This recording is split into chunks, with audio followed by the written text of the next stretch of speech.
Good morning, everyone. I'm Joaquin Esquivel. I'll wait here a moment for my fellow board colleagues to join. Good morning. I'm Joaquin Esquivel, Chair of the State Water Board. Today is Tuesday, August 3rd. It is 9:01 a.m. and I'd like to call this meeting to order. I'd like to begin by introducing my fellow board colleagues today. Joining me is Vice Chair Doreen Diadamo, Board Member Sean McGuire, Board Member Laurel Firestone, and Board Member Nicole Morgan. Joining us as well as our Executive Director, Eileen Sobek, as well as our two Chief Deputies, Jonathan Bishop and Erica Oppenheimer. We also have our Chief Counsel, Michael Loffer, and our Clerk of the Board is Janine Townsend, and assisting her today are Margie Argel and Courtney Tyler. We are being webcast and recorded here, and so you are either joining us one of two ways, customarily through our webcast on Cal EPA website or YouTube Live, or you're here on the Zoom platform. In order to accommodate the continued COVID crisis that we're experiencing, we have only a remote board meeting today, which means if you're needing to comment on any of our items, you should already be here on the Zoom platform with us. If you aren't, you can send an email to commentletters@waterboards.ca.gov. At the top of today's agenda is the link to today's meeting, and to secure a password, you'll need to fill out a blue speaker card. Again, the instructions are on the agenda, but as well, you can email commentletters@waterboards.ca.gov, and the clerk of the board will help you get onto the platform for today. When you are on the platform here, you will be muted. Your camera will be turned off, and it is until it is your turn to speak on a particular item. With that, we can move on to public forum, where any member of the public wishing to address the board on an item not pending before the board or on the agenda may do so. I think this morning we have about 3 public commenters, and so would first call up Dan Tyrell.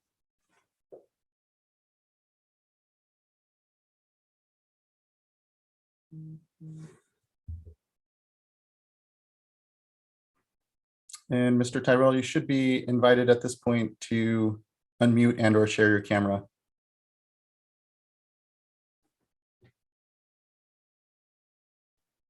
So Chair Esquivel, we have given Mr. Tyrell multiple opportunities. Maybe we can move on to the next public forum speaker and try him at the tail end. Okay, thank you. Next, we can move on to Eugene Solomon. Thank you, Chair and members of the board, staff members. My name is Eugene Solomon. I live in Redondo Beach, California. I'd like to speak with you today about the AES power plant in Redondo Beach. I'd like to share with you a brief story and then ask a rhetorical question if I can.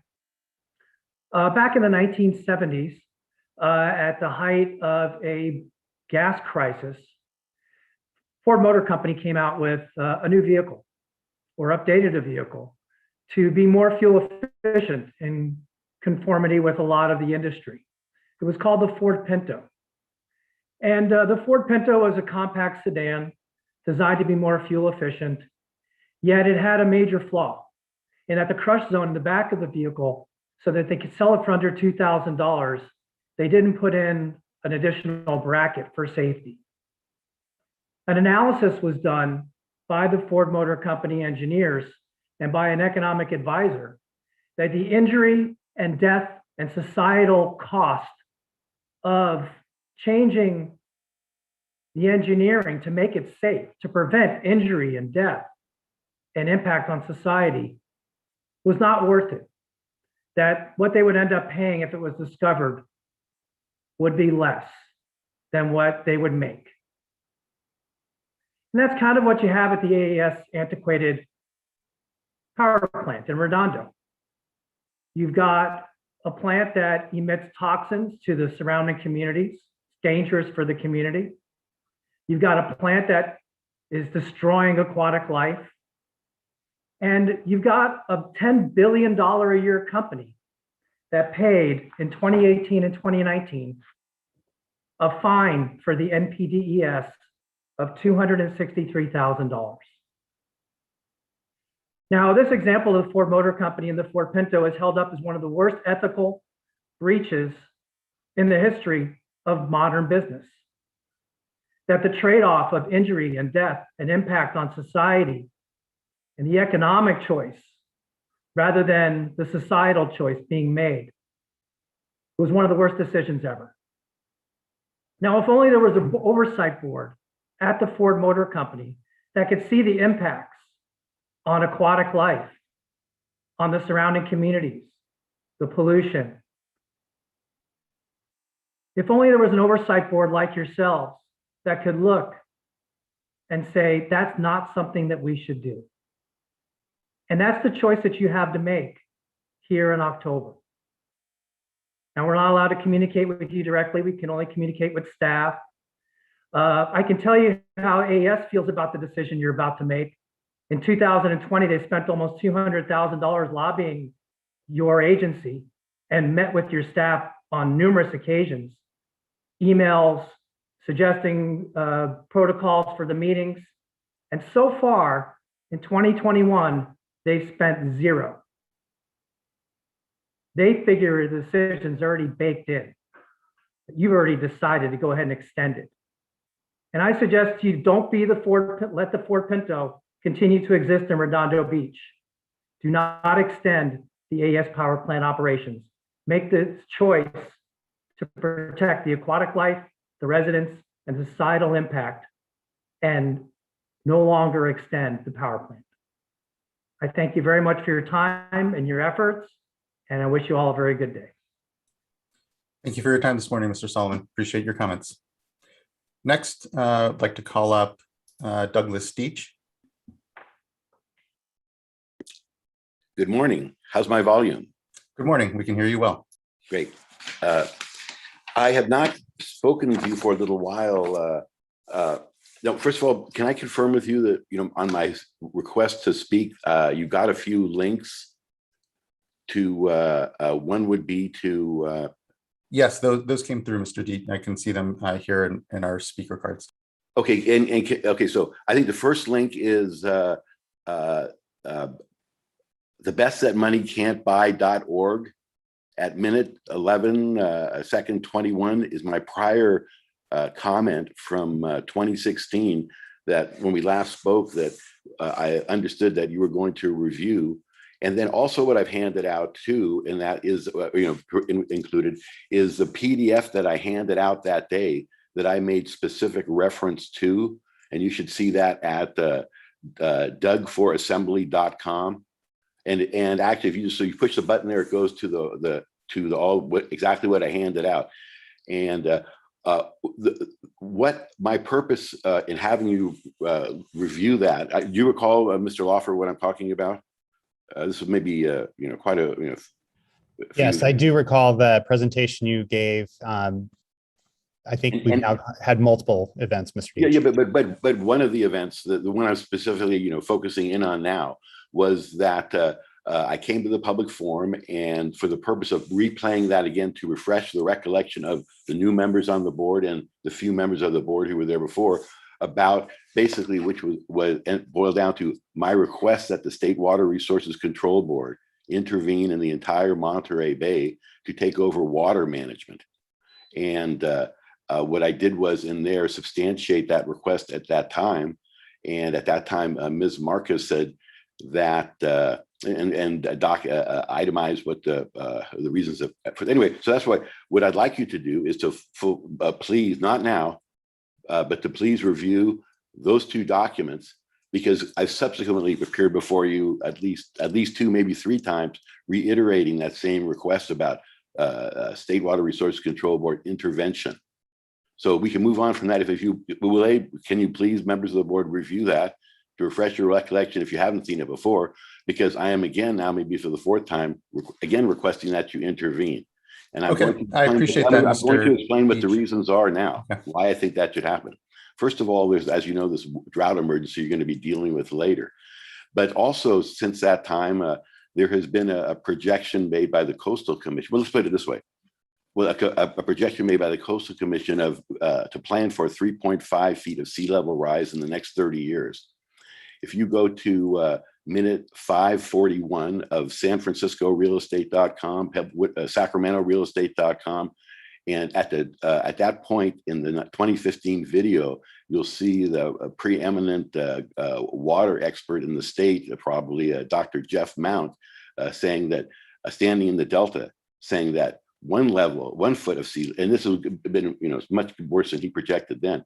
1 foot of sea level rise standing in the delta will basically take out the water, the vast amount of the water resources for the vast amount of food, water, and real estate resources of the 5th biggest, most important economy on this planet, which is the state of California, which are all except for the Monterey Bay, inextricably connected to the to San Francisco Bay, San Joaquin Delta, our biggest reservoir, which is our snowpack. And as I learned from you, the 9% of the total U.S. production, agricultural production, accomplished on 1% of the arable acreage, which is the Central Valley, which will all be basically taken out by 1 foot of, So the difference in the Monterey Bay is that there's no way to really deal with this.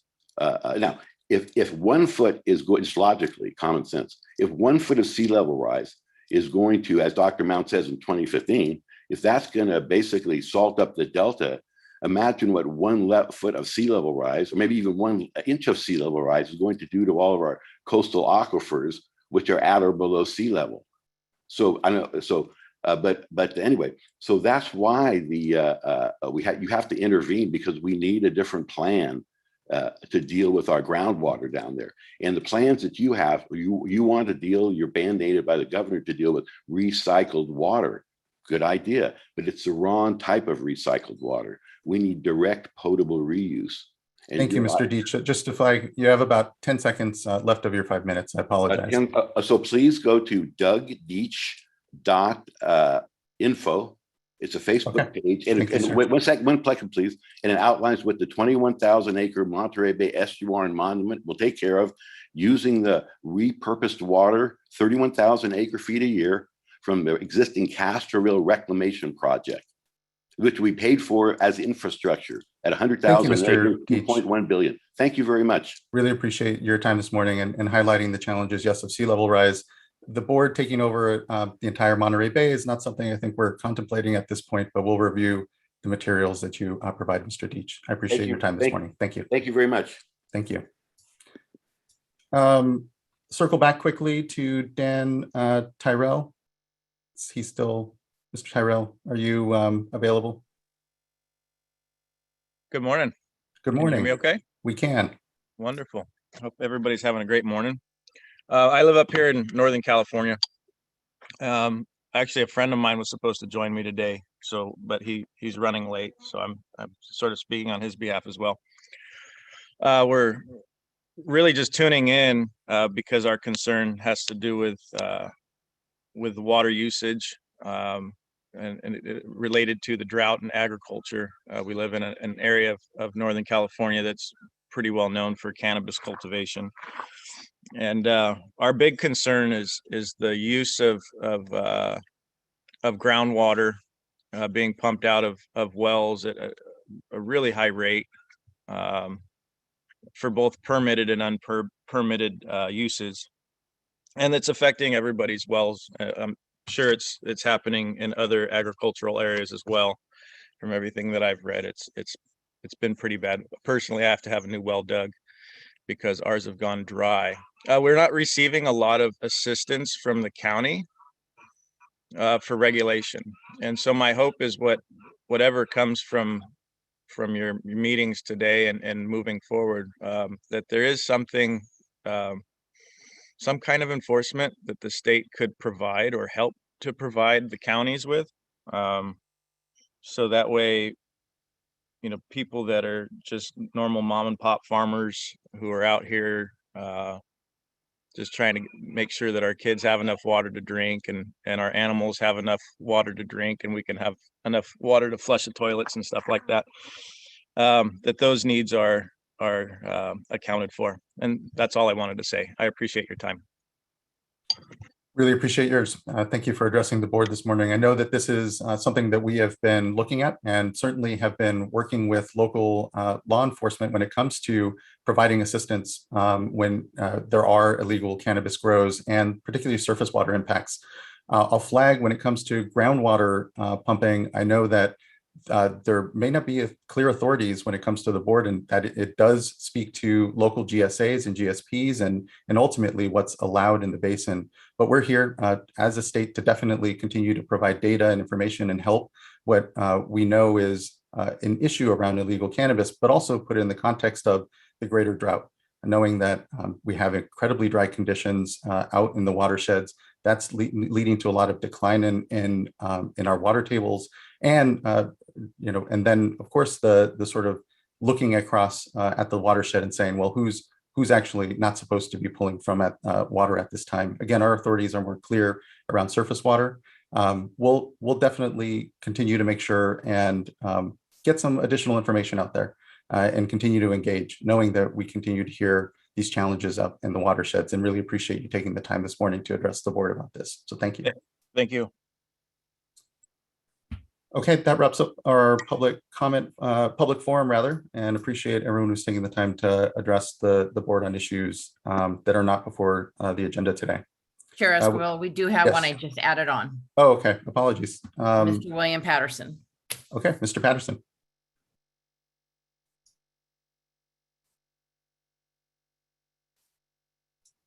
Mr. Patterson, you should be invited to unmute and or share your camera here. Good morning. Hi, good morning. Thank you for allowing me to participate. I'm just interested in listening into this forum. I requested the speaker card to get access to the meeting. Okay, great. Thank you, Mr. Patterson. Thank you. Okay, and that then wraps up our public forum. And thanks again to folks that spoke to the board this morning. Next, we'll go to, actually, I will skip over item number 1, which is consideration of board meeting adoptions from the last board meeting minute adoption from the last meeting. That'll be kicked to tomorrow's board meeting. We'll consider the minutes then.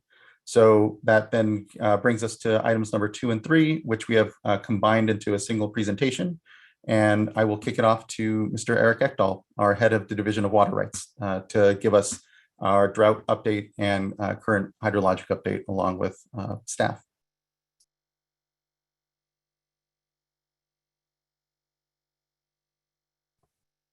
Hi, thank you, Chair Esquivel, and good morning, members of the board. My name is Eric Ekdahl. I'm the Deputy Director for the Division of Water Rights.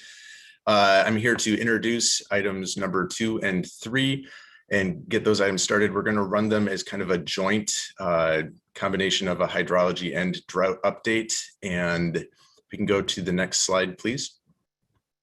A brief overview or outline. We'll run through the hydrologic conditions statewide, and then we'll go into a quick overview of watershed-specific drought efforts focused on Bay Delta, Mill and Deer Creek, Russian River, and then the Scott and Shasta Rivers. At that point, we'll turn it over to colleagues in the Division of Drinking Water if they have any available or additional updates, and then highlight other actions. And so with that, I'd like to turn it over to Michael Macon from the Division of Water Rights to go through the hydrologic conditions update.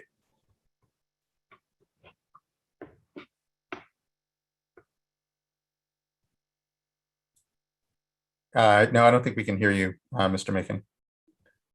All right, now can you hear me? Yes, we can. All right, good. Good morning, board members. I'm Michael Macon, an environmental scientist in the Division of Water Rights, the Bay Delta Sacramento unit. I'm going to be providing you the hydrologic update today. Given that we are in the midst of a dry season, there's been no appreciable precipitation since the last update. So we're just going to skip over the precipitation summaries today and focus on reservoir conditions. If there's any interest in viewing those precipitation slides, we have those at the end of the presentation. So here's a familiar overview of the conditions of selected water supply reservoirs. Statewide, most reservoirs are well below historic averages right now, with some approaching the lowest level since 1977, except for New Melones, which is in relatively good shape at about 71% of historic average. Other state and federal project reservoirs are below half of what they have been historically at this time of year. Shasta is at 45% of average. Oroville and Folsom are both at 35% of average. So next slide. Some of these other reservoirs, Kachuma Reservoir is at 54% of capacity and 65% of average. Diamond Valley is at 79% of capacity. St. Louis Reservoir is at 21% of capacity and 42% of average. Next, we're going to take a little closer look at some of the project reservoirs, starting with Lake Shasta. So next slide, please. So a quick orientation for this figure. The current water year is in blue. The two red lines represent the driest year on record, 1977, and the previous drought year of 2015. 2015 is the one with the triangles. The green lines are the wettest years, represent the wettest year on record, 1983, and then water year 1978, which followed the driest year on record, 1977. For context, the previous water year 2020 is in black, and the historic average is this light blue shading. So for Shasta, you can see that we're sitting at 45% of historic average at the moment, and at 1.47 million acre feet. That's below what the drought year of 2015 was, but it's still above 2014, which isn't represented on this graph, but it was 1.34 million acre feet in 2014. So we're kind of sitting right between the 2 years at the moment. Next slide. Lake Oroville is in a less nice shape. Current storage is trending towards historic lows and even drier than 1977. Continued decreases are expected, so we expect it to drop below that 1977 red line at the bottom. Continued decreases may have impacts on power production at Hyatt Power Plant at Lake Oroville if the water elevation drops. I think reports I've read are below 640 feet, and they're approaching that pretty quickly. Next, we're going to look at Lake Folsom. So next slide, please. So currently, Folsom Lake is measuring at 35% historic average. That's sitting above water year 2015, but this will still be the second lowest storage seen at Folsom since 1992. So it's not great right now. Next slide is New Melones. As you can see, New Melones is doing better than the other reservoirs, trending at about 71% historic average. It's the best reservoir we have right now in terms of condition. Next slide. And St. Louis Reservoir, it's trending very similar to water year 2015. Storage is almost identical at this moment. And it's sitting at 42% historic average for the time of year. So that's a quick overview of the current reservoir situation. Next, we're going to move on to Term 91. Next slide, please. So without any significant precipitation, Term 91 is still in effect, and the delta remains in a balanced condition as supplemental water is being released. Next slide. So this is a drought monitor for California, and as of July 27th, the status of drought in California continues to worsen, with more than 80% of the basin experiencing extreme to exceptional drought levels, with some exceptions at the southern end of the state. Next slide, please. Colorado Basin is not in any better shape. The entire state is experiencing at least abnormally dry conditions, with 3/4 of the state also experiencing extreme to exceptional drought as well. So if we take a step back, next slide, please. If we look at a seasonal drought outlook for the entire US, this outlook shows that nearly half the country is experiencing persistent drought conditions that are expected to persist through October, predominantly in the western and northern states of the United States. So it's not just us, but it's widespread right now. Next slide, please. Looking at a 14-day outlook for temperature, this is coming straight from NOAA. California is expected to have above average temperatures across the state, particularly in the southern Central Valley. Next slide, please. And for precipitation, California is expected to receive normal amounts of precipitation, but given that it's the dry season, normal amounts of precipitation amount to little or no precipitation at all. So we don't see any reprieve in the next 2 weeks. So thank you, board members, for your time. I'm now going to hand this back to Eric Ekdahl for the drought update. Thank you, Michael. We'll run through some specific watershed updates now. Next slide, please. We'll begin with the Bay Delta watershed. There's a proposed emergency reporting and curtailment regulation was released on July 23rd. We held a public workshop on July 27th from 1 to 5 p.m., which had over 250 participants. We incorporated some of those comments and released a revised emergency curtailment and reporting regulation and a notice of proposed emergency rulemaking for the Office of Administrative Law purposes on July 30th. And this is the subject of item 5 at today's board meeting, which will go into much more detail, and we'll hold any additional input on this item until item 5.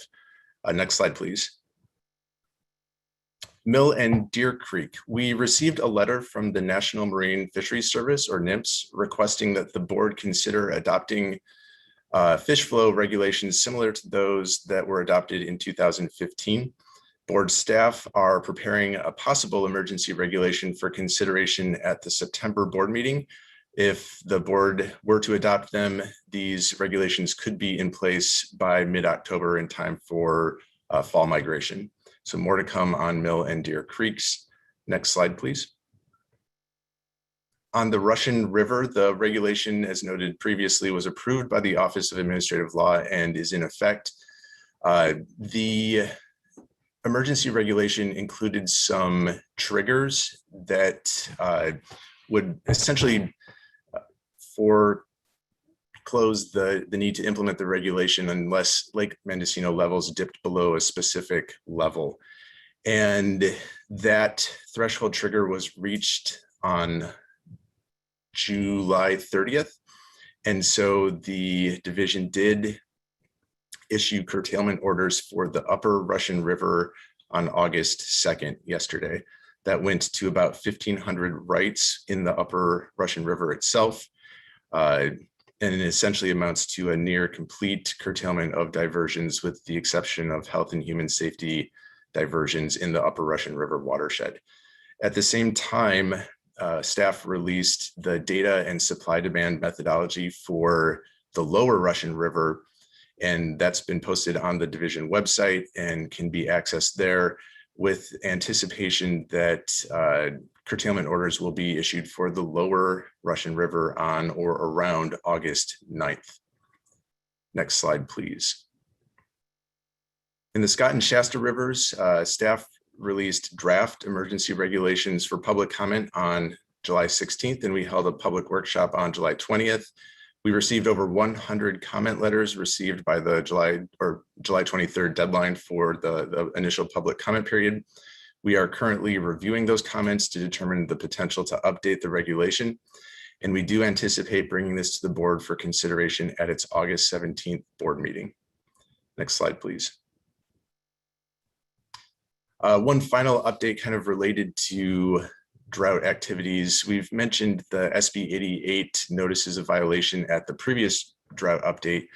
SB 88 is the metering and measurement requirements that were legislatively authorized in 2015 and approved through regulations adopted in 2016. We have issued notices of violation for several hundred diverters in Russian River, Scott, Shasta, Navarro, and I believe one other watershed earlier in July. At the end of July, we issued an additional 500 notices of violations for diverters in the Sacramento and San Joaquin watersheds, specifically focused on diverters who had reported more than 5,000 acre feet per year diversions. These notices of violations went to those that had not registered a measurement device and had not reported any data associated with SB 88 over the last 3 years. There's a list of all the non-compliant right holders available at the link provided there. And we encourage people to take a look and see if they're on that list, and if they are, to please come into compliance as quickly as possible.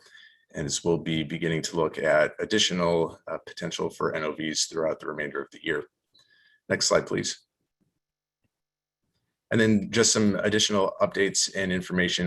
We have a drought page. We encourage everyone to go and look at latest updates on that drought page, and then to subscribe to the various subscription email list to stay in tune with the various drought activities going on within the division and the board.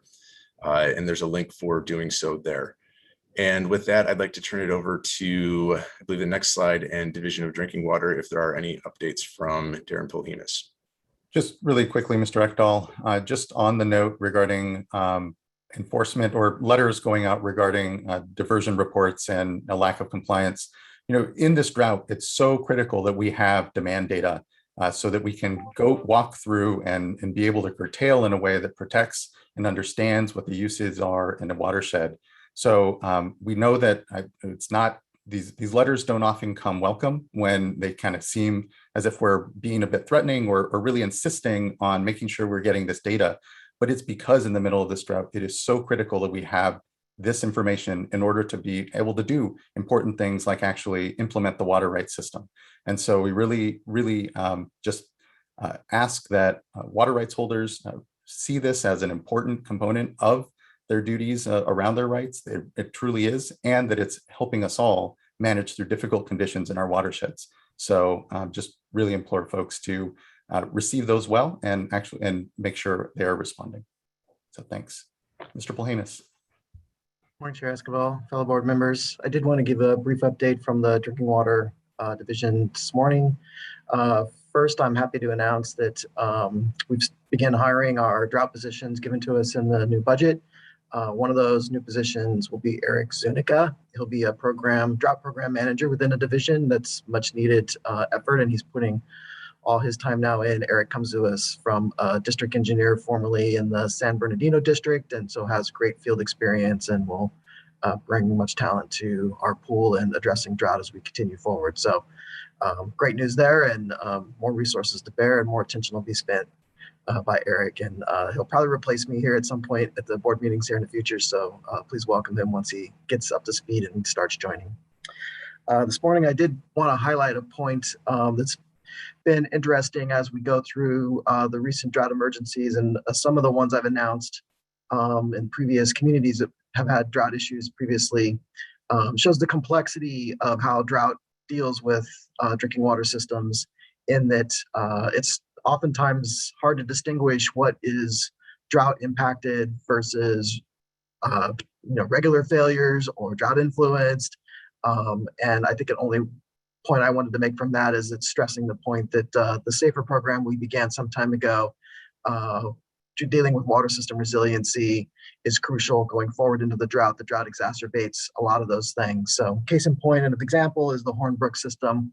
A large leak was discovered as being the large culprit for some of the reduced water flows within the community. There was a lot of other things being blamed, but once that was discovered, it became clear that there was the main issue. They do have reduced supply from their sources, but it now seems as if that's able to charge the system and they're back recovered. So drought influences, but maybe not necessarily black and white as to drought caused. And that seems to be the case in a lot of the systems we're dealing with. Of course, an emergency is an emergency and we want to move forward with that, but I did want to highlight that it is complex as we deal through that. The other part I wanted to discuss today is the information orders that we issued. We're at 84 issued orders at this point. We're just in the beginning of getting those data pieces in. We've got several reporting cycles now, and going through the initial growing pains of something that's new. So we're QA/QCing data. We're getting some reports that are probably not as we anticipated, where people are claiming they're out of water, and when we call back up, well, there's one well that's out of water, not the system. So more kinks to be worked out there. We're just also getting to the point where we're going to have enough data to start doing some trending on groundwater and other things. So not a lot to report other than we're heavy into it and beginning to implement that system as best we can, doing the QA/QC and trying to clean up the reports and finding the systems that are failing to report and working on getting them into a reporting regime so that that approach can work. So more to come. I don't have great information to report other than we're in the midst of trying to get that going. And then finally, we do have 3 small systems that are in a drought emergency stance at this moment that we're dealing with. 2 of those are on hauled water and for the temporary time being, and we'll be working through those systems as we go. So that's my report for this board meeting, and I'll take any questions if there's any from me.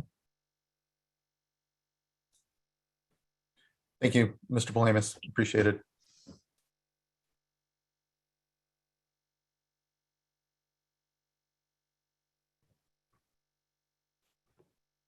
And so I think that concludes the drought and hydrology updates. If there are any other additional questions, we're happy to answer them, but I think then hand it back to you, Chair Esquivel. Thank you. I appreciate it. At this point, board members, any discussion or anything to flag regarding the drought update, or anything you'd like to hear from the drought update in a next board meeting? Okay. Thank you. Hearing none, then we'll conclude items number 2 and 3. And now we can move on to item number 4, which is consideration of a proposed order denying petition for reconsideration of order. Oh, yes. Mr. Chair Esquivel, Delafro, we do have a Oh, I number apologize. of We do have commenters public for this commenters. item. Yeah. Yeah, I apologize. I completely just went right through that. Let's take a step back. We're still on items number 2 and 3, and we have public comment to go through. So let's begin. I believe our first speaker is Jamie Anguiano. And Jamie has not yet joined us in the Zoom platform. Okay, then we can move on to Dante Nomolini Sr.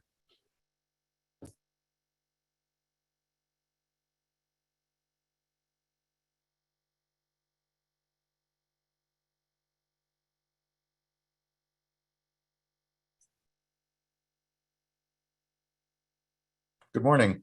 You should be invited to unmute here as well, Mr. Nomolini.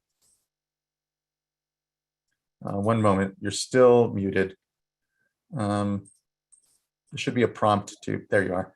All right, am I in? You're in now. Good morning. Okay, well, I've been around too long. Most of you know that. But we are going back into another drought cycle with emergency regulation, which we'll take up later on another agenda item. But I think it's important to note that droughts have been anticipated in the planning of our major water projects. And I have a slide that if you can present it, fine. If not, but the 29 through 34 6-year drought period was a firm part of the planning of both the state and the federal projects. And we used to talk about firm water yield. And the plan, of course, was to be able to perform an operation that would provide firm water in the 6th year of a drought.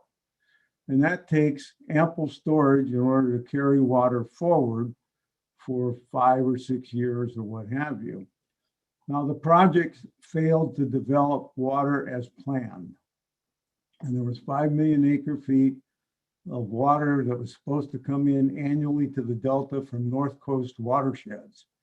And that was to be firmly accomplished by the year 2000. Putting aside the reasons why it didn't happen, it just didn't happen.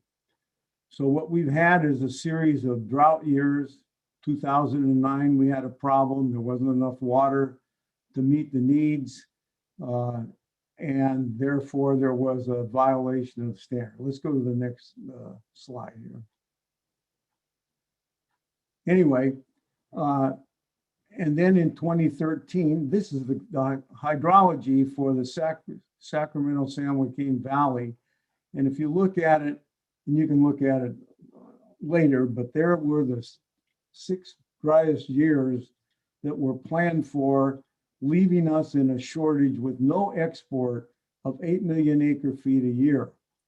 Now, the 8 million acre feet a year was supposed to come from groundwater to supply in watershed needs. Now, since that time, what we've done is we've started to mine the groundwater. We have numerous water transfers taking place, some of which involve fallowing, some of it involves substituted groundwater. In any event, what needs to be done is there needs to be a sober planning effort to see what our water projects can firmly deliver if the next 4 years are dry. And you can take the hydrology from the past and try and do that. Now, we haven't done that, and what we found out is that what water deliveries were made to export interests have exceeded the safe yield of the system and put us into a further significant problem. And that's where we're headed right now.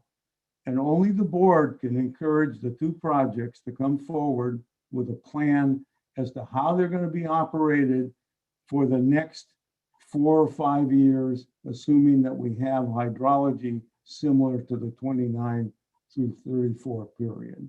That's the least we can do. There are 10-year droughts shown of record, longer periods even historically, but we should at least sober this process right now because we're going to be fighting over curtailments, and we need to know what our firm yield is and what we have to do to try and help everybody out. Anyway, that's my comment. Thank you very much. Thank you, Mr. Nomili. I appreciate your comments this morning. Thank you. And I believe we have you as well for our later follow-up items. So thank you. Next, we have Brett Baker.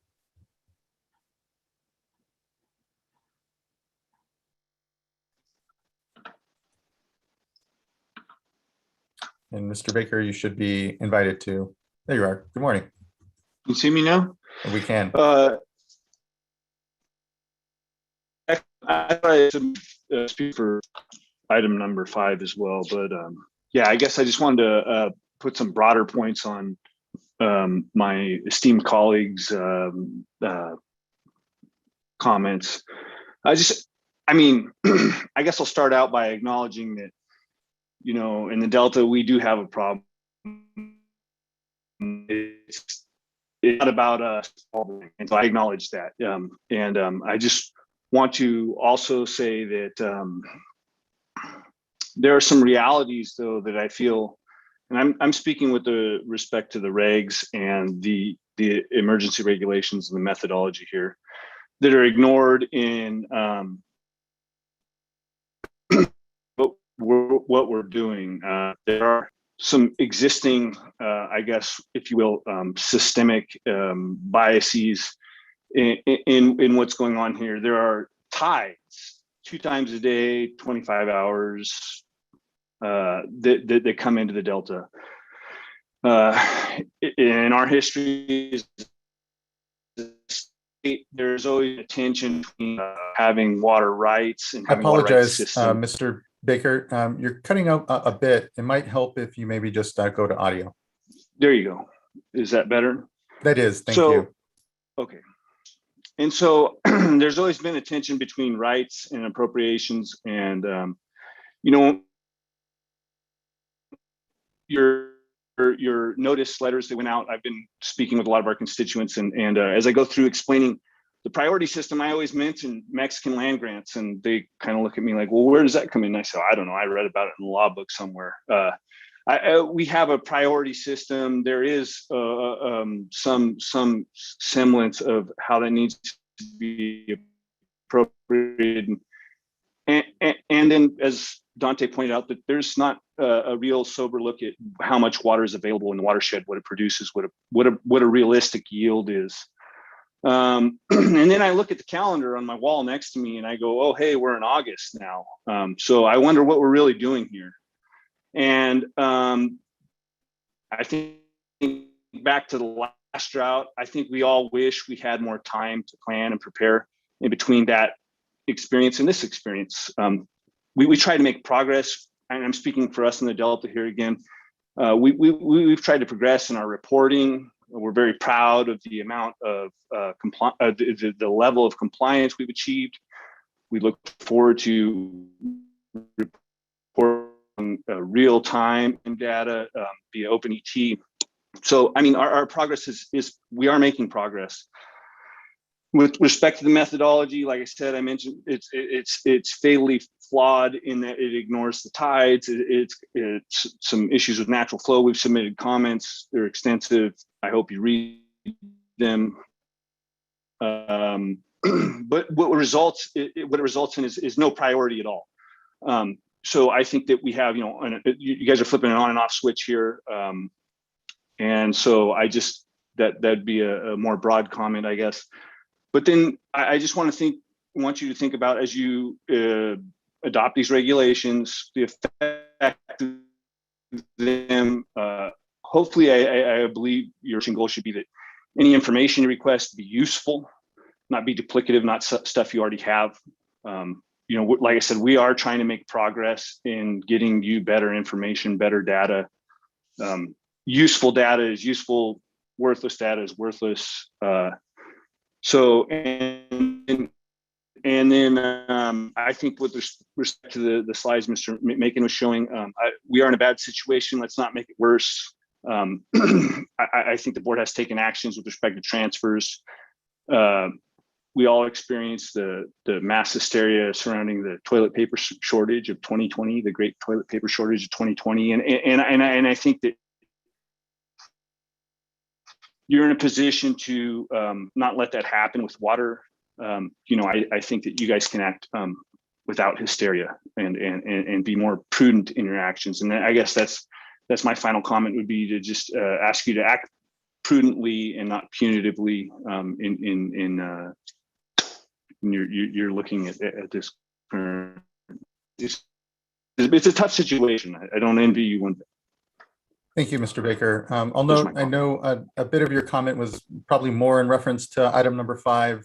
So we're not going to have too much back and forth on what you said here, but we'll keep in mind some of what you delivered now for item number 5, but point taken around yield on the projects, and then just the drought conditions we find ourselves in, how to best make sure that we keep calm and we allow ourselves to work through the water rights system in a way that, you know, preserves senior water rights holders, but then also just ensures an orderly progression through this natural curtailment that Mother Nature has provided us. So, Mr. Lawford, were you going to say anything further?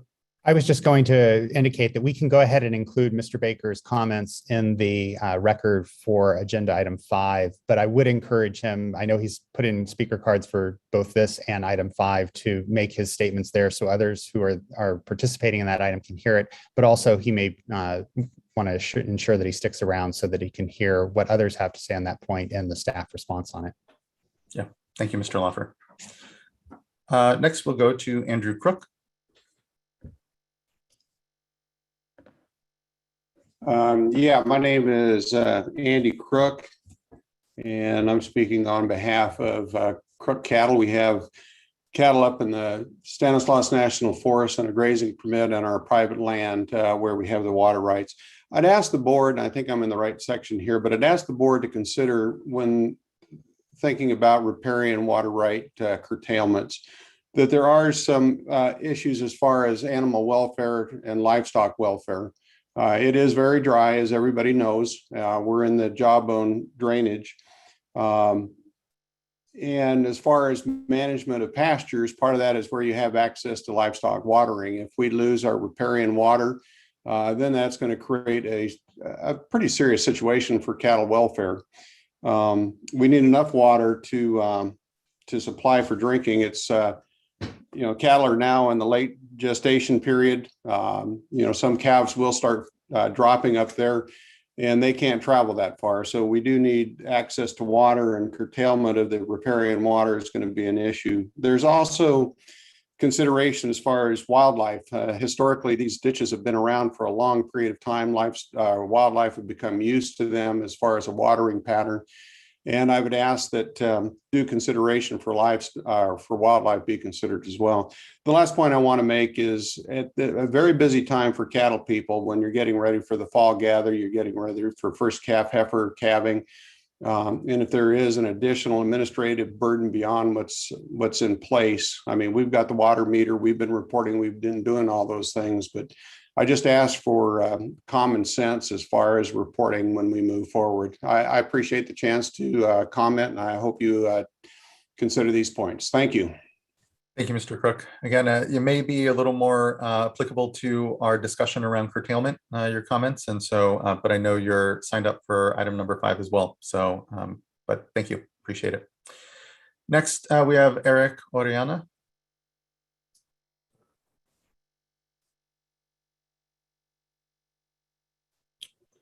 Good morning. Good morning. Thank you, board members. And thank you, Chairman, for the opportunity to speak today. I wanted to speak to the drought update. And the update that I give might overlap to another item, but I just wanted to make it clear that I'm speaking to this item, and there's just a little bit of indirect correlation to it. But I wanted to start off by saying that California is experiencing one of the worst droughts on record, as you all well know. And this drought has led many Californians to make tough decisions about their water usage. For example, one San Joaquin Valley resident that Community Water Center has connected with has had to purchase and personally install various pumps over the last years to ensure his household remains with access to drinking water. Still, this resident monitors the farms around his house, and it brings his domestic well offline when he sees farms pumping groundwater, because his experience has been that his domestic well pump fails when nearby agricultural wells are being used. This is just one example, and there are thousands of domestic well users across the state that have or will likely experience significant challenges to their human right to water. This past week, the Water Board began issuing curtailment orders in response to the terrible condition our state finds itself in. And these orders are prudent and necessary to protect California's water resources. As we have witnessed in the past droughts, the result of curtailments is that farmers will turn to groundwater and not reduce their water usage in accordance with the severity of this drought. We urge the board to work with the Department of Water Resources to ensure that their development of principles and strategies to protect drinking water during droughts includes guidance to GSAs to implement domestic well impact mitigation programs. Such programs are vital to ensuring Californians' human right to water and ensuring limited government resources are targeted to improving drought resiliency for community water systems. I wanted to appreciate the board's time today, and Community Water Center looks forward to continue to collaborate with the Water Board to help ensure California's human right to water. Thank you, Chairman and board members. Thank you, Mr. Adriana. And last, we have Craig Cooper.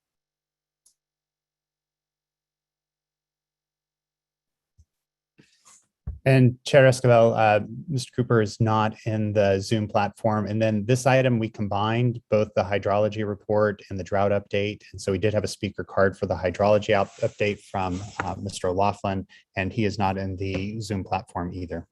Okay. Thank you, Mr. O'Laughlin. Much appreciated. And apologies for blanking over our public commenters here on items number 2 and 3. So that, board members, any comment, thought or reflection?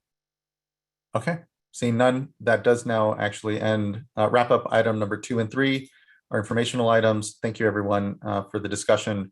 We'll move on to item number 4. I'll note that item number 5, we've noted here again, and that is our emergency curtailment considerations for the Delta, will not begin before 11 a.m. And so if we wrap up with item number 4 here quickly, we'll take a break until 11 and then start item number 5 at that time.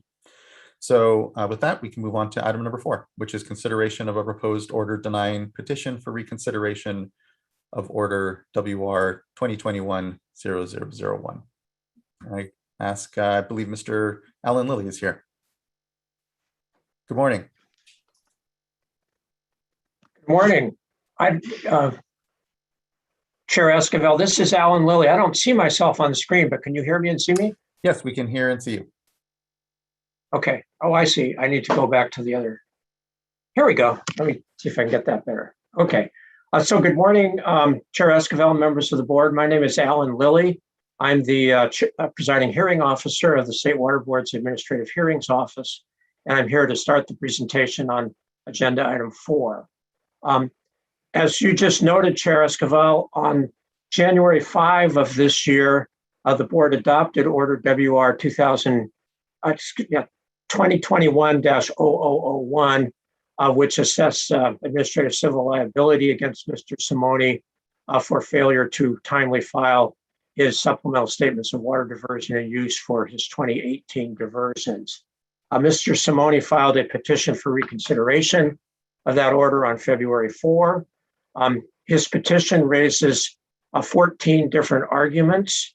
They primarily repeat arguments he made during the AHO hearing process that led to the order that the board adopted in January. I have worked with Stephen Westhoff of the board's Office of Chief Counsel to prepare a proposed order, and that is the proposed order that is before you today.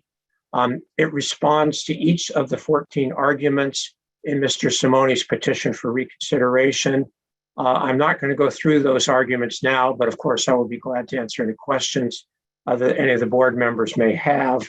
And in summary, I recommend that the board adopt the proposed order. So that's all I have on this item for now, but of course, I will be glad to answer questions at any time. Thank you, Mr. Lilly. I appreciate the thorough work on the order and being so responsive to Mr. Simone's 14 points. Mr. Lawfer?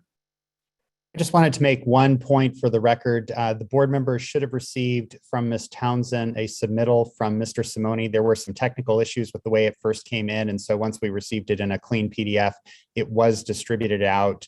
And so all of you should have that as part of the consideration for today's item. Thank you, Mr. Lawfer. Fellow board colleagues, do you have any questions for Mr. Lilly or any comments or thoughts here? We have Mr. Simone with us and can call him up to provide his comment. Okay, hearing none. Ms. Townsend, Mr. Simone, would you like to address the board?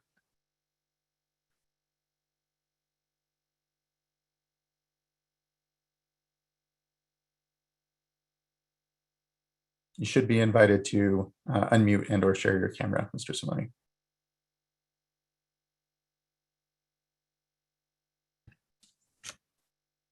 And we did have Mr. Simone on earlier, so I know technically he wasn't having issues at that point. Here we go. Good morning, Mr. Simone. You should be invited to unmute as well here. Can you hear me now? Yes, we can. Good morning. Okay, that's fine. I finally got through it. The comments I choose to make is first, I want to make sure that my letter of, I got to change this view. That my letter of July 28th, 2021 is part of the written record. And I've also included a letter that I had with my discussions with Mr. Quilisi is his name. Let me see if I have that letter here. And then I have 2 photographs. So I'd like to make sure that those are included as part of the written record. Mr. Quint, that was the name, that was the letter that I sent. And it was my discussion, it enshrines my discussion with Mr. Quint concerning the water rights that we were discussing and how to report them. It's the first time in all of this proceeding that I was ever given the chance to talk to anyone about the reporting requirements, none of the questions of which I had were answered by the materials that Mr. Lewis and Mr. Lilly claimed that were available to me to review, to learn how to report. And I'd like to remind the board that we only have so much time in running a ranch and running a business to try and figure out how to report, especially when the reporting doesn't make a difference. Now, the reorder that you have signed or tried to adopt in January is based on faulty evidence. That's the first thing the board should realize. The computer system created the evidence that is the basis of Mr. Lilly's finding. I did not. It added up what was our maximum rate to give you a conclusion that we were using some 6,000 acre feet. Well, now that my questions are answered by Mr. Quint, I can amend that report and give you a true picture, but I couldn't do it at the time. And when I was first reached out to the board to answer questions, I was not given any response. Then when I got a letter from Mr. Lewis demanding $500, I tried to talk to him about it, and I was told that's not his job, that he was not going to talk about it. I don't think the board should treat any human being that is trying to report in this manner. The constant concerns that I have no respect for the reporting system is as false as anything can be. It is a hysterical response to what I was trying to do, which is to get my questions answered, which Mr. Quint helped me do. Now, to draw out and to say that the integrity of the reporting system is at question because of what I was doing is entirely wrong. The integrity of the system certainly doesn't depend on the Uvis Valley. It was never my intent to sit there and take a broad brush and say that the system, a reporting system of all the appropriate water rights and the riparian water rights and all of that is a questionable system in the sense that it shouldn't be done. It's never been my thought. All I'm making comments on is the Uvis Valley. Now, if you look at the two pictures that I like to have as part of the written record, you will see the Uvis Creek in its present condition. It is dry. That is where the Uvis Creek leaves our ranch. Okay, when it comes in, there is some flow at this time. Hopefully we will have drinking water throughout this drought.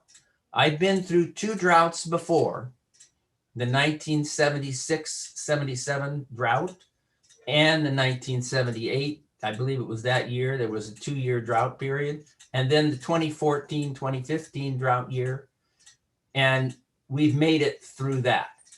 Now, hopefully the next 2 months will mean that we will have drinking water, but the board has special knowledge of this creek.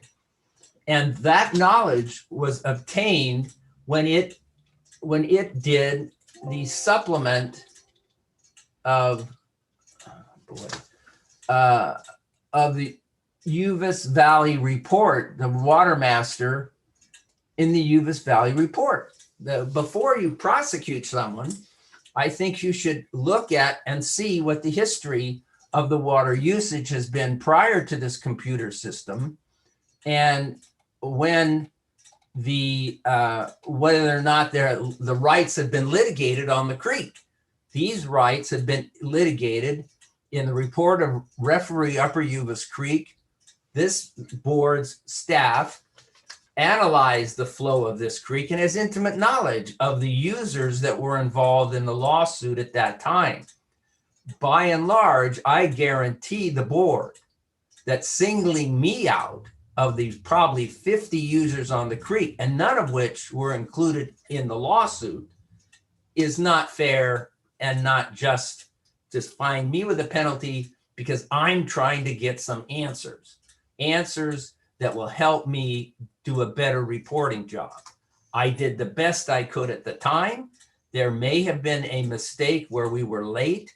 When we realized the mistake, we certainly repaired it as best as we can. No one, Mr. Lilly, Mr. Lewis, no one up the chain talked to me at all about my questions regarding the reporting on the Uvis Creek. Now, of course, during the process, I had to continue to defend myself, and then I was interpreted as irresponsible and irreverent. I'm not a serf. I am not someone who comes into this board and has to bow to a king. You are a board of people, as am I, and what I'm trying to do is to do my job the best way I can do it. Okay, this board knows that the Uvis Creek is fully appropriated. You have intimate knowledge of that. In low water years, the reporting on this creek is of little consequence, as you can see. Curtailment. Mr. Simone, I'm going to have to maybe ask for you to wrap up some of your points here. Almost at the end. Okay. Thank you. I have one. So anyway, what I'm asking you to do is to reverse an unjust order. Now, the system itself, if you want me to, that talks about the Uvis Creek.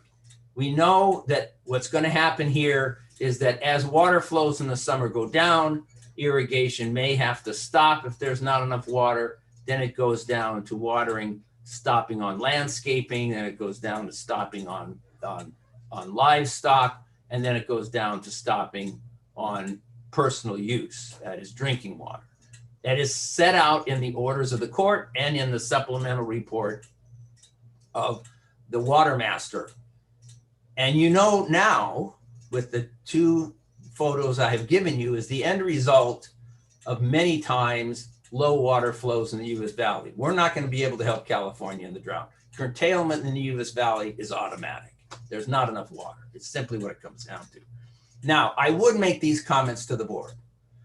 I am an attorney, and I believe that the system, I've had to make defense of myself using these tools, and I see the system is fatally flawed in the sense that if it's going to add up my error, I shouldn't be penalized because the system has done it, not me. That's not evidence. That's not how it works. When we have to do reporting, everybody's busy.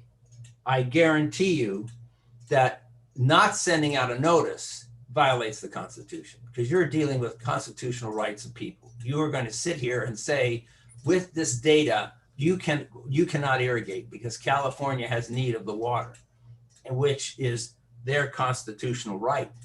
So to do, before you curtail that right or draw information on that right, a courtesy notice. We're not serfs. We're equal people to you. You have to give us notice, and the system doesn't provide for notice.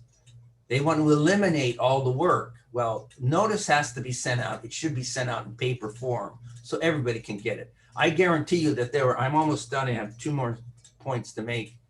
Mr. Simone, I would ask that you try to wrap up here soon. I will. I guarantee you that many of the people on the Uvis Creek who are drawing water are not reporting to you, far more than I am. Okay, and I'm doing my reporting as best as I can. So we need to have some sort of notice being sent out. And that is my comments on the legal system. If it's limited to computers, you're going to be impacting people's constitutional rights, and they're going to avoid you, is what's going to happen. And they are. Up at the Uvis Creek, above us, we are the bottom. That's why we're most concerned about the flow. Those at the top are drawing, they're not reporting, I guarantee you. Okay, Mr. Simone. That's it. Thank you very much. Thank you for your comments here and your time. I don't find anything factual or otherwise in your comments here for me to have a different opinion on my support of the Administrative Hearings Office's recommendation to adopt this item here. But fellow board colleagues, do you have any questions for Mr. Simone or Mr. Lilly, or have any other comments or thoughts?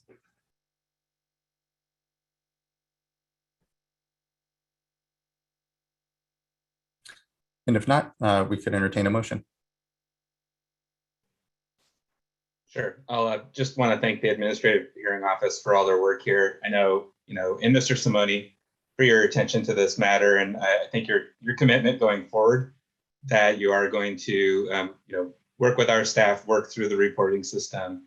And I know there are notices that go out, and all water right holders receive them. And in fact, there are reminder notices that go out as well.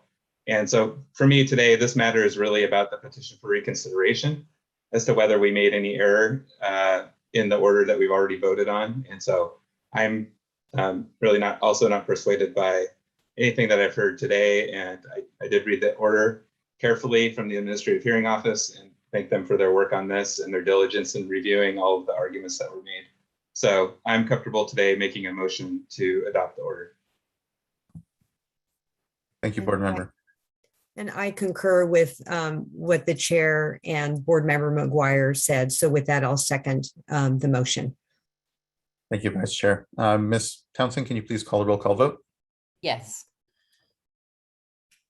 Board member McGuire. Aye.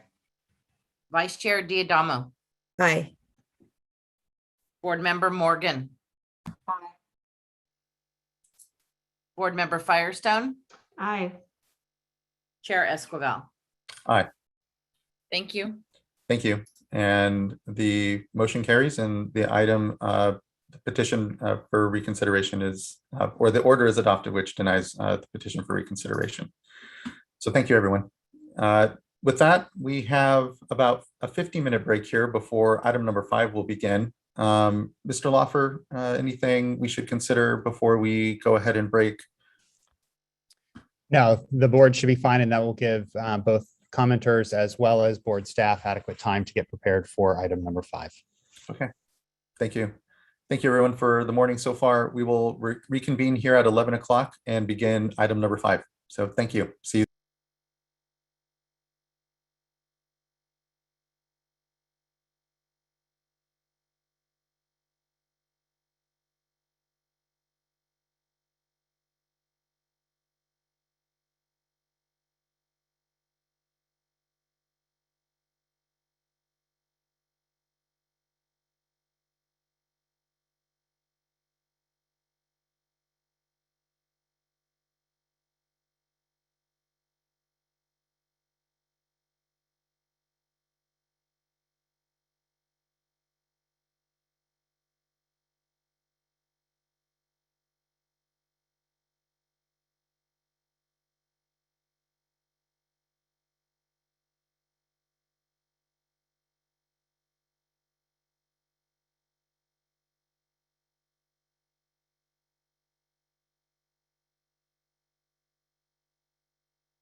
Gentleman for the protection security of the account, may I please verify in what city was your high school? Lodi.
Janine, good morning. This is Connie. Can I do a quick mic check? You bet. I can hear you well. Thank you.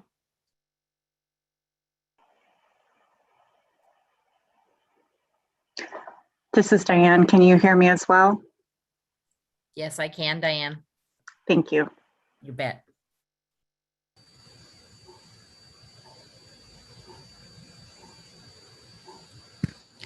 This is Nicole Williamson. Can you hear me as well? I can, Nicole. Great, thank you. Mm-hmm. And this is Dana Heinrich. Can you hear me okay, Janine? I can. I was just going to say, Dana, I can hear you too. Thank you. No problem.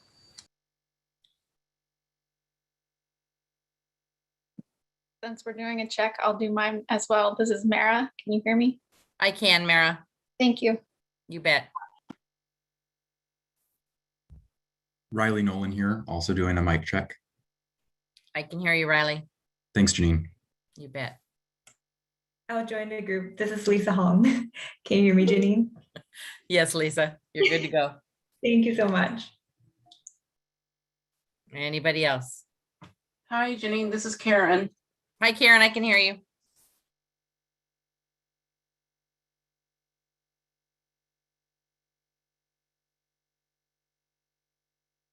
Jesse, you want to test your mic? I know you weren't on the call yesterday.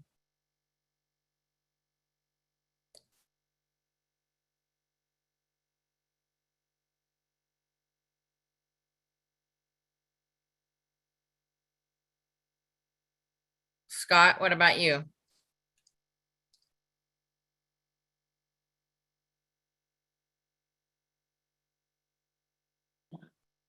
Can you guys hear me? This is Scott. Yep, I can hear you, Scott. You're good.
All right, everyone, it's 11 a.m. I think we can begin together back here and start item number 5. So again, item number 5 will be a consideration of a proposed resolution to adopt an emergency curtailment and reporting regulation for the Sacramento-San Joaquin Delta watershed. And I think here to kick things off for us, we have Ms. Diane Riddle. Good morning, Ms. Riddle. Good morning. Thank you. I'll get things started off here. Again, I'm Diane Riddle. I'm one of the Assistant Deputy Directors in the Division of Water Rights with the State Water Board. I'll be introducing this item.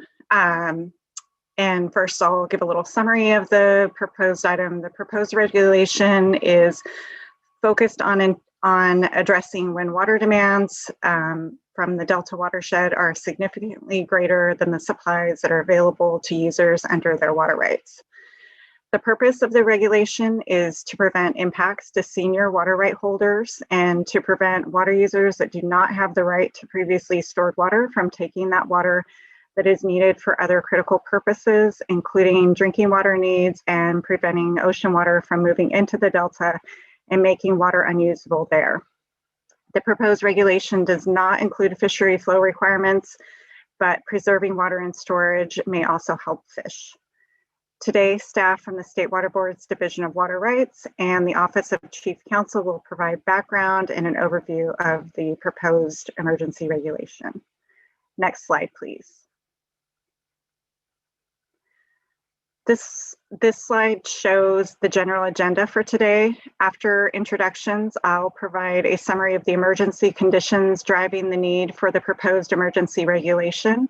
Next, staff will provide an overview of activities and public outreach conducted to date, including discussion of the water unavailability methodology that is proposed to be used to inform curtailment decisions under the proposed regulation.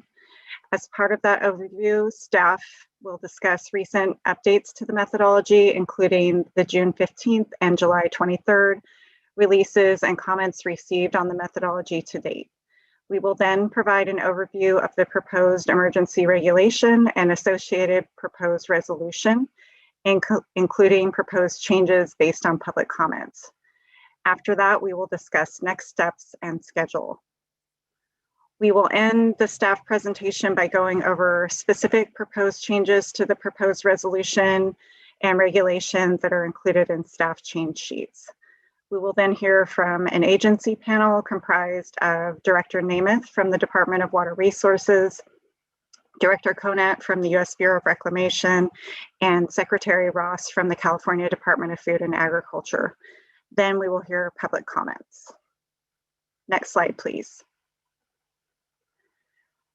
Before we get started, I would like to introduce the staff team of excellent technical staff, seniors, managers, and attorneys that have been working tirelessly on this effort for the past several months to provide for a thoughtful, timely, transparent, and responsive work products with limited time given the evolving emergency conditions.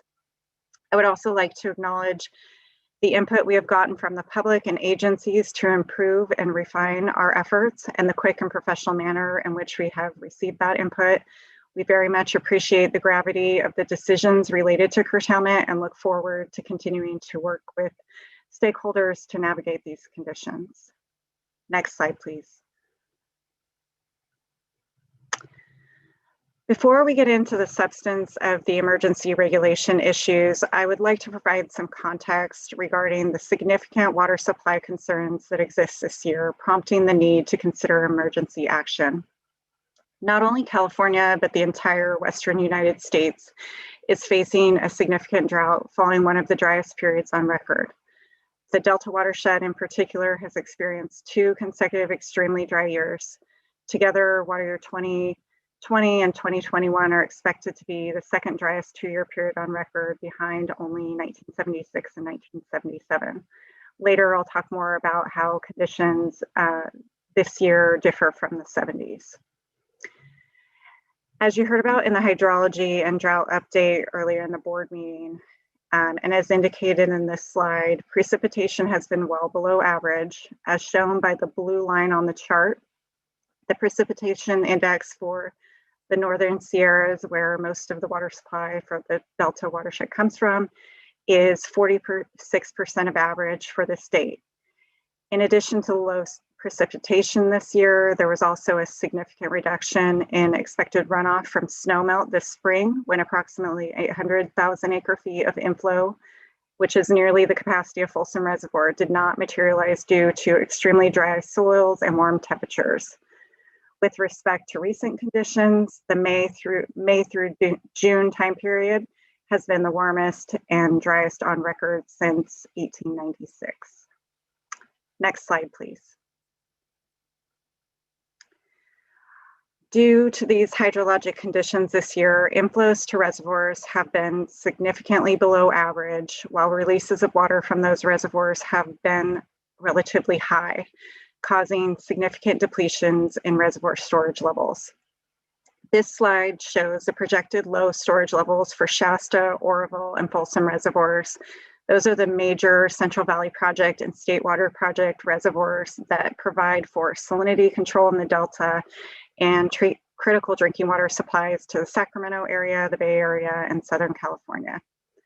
The table identifies the low storage levels that are projected this year, as well as the historic record low storage levels for these reservoirs. All three reservoirs are expected to be around 30% of historical average at their low this year.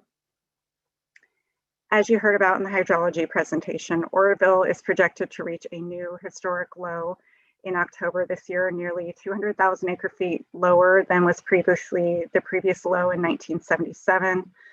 Folsom is projected to be near its historic low, just 10,000 acre feet shy of that was reached in 2015. And Shasta Reservoir is projected to be at a very low storage level, but higher than the prior low in 1977. These low storage levels create significant concerns given the Central Valley Project and State Water Project's obligations to meet salinity requirements in the Delta, which require around 200,000 acre feet of water a month or more. Next slide, please. This slide shows the additional water the Central Valley Project and State Water Project are releasing from storage to ensure that salinity control is maintained in the Delta, referred to as supplemental project water, which is tracked daily for the purpose of issuing curtailments under existing curtailment requirements as part of Standard Water Right Term 91.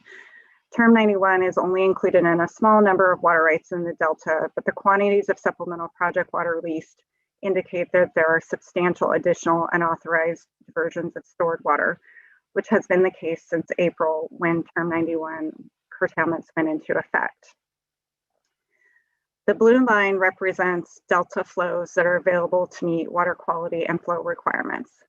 When the blue line rises into the upper red area of the plot, stored project water is needed to maintain Delta requirements and in-basin needs. As you will see on the graph, these supplemental project water releases have reached 10,000 CFS or more, which is a substantial amount of water. Next slide, please. This set of graphs provides another summary of current and projected reservoir storage conditions for Shasta, Folsom, and Oroville for 2021 compared to calendar year 1977. What is notable on these graphs is the reversal of reservoir drawdown that started in the fall of 1977 and water year 1978 due to the return of wet conditions. Essentially, what occurred in the 1970s drought is that conditions were very severe during 1976 and 77. We fortunately had a return of wet conditions in 1977. Or the end of 1977, beginning of 1978. What is also notable is that without a return to wet conditions, like occurred in water year 1978, reservoir storage conditions in Central Valley Project and State Water Project reservoirs are expected to be at concerningly low levels entering next year. At the same time, relative to conditions in the 70s, demands for water from the Delta for drinking water and other purposes are much higher than they were in the 70s. With that context for the current dry conditions, I will now turn it over to Connie Mitterhofer to provide background on the governor's drought proclamation and the need for the emergency regulation. Thank you. Thank you, Diane. Good morning, Chair Esquivel and members of the board. My name is Connie Mitterhofer. I'm a supervising engineer and program manager of the Hearings and Special Projects section in the Division of Water Rights. So as drought conditions evolve this spring, various actions have been taken by the administration to respond to those conditions. On April 21st of this year, Governor Newsom issued a proclamation of a state of emergency for Mendocino and Sonoma counties and the Russian River watershed. On May 10th, Governor Newsom expanded the state of emergency proclamation to 41 counties, including those within the Delta watershed. The May proclamation finds that it is necessary to act expeditiously to mitigate the effects of drought conditions in the Delta watershed, both to ensure the protection of health, safety, and the environment, and to prepare for potential sustained drought conditions. The May proclamation directs the board to consider adopting an emergency regulation to curtail water diversions when water is not available at water right holders' priority of right, or to protect releases of stored water in the Delta watershed. On July 8th, the governor expanded the emergency declaration to 9 additional counties and called upon Californians to voluntarily reduce their water use by 15%. Water Code Section 1058.5 provides the State Water Board the authority to adopt emergency regulations in certain drought years, or when the governor proclaims a drought state of emergency in order to prevent the unreasonable use of water, to require curtailment of diversions when water is not available under the diverter's priority of right, or to require monitoring and reporting of diversion or use. Next slide, please. The Delta provides critical water supply for the state for multiple uses. It is the state's largest surface water source, supplying 2/3 of Californians with at least some portion of their drinking water. It is also home to numerous fish and wildlife and plant species listed as threatened, endangered, or special status. Given the importance of the Delta water supplies, it is critical that shortage issues be addressed. While various actions have been taken in response to the dry conditions, including reducing or eliminating contract water deliveries, implementing mandatory and voluntary conservation efforts, and changes to required minimum flows, data indicates that there are still significant imbalances between supplies and demands. Given these conditions, there is an urgent need to address the shortages by 1, developing a sound methodology for comparing available supply and demand, and 2, given the State Water Board the tools it needs to prevent diverters from taking water they do not have a right to use. The state has an obligation to ensure that water right holders and claimants who do not have water available at their priority of right and do not have a need or responsibility to provide water for minimum health and safety cease diversions of water. That water is needed for more senior rights and to protect critical water storage for minimum health and safety, salinity control in the Delta, and some ecosystem protection. Next slide, please. Adoption of an emergency regulation is necessary to address the immediate and dire water shortages in the Delta watershed.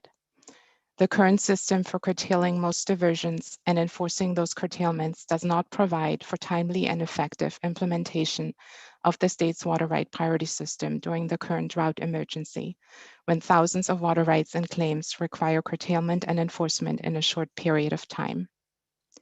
Without a regulation, the board is limited to issuing warning letters and notices of water unavailability to right holders and claimants. Notices, however, are informational only and are not orders to stop diverting. There's no evidence that notices of water unavailability are actually resulting in curtailments of diversion. In fact, available data indicates that depletions have remained high. In response to the June 15th notices the division issued, the division is seeing a response rate of only 20% for the completion of certification forms. And that 20% only reflects the percentage of right holders that completed the form, not the percentage of right holders that had ceased or planned to cease diversions. There's an increased need for more certainty that diversions will cease when water is not available to address health and safety water supply needs and other critical purposes for preserving previously stored water releases. Additionally, there's a need for additional reporting from water users to better evaluate water unavailability.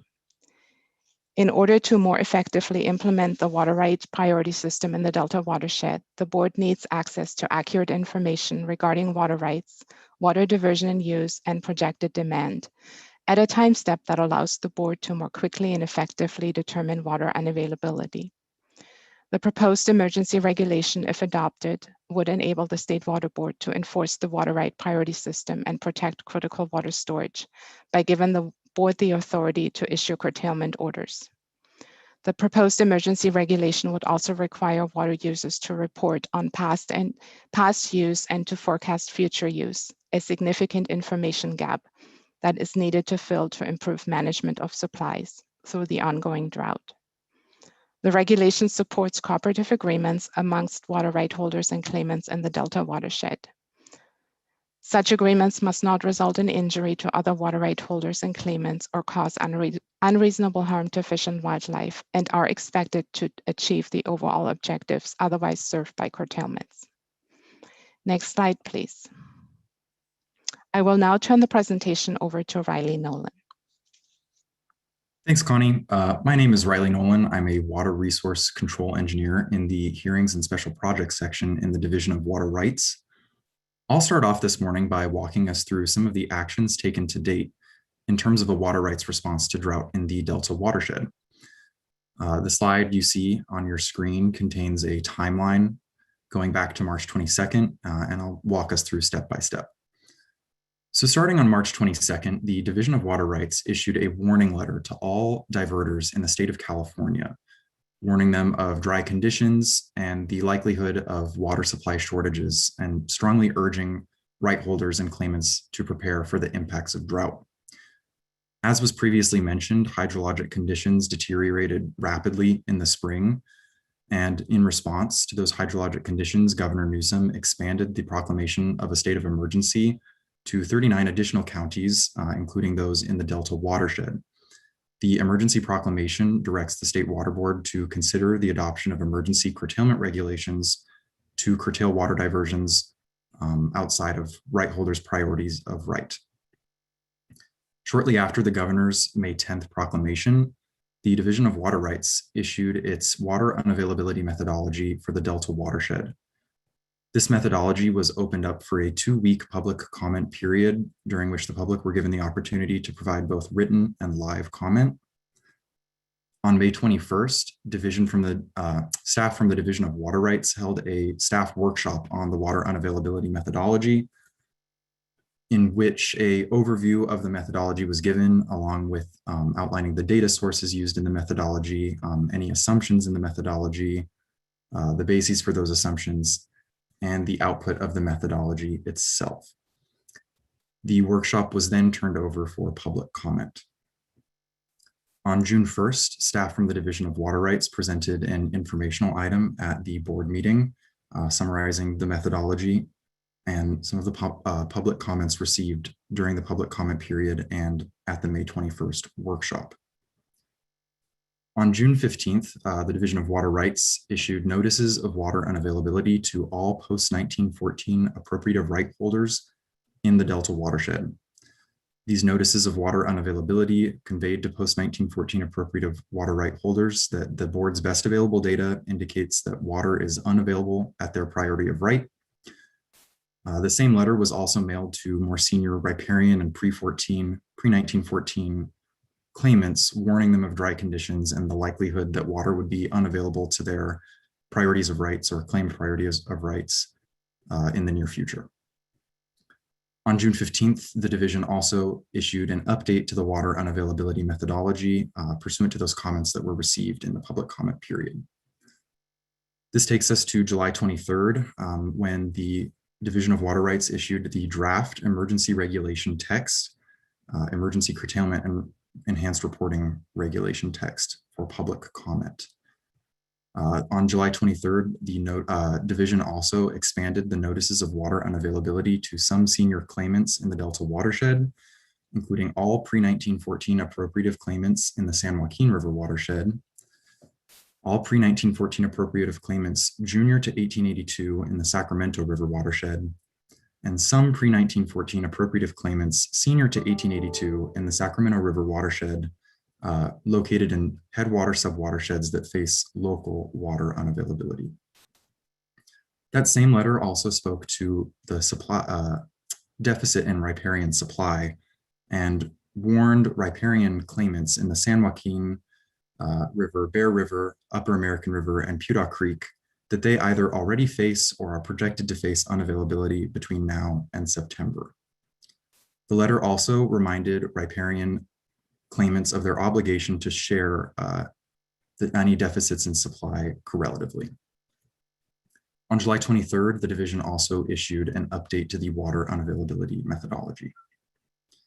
This takes us to last Tuesday, July 27th, when staff from the Division of Water Rights held a public workshop on the emergency regulation and also covered those recent updates to the water unavailability methodology. And finally, last Friday on July 30th, the Division of Water Rights issued a revised version of the draft emergency regulation and an accompanying change sheet summarizing those edits that were made in response to comments received both in written form and live at the July 27th workshop. On July 30th, the Division of Water Rights also issued the Notice of Proposed Emergency Rulemaking, which is a part of the emergency rulemaking process outlined by the Office of Administrative Law. And in addition, the division also released the Finding of Emergency Informational Digest and Fiscal Impact Statement associated with the emergency regulations. Next slide, please. So I'll also be summarizing the groups that submitted written comment in response to the July 23rd posting of the draft emergency regulation text. We received written comment from a total of 122 commenters, including Assemblymember Adam Gray, State Senator Shannon Grove, the Bureau of Land Management, 10 municipalities or similar entities, 12 non-governmental organizations or NGOs, 44 irrigation districts or similar entities, and 53 individuals, businesses, and homeowners associations. I'd also like to note that we accepted live comment at the July 27th staff workshop and encouraged live commenters to follow up with written comment in cases where they proposed a change to the methodology or a change to the emergency regulation text or associated documents. So I've listed the commenters who submitted written comments on the next 2 pages. And if we could go to the next slide, please. I'll just leave these up for a few seconds for you to take a glance before handing it over to my colleague, Lisa Hong. Next slide, please. And thank you. I'll hand it over to Lisa Hong. Good morning. Thank you, Riley. My name is Lisa Hong. I am a staff engineer on this project, and I will be giving you an overview on the water unavailability methodology and the results from the methodology that we're seeing. So the water unavailability methodology is the technical basis behind the past 2 rounds of notices of water unavailability that were issued to water right holders and claimants throughout the Delta watershed. As Diane mentioned at the beginning of this presentation, it also plays a part in the proposed emergency regulation. The methodology is used to determine when we're expecting natural or abandoned flows to not be available for diversion and for what priority of rights. It does not address a water right holder's rediversion of their previously stored water or their contracts or transfers. So very broadly, the methodology took water demand information that were reported for 2018 and 2019, corrected for apparent errors in the data, and compared it against the anticipated supply. In the future, we can also incorporate additional best available demand information into the methodology, including projections of future demands by large water right users or demand data reported for 2020. This comparison between supply and demand shows the anticipated water shortage and therefore determines which water rights and claims may not have water available to divert. So we make this comparison for both headwater subwatersheds and for watersheds as a whole. Headwater subwatersheds are smaller regions within each watershed where the water originates. So for example, the Stanislaus River or the Feather River will be examples of headwater subwatersheds. And we compile data across the watersheds to also evaluate the Sacramento and San Joaquin watersheds as a whole. The methodology was released in May as a summary report, 2 technical appendices, an Excel spreadsheet showing all the data that we're using, and a visual display showing the result of applying the methodology. We hosted a staff workshop on the methodology shortly after its release, and the board received numerous helpful comments during the public comment period, after which we have released 2 rounds of refinements to the methodology. Next slide, please. So this slide shows the refinements to the methodology that we have made for the June 15th release based on public comments and further review. I won't go into too much detail about the changes since we have recently described them in a staff workshop last week, and you can also find more details in the June 15th version of the methodology report. But overall, we have refined how we account for abandoned flows and also revised how we compare water supply against demand in the legal delta to more accurately evaluate conditions in this region. We have also relocated some demand in analysis to better reflect their actual points of diversion and refined and updated our supply forecasts. To be transparent with the feedback that we've received, we created a new appendix to the methodology report describing the public comments. And very shortly, my colleague Mara Irby will walk you through the specific of those public comments. Next slide, please.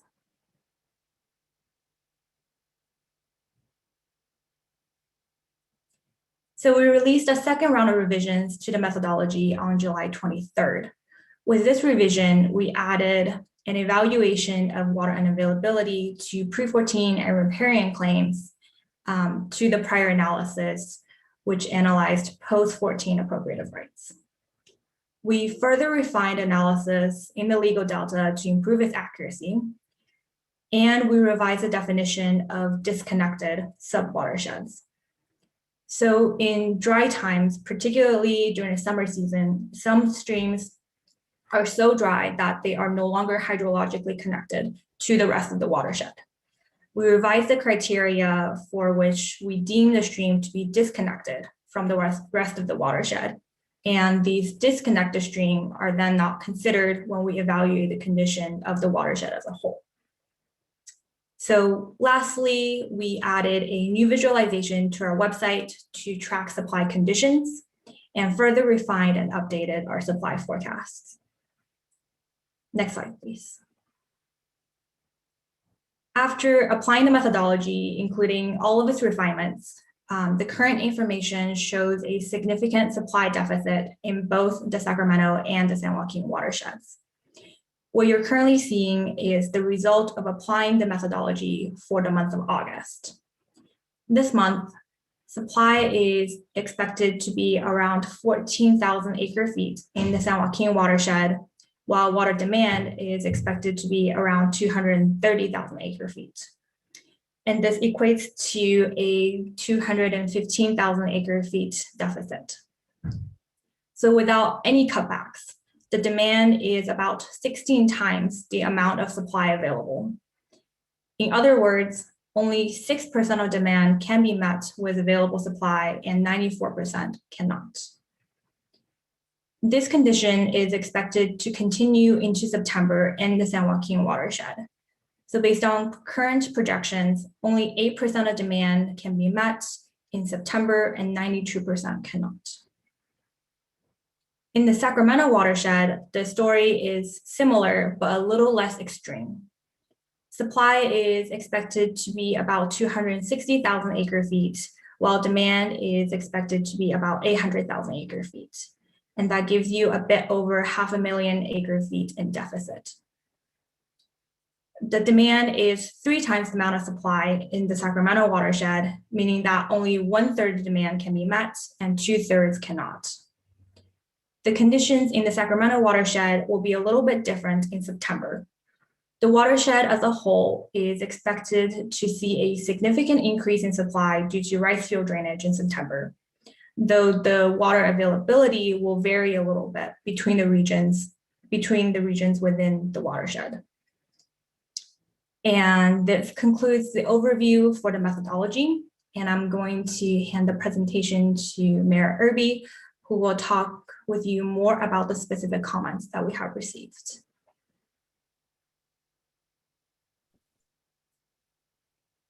Thank you, Lisa. My name is Mara Irby. I'm an environmental scientist with the Division of Water Rights in the Hearings and Special Projects section. I'll be summarizing the public comments that we received regarding the methodology, as well as the division's responses to these comments. As Riley described a moment ago, public comments regarding the methodology were received following the initial release of the methodology on May 12th and the release of the first revised methodology on June 15th. In addition to receiving written comments, oral comments were also received during public workshops on May 21st and July 23rd.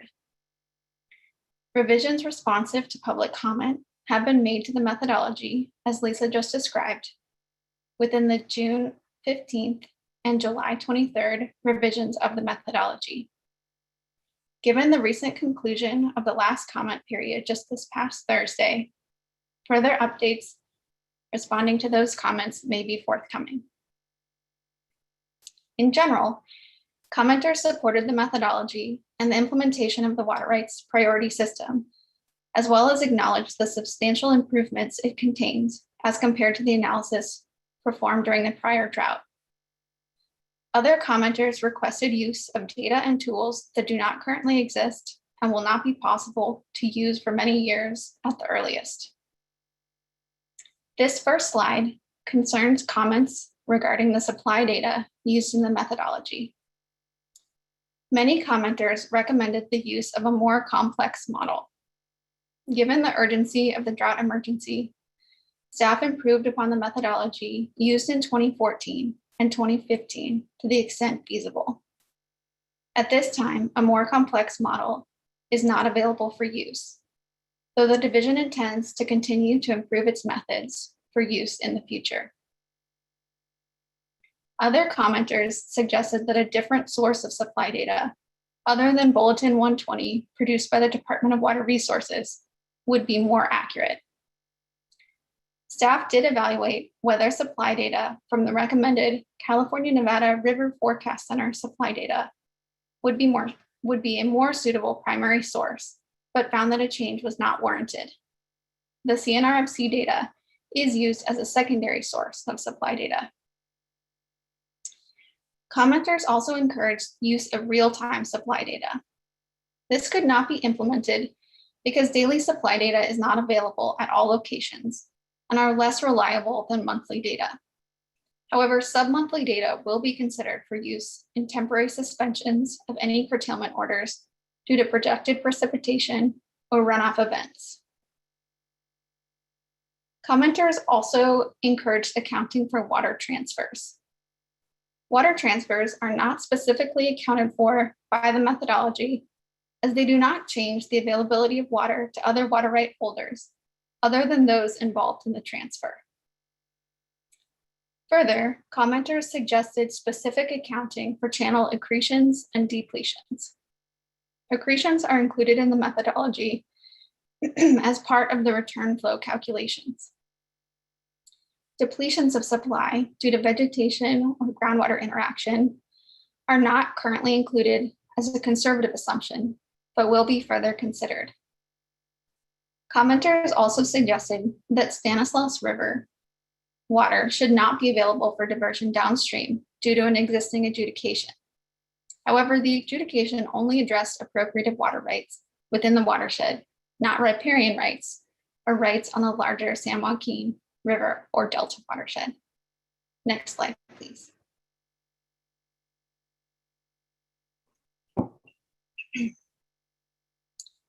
The second major category of comments regards demand data. Following the initial release of the methodology, where riparian and pre-1914 demands were lumped together, commenters recommended that the board separate senior claims of demand into riparian and pre-1914 appropriative demands. This was necessary given the severity of the drought and was included in the July 23rd version of the methodology report, as Lisa just described. Commenters also recommended that 2020 reported diversion and use data be used in place of 2018 data. When this effort began, the reporting deadlines for 2020 data were not yet passed.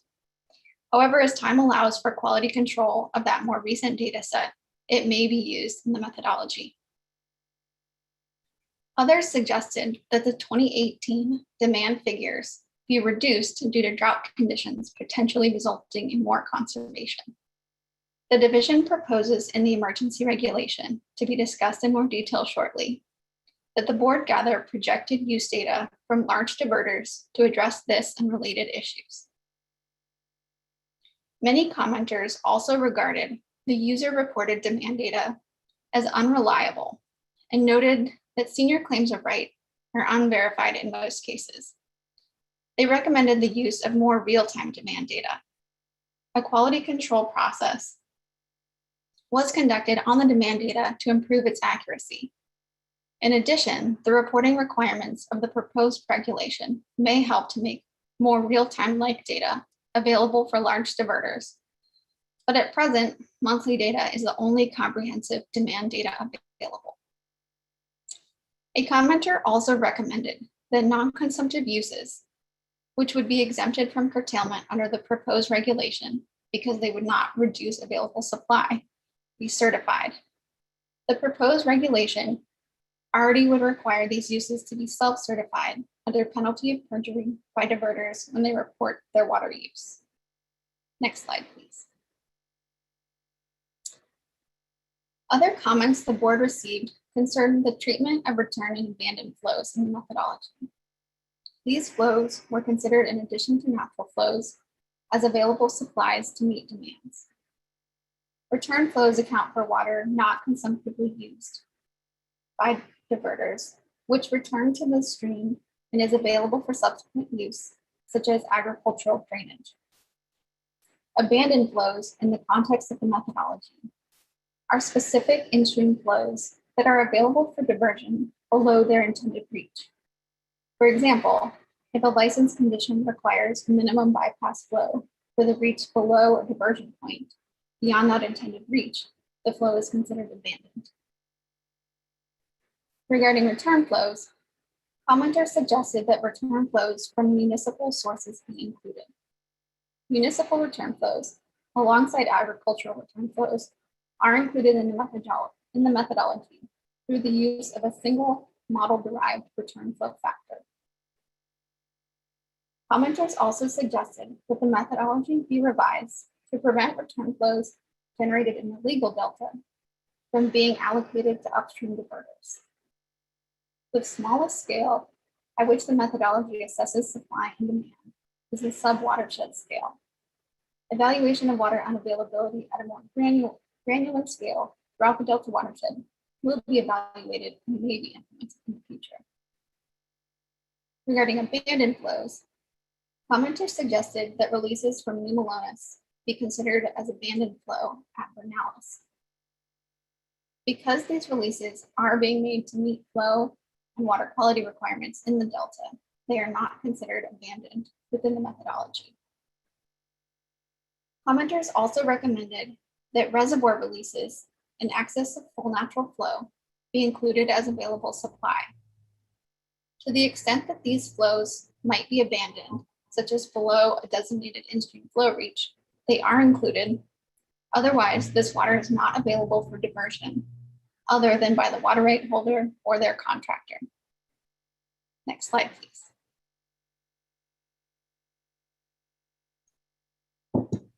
Another common category of comments received regard issues specific to the treatment of supply, demand, and water availability in the legal delta. Commenters requested that the board consider water residence time, tidal inflows, and water quality in the legal delta. Staff have been evaluating these issues and found that during dry conditions, especially this late in the summer, the 1 month residence time used within the methodology is appropriate. The large releases of previously stored water that provide salinity control in the legal delta that Diane described earlier in this communication illustrate that there is not a significant amount of freshwater storage in the legal delta at this time, or those additional flows to control salinity would not be needed. At this point in the year, any storage longer than a month would have been exhausted. The inverse relationship between residence time with molecules and flows also demonstrates that residence time is not a good indicator of water unavailability from a mass balance perspective. But simply, it is not reasonable to expect that more storage is available in the delta during drier conditions and less during wetter conditions. The assumptions about storage in the delta and residence time may be revisited as appropriate during the wet season.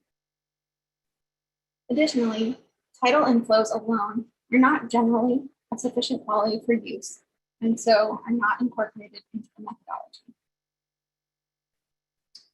Commenters also requested that special provisions be included for land in the delta that is below sea level, on the basis that diversions to these lands are often passive.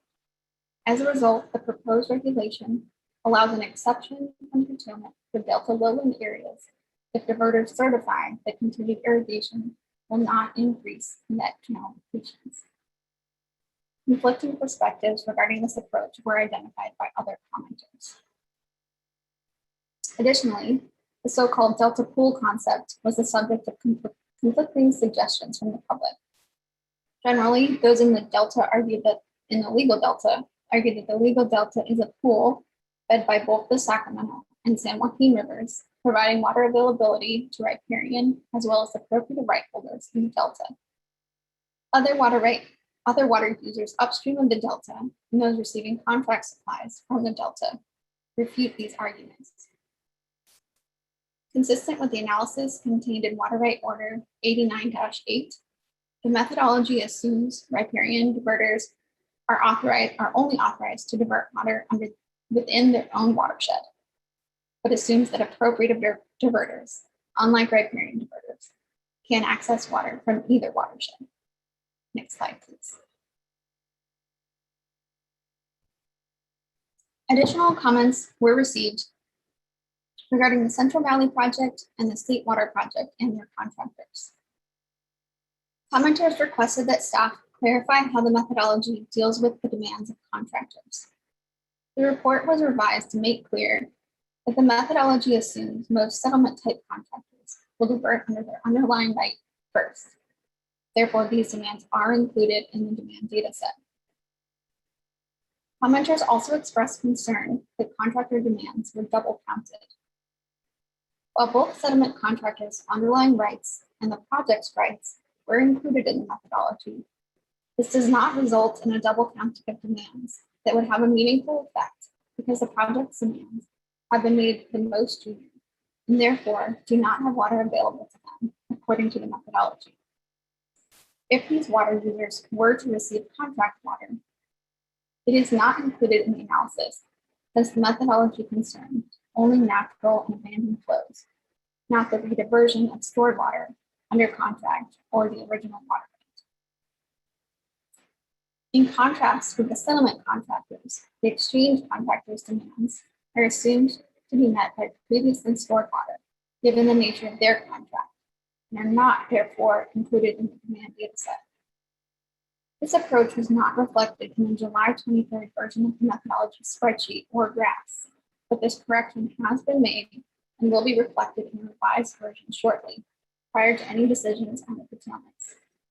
The correction did not result in a change in the determination that water is unavailable to pre-1914 and post-1914 diverters in the San Joaquin River watershed.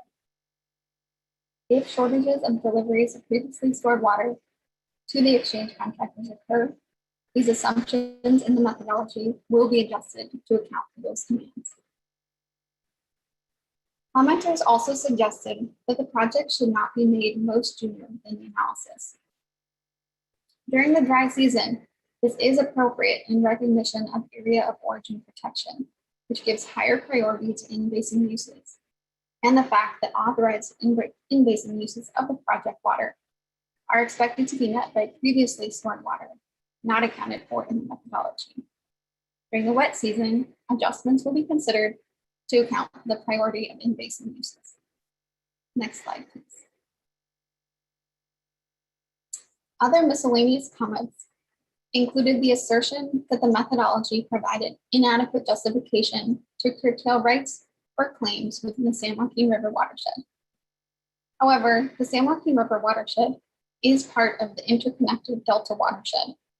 As such, it is appropriately included in the methodology, which shows inadequate supplies to meet all rights within the system, and according to the priority system, junior rights must therefore be curtailed. Other commenters requested the exclusion of areas disconnected from the larger Delta watershed during dry conditions. As a result, the proposed regulation enables diverters to submit information for consideration regarding discontinuity of the stream system where curtailment could not make water available for downstream seeding diverters. Commenters also requested that the board consider water users with no alternative water sources.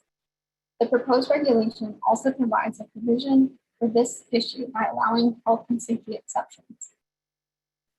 Further, commenters requested that the board support voluntary agreements.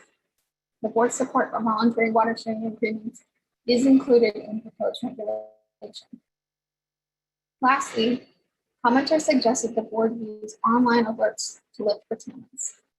Staff plan to notify diverters of the lifting of curtailments via email communication from our email subscription list, as well as making information available on our drought webpage.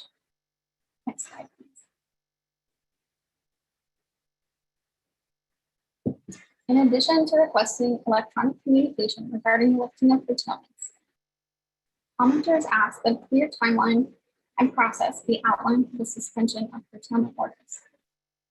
The July 23rd revision of the methodology describes that sub-monthly curtailment decisions will be made based on actual or forecasted precipitation events to ensure curtailments are suspended in a timely manner when additional supplies become available, particularly refilling depleted reservoirs. Data sets that may be used for this purpose include the quantitative precipitation forecast from CNRFC, atmospheric river activity sub-seasonal outlooks from the Center for Western Weather and Water Extremes, use of the USGS basin characterization model, and other tools. Other updates to data and assumptions are possible and will continually be evaluated, including to address issues identified in public comments. As we move to the next slide, I will hand off to my colleague Nicole Williamson to present on the proposed emergency regulation.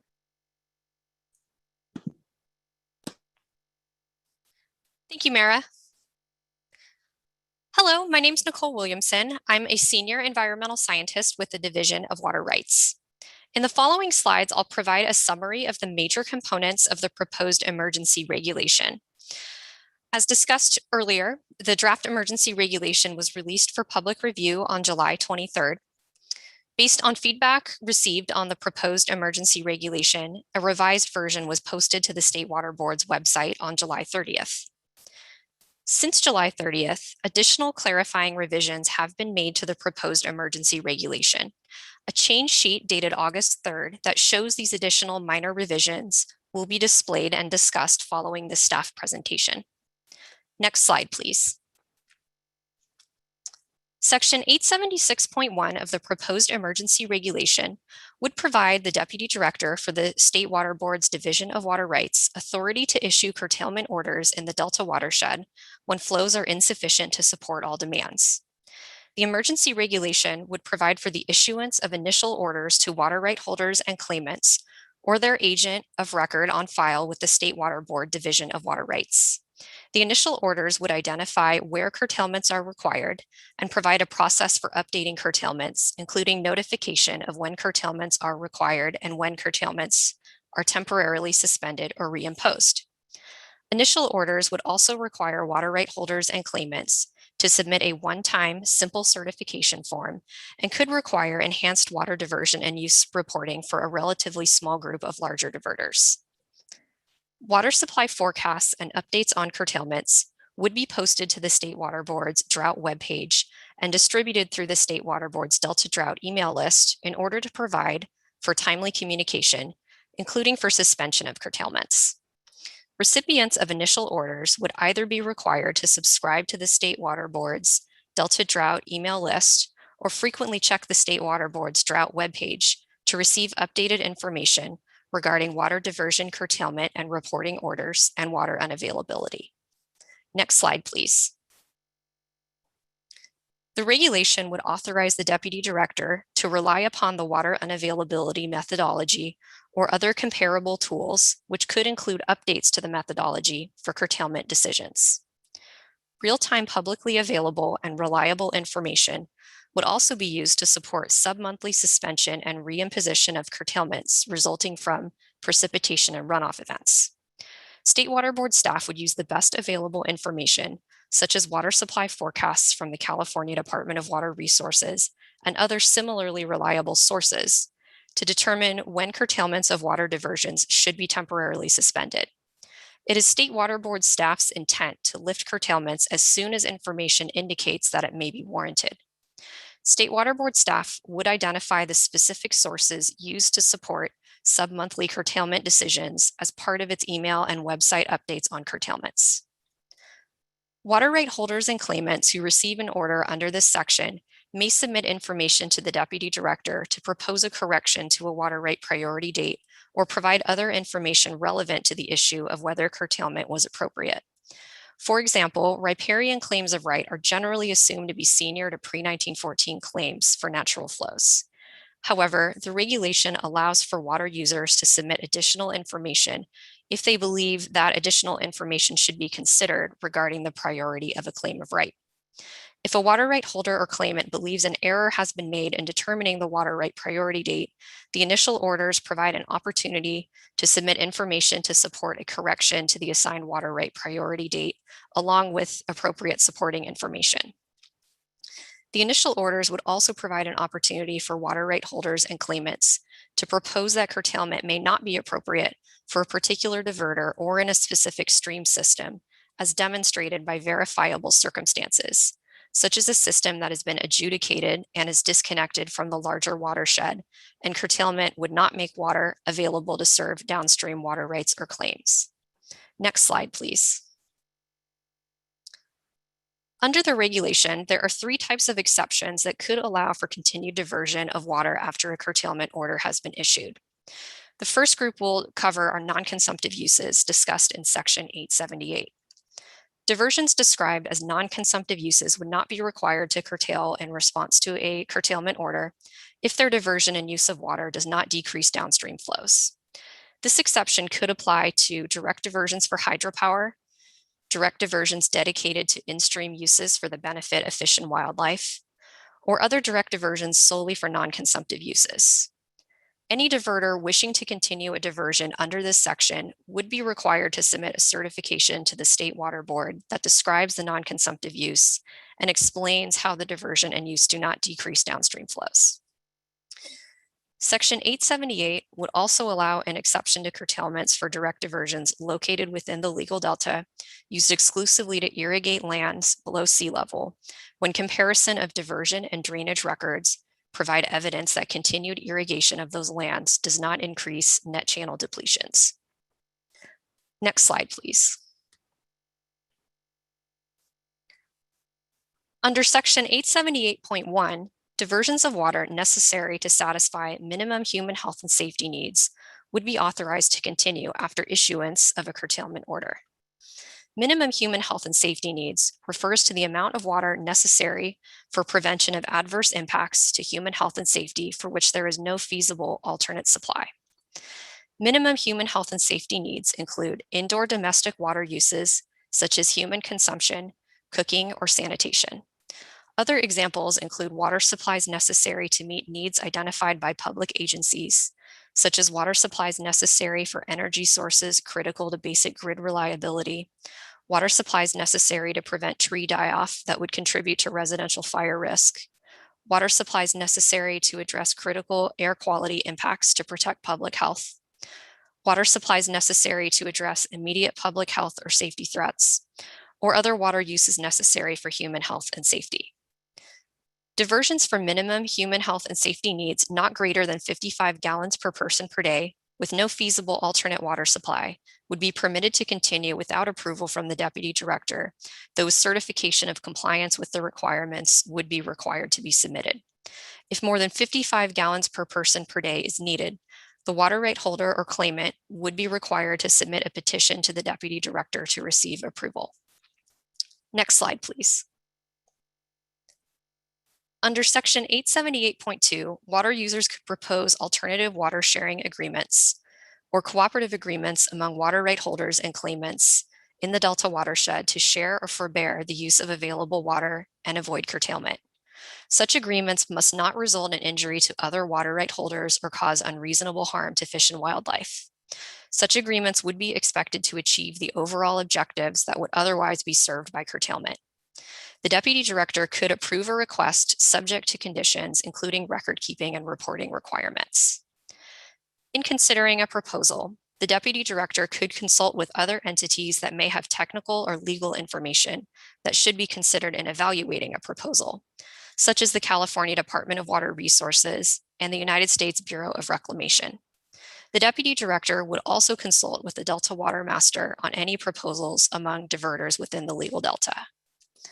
An alternative water sharing agreement proposed under this section may be implemented pending review by the Deputy Director if potentially affected water right holders, including but not limited to the California Department of Water Resources and the United States Bureau of Reclamation, concur with the proposal and no objections are submitted to the Deputy Director. Next slide, please. The proposed reporting requirements of the emergency regulation include 3 components. The first component would provide authority for the Deputy Director to require water right holders and claimants issued an initial order to submit a one-time simple certification form indicating that they have and will continue to take actions needed to comply with any curtailment orders that may be issued under Section 876.1, including regularly reviewing information posted on the State Water Board's drought webpage or subscribing to the State Water Board's Delta Drought email subscription list to determine when curtailments are required and ceasing water diversions when curtailments are ordered. The second component would provide authority for the Deputy Director to require enhanced diversion and use reporting.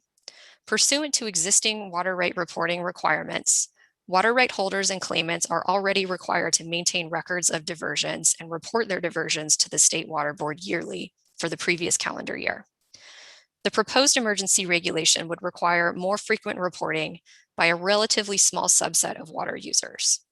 In order to minimize the burden on the majority of diverters in the Delta watershed that are smaller and may have more limited abilities to report on a regular basis, these reporting provisions would only apply to the largest diversions in the Delta watershed, including those with a total authorized face value or recent annual reported diversion amount of 1,000 acre-feet or greater.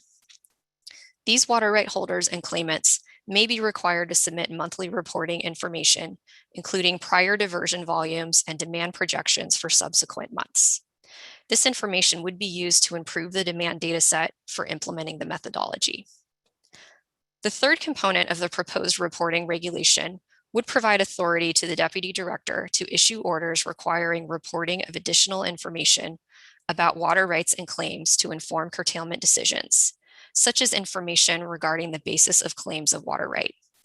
Pre-1914 appropriative and riparian claims of right are not permitted by the State Water Board, or in most cases validated by a court. As such, there may be instances in which additional information is needed related to these claims to inform curtailment decisions. This information may be used to improve the demand data set for implementing the methodology and may inform curtailment decisions, but is not intended for other purposes. Next slide, please. Section 879.1 would provide that compliance with the emergency regulation is a condition of all water right permits, licenses, certificates, and registrations for diversions. Section 879.2 would clarify authorities under which the State Water Board may pursue enforcement for violations. It is anticipated that any enforcement would likely be focused on larger diversions that have a significant effect on flows or in response to complaints submitted. Generally, enforcement actions are incremental, with the first step focused on informing water users and assisting them to gain compliance. Next slide, please. As discussed previously, the draft emergency regulation language was posted to the State Water Board's website on July 23rd. Several revisions have been made to the proposed emergency regulation in response to feedback provided by water users and other parties. The following slides provide a summary of those recent revisions. Section 876.1 was updated to clarify that curtailments would apply only to direct diversions and diversions to storage of natural and abandoned flows and to the unauthorized diversion of stored water. Curtailments would not apply to the delivery of previously stored water under a water right or contract. The proposed emergency regulation was also updated to clarify that the Deputy Director will consult with and obtain the concurrence of the Delta Water Master prior to issuing curtailment orders to water right holders and claimants in the legal delta. Section 876.1 was updated to provide an opportunity for water right holders and claimants to propose that curtailment may not be appropriate for a particular diverter or stream system as demonstrated by verifiable circumstances, such as a stream system that has been adjudicated and is disconnected from the larger watershed, and curtailment would not make water available to serve senior downstream users. The Deputy Director will review timely provided proposals and supporting information and analyses, make a determination regarding the proposal, and inform the affected water right holder or claimant of any appropriate update for the purposes of water diversion curtailment orders. Next slide, please. Section 876.1 was also updated to state that by no later than October 1st, 2021, and by no more than every 30 days thereafter, the Deputy Director will assess whether to suspend or reimpose curtailments and publicly issue an update on curtailments based on the most recent water availability information. These updates will be provided on the State Water Board's drought webpage. Section 878.2 was updated to allow for alternative water sharing agreements to be implemented pending review by the Deputy Director if the California Department of Water Resources, the United States Bureau of Reclamation, and other affected water right holders and claimants concur with the proposal and no objections to the proposal are submitted. Proposals that do not have concurrence from the California Department of Water Resources, United States Bureau of Reclamation, and other affected water right holders and claimants require the Deputy Director's approval before implementation. The proposed emergency regulation was also updated to require the Delta Water Master's concurrence before issuing enhanced reporting orders to diverters in the legal delta. In addition, the regulation was amended to clarify that the Deputy Director and Delta Water Master will consider the need for reporting information and the burden of producing it, and will take reasonable efforts to avoid requiring duplicative reporting of information that is already in the board's possession when making decisions regarding the need for enhanced reporting information.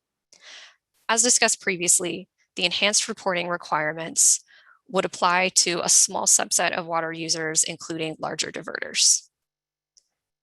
Finally, other minor revisions were made to the proposed emergency regulation language, such as the addition of new definitions, typographical corrections, and edits for sentence structure and clarity. And at this point, I'll pass it back over to Connie Mitterhofer. Thank you. Next slide, please. Thank you, Nicole. The slide shows the provisions that were included in the draft resolution that was released with the board agenda. In the draft resolution, staff would be directed to notice any updates to the methodology through the board's email distribution list and posting the updates on the drought website at least 24 hours prior to implementation. Staff would also be directed to provide updates during the regularly scheduled board meetings and to hold a workshop if those updates are substantial. Those workshops would be held as soon as practical, but maybe after implementation. And though not shown on the slide, the board also directs staff to engage with stakeholders by December 31st of this year or as soon as practical to identify and explore other possible approaches that could be developed and implemented to address severe water supply shortages and related concerns, including reservoir storage, minimum health and safety supplies, and maintaining salinity control in the delta. Examples include, but are not limited to, a curtailment methodology similar to Standard Water Right Term 91, currently included in the more junior water right licenses and permits. Also included in the resolution, the board directs staff to process any proposals for cooperative agreements offered as alternatives to curtailment as expeditiously as possible. Next slide, please. This slide shows both an overview of the regulatory process as well as the timeline that these next steps could occur on. The rulemaking process is established by California's Administrative Procedure Act, the APA. There are two types of rulemaking in California, regular and emergency. For emergency regulations, the normal rulemaking process is simplified and generally includes a number of steps, specifically a brief public notice period, a brief public comment period, review by the Office of Administrative Law, or OAL, and an OAL decision. The adopting agency, in this case the board, issues a notice of proposed emergency rulemaking and no sooner than 5 working days after this notice has been issued, submits the proposed emergency rulemaking file to OAL. OAL then has 10 calendar days within which to review and make a decision on the proposed file. During this 10-day calendar period, OAL posts the notice of emergency rulemaking on its website, which starts a 5 calendar day comment period. After the comment period ends, OAL has 5 calendar days to approve or disapprove the emergency rulemaking. If OAL approves the emergency rulemaking, it will file the approved regulation with the Secretary of State, upon which it becomes effective. As mentioned earlier, the draft regulation text was initially released on July 23rd and distributed both in hard copy and through the board's email distribution list. Last Friday, July 30th, revised regulation text with change sheet number 1 and the notice of proposed rulemaking were released, which included the informative digest and fiscal analysis. If the board adopts the proposed regulation today, we would submit the rulemaking file to OAL within a week. Adding those 10 calendar days that I previously talked about and submittal to the Secretary of State, the regulation would become effective at the earliest on August 16th through 19th and remain in effect for up to 1 year. Next slide, please. The slide shows the differences between curtailment orders and notices of water unavailability. The division would be issuing curtailment and informational orders very quickly after the regulation becomes effective. Notices of water unavailability inform water right holders that based on best available information, water is estimated to be unavailable at their priority of right. Notices of water unavailability are not orders to stop diverting. Water right holders and claimants should use the information made available by the board to inform their water diversion and use decisions within the context of California's water rights system. A curtailment order, on the other hand, is an order or a directive to stop diverting. Notices of water unavailability will no longer be issued if the board adopts the proposed emergency regulation. Instead, communications regarding water unavailability will occur via curtailment orders as specified in the proposed regulation, including communications regarding suspensions and reimposition of curtailment orders. Next slide, please. We wanted to remind everyone of some of our available resources and ways that you can contact us and stay informed. If you have any questions, you can send us an email at bay-delta@waterboards.ca.gov or leave us a voicemail on our Delta Drought phone line. Staff are monitoring the email box and phone line and will get back to you as soon as possible. We also strongly encourage you to subscribe to our Delta Drought email distribution list if you haven't done so already. Information on water unavailability in the Delta watershed will be distributed via that email distribution list that is shown on the slide. Please also regularly check our Delta Drought and water unavailability methodology web pages for current information. In response to public comments, staff is proposing additional changes to the emergency regulation text released on July 30th and the draft resolution released on July 23rd.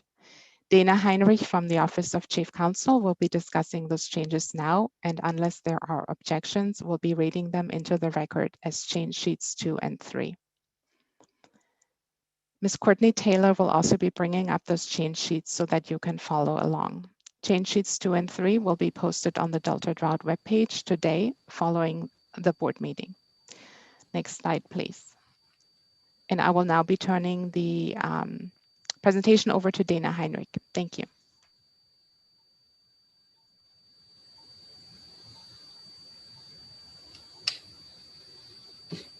Hello, my name is Dana Heinrich. I'm an attorney with the State Water Board's Office of Chief Counsel.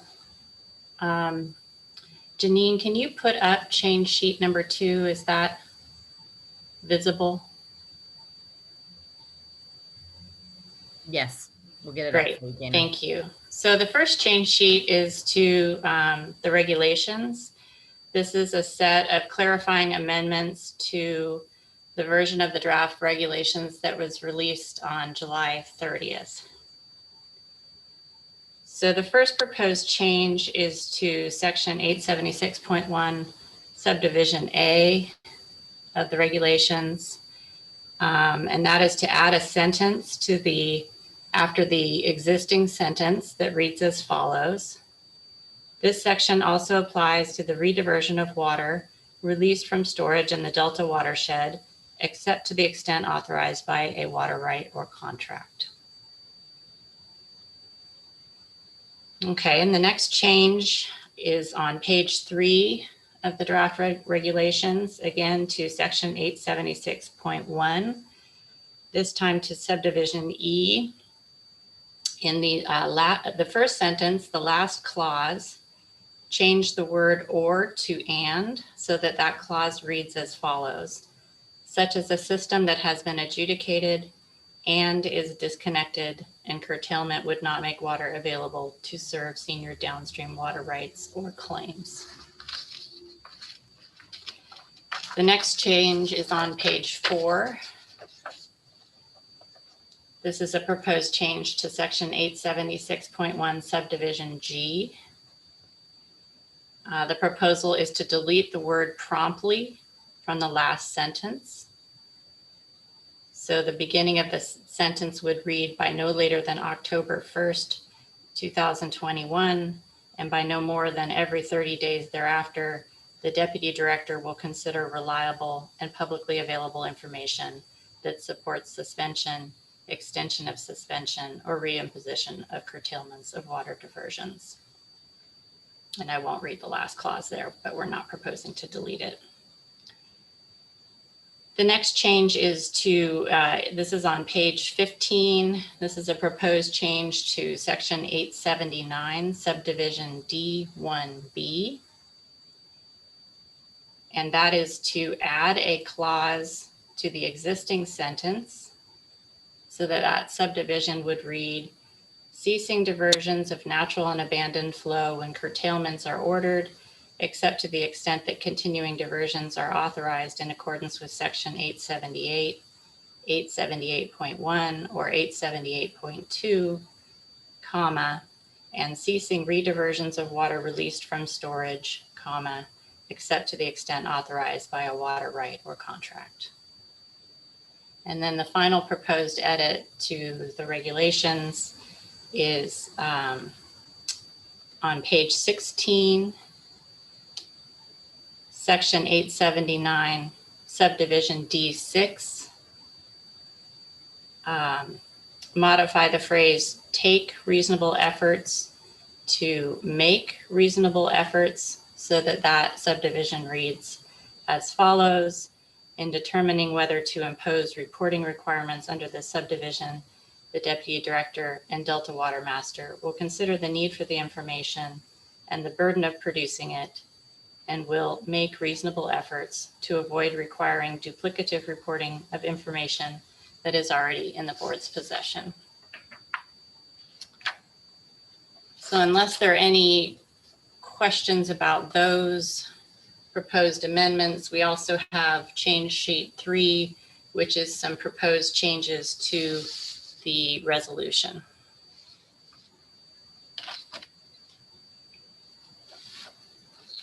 Not seeing any questions from the fellow board colleagues here, Ms. Heinrich. Thank you. So Janine, if you could put up change sheet 3 and scroll down to page, I think the first proposed edit, these are all in response to comments, I should add, that we received from commenters. The first proposed change is on page 5 of the resolution.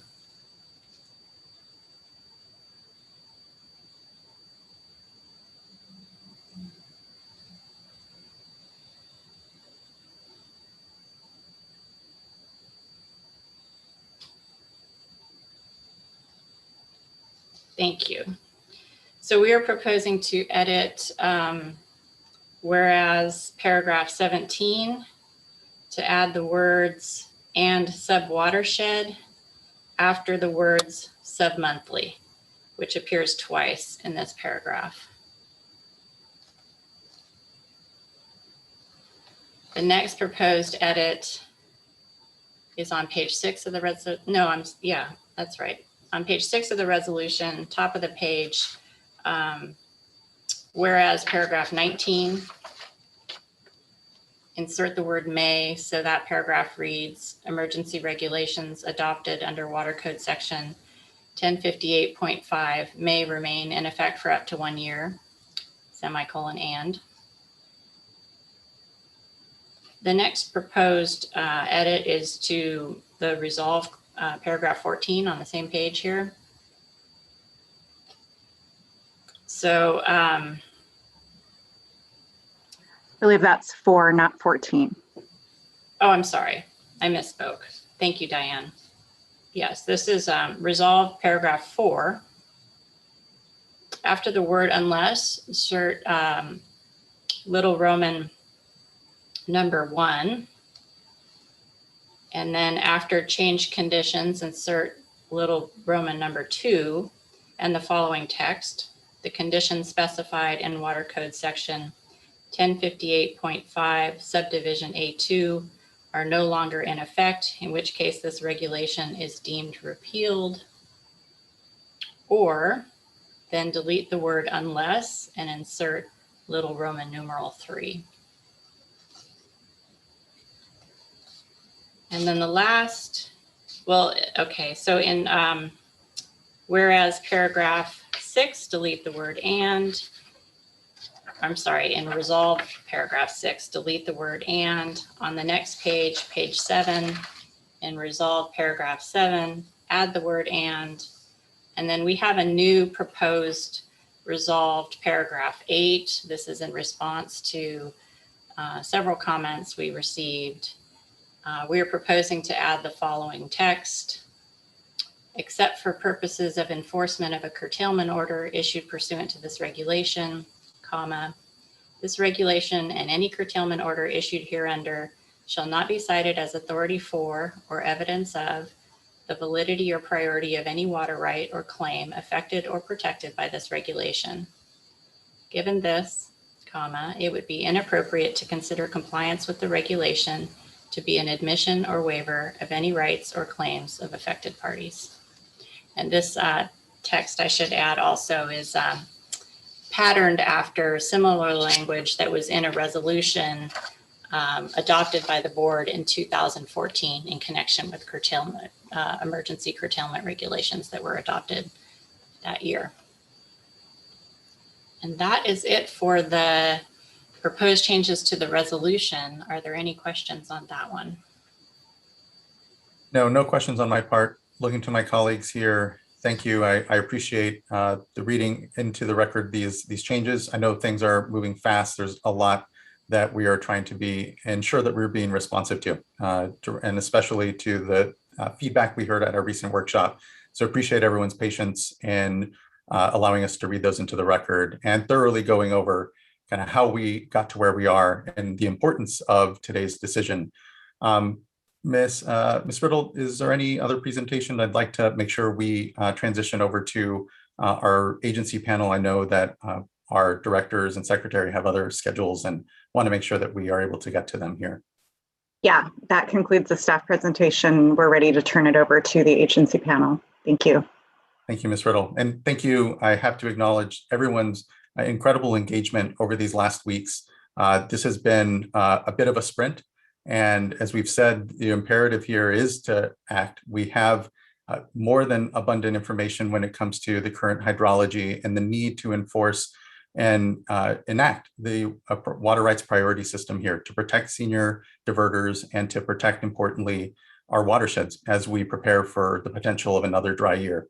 And I want to thank all the incredible stakeholders in the watersheds that have been working with us, that have been giving us good detailed feedback to improve as best we can the tools that we have now, knowing that we need to continue to perfect these tools and to have a water rights system that can be implemented, particularly in times of shortage, and provide certainty for our communities and our economies. So, and importantly, our ecosystems. So with that, I would just hand it over then to Director Namath and Director Conant and Secretary Ross. And thank you three for joining us here for this agency panel to hear the perspectives of your agencies on the work that we're being called here to do. And I know your schedules are busy, so I appreciate your flexibility in joining us here today. Thank you, Chair Esquivel. This is Carla Namath, Director of the Department of Water Resources.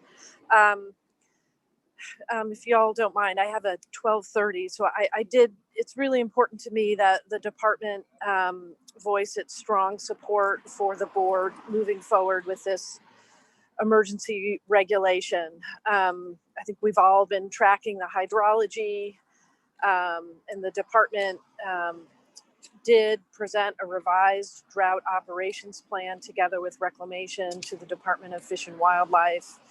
And that information really demonstrates just how increasingly difficult this year is and the true challenges that we have with Oroville Reservoir managing for water quality conditions in the Delta, even those that have received a waiver, even with a drought barrier in and carryover storage in Oroville. So I do appreciate the enormous amount of work that went into today, not just from board staff, but the stakeholders. It's just going to be critical that that the state of California begins to implement this, and DWR will offer its support and partnership to the board as you move towards implementation. So thank you. Thank you, Director. Really appreciate your time, and thanks for the flexibility. I know you're having to juggle a lot here, so thank you. Director Conant. Yeah, good afternoon, and thank you, Chair Esquivel and members. I'm Ernest Conant, Regional Director of the California Great Basin Bureau of Reclamation, and we oversee the CVP. I appreciate the efforts of the State Board staff in providing a very detailed summary of what's being proposed and response to comments and so on, and the interchange that has occurred. So I'm here to express Reclamation support for the State Board's efforts to adopt these emergency regulations to implement water right curtailments. As you all know, this is the worst drought since 1977, the worst since 2014-15, worse than 2014-2015. And despite our best and collaborative efforts, the projects continue to struggle to meet temperature and storage targets in our reservoirs, to meet delta salinity conditions, and to provide water for public health and safety. And in short, we've run out of tools and ways to meet all of these competing demands. So Reclamation supports the emergency regulation being considered by the State Board in recognition of the extremely low inflow to our rimmed reservoirs and recognizing the need to take action on curtailment of water rights in an effort to meet our mutual goals.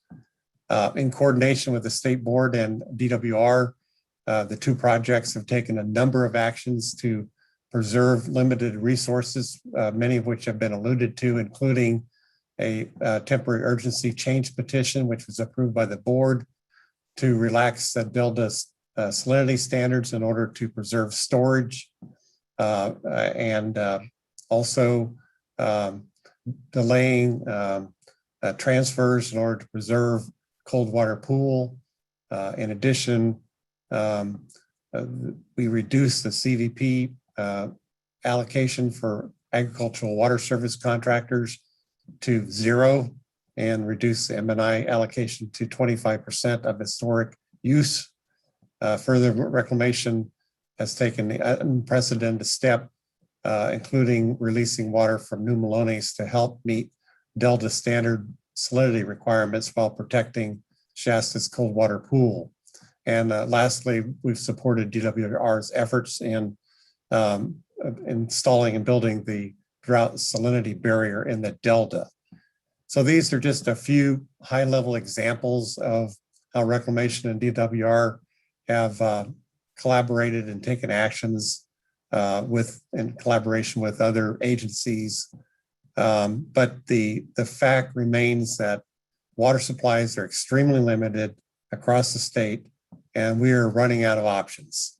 So as a staff presentation described in detail, the CVP and SWP reservoirs are using stored water releases daily to meet delta outflow and other project requirements, while at the same time attempting to preserve stored water supplies for later in the season and for temperature management.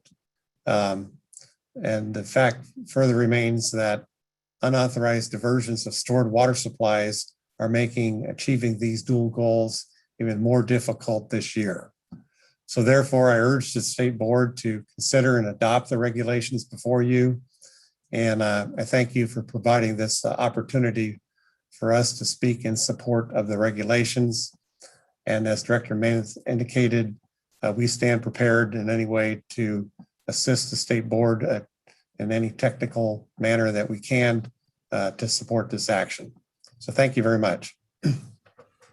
Thank you, Mr. Cohen. As we noted earlier, this is a west-wide drought, and know that you're having to balance other competing needs in other states. And so appreciate the great time and attention you've provided for us and continue to and leadership when it comes to the management of these projects, and knowing how critical that federal and state relationship is between the State Water Project and the Central Valley Project. Just appreciate, I know, all the coordination that's going on.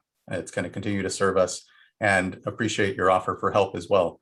And when it comes to understanding our water rights system, the hydrology we have, and bringing to bear the technical resources that I know the federal government is a partner on when it comes to helping the states respond to drought. So I appreciate it, and thank you for your time here and support today.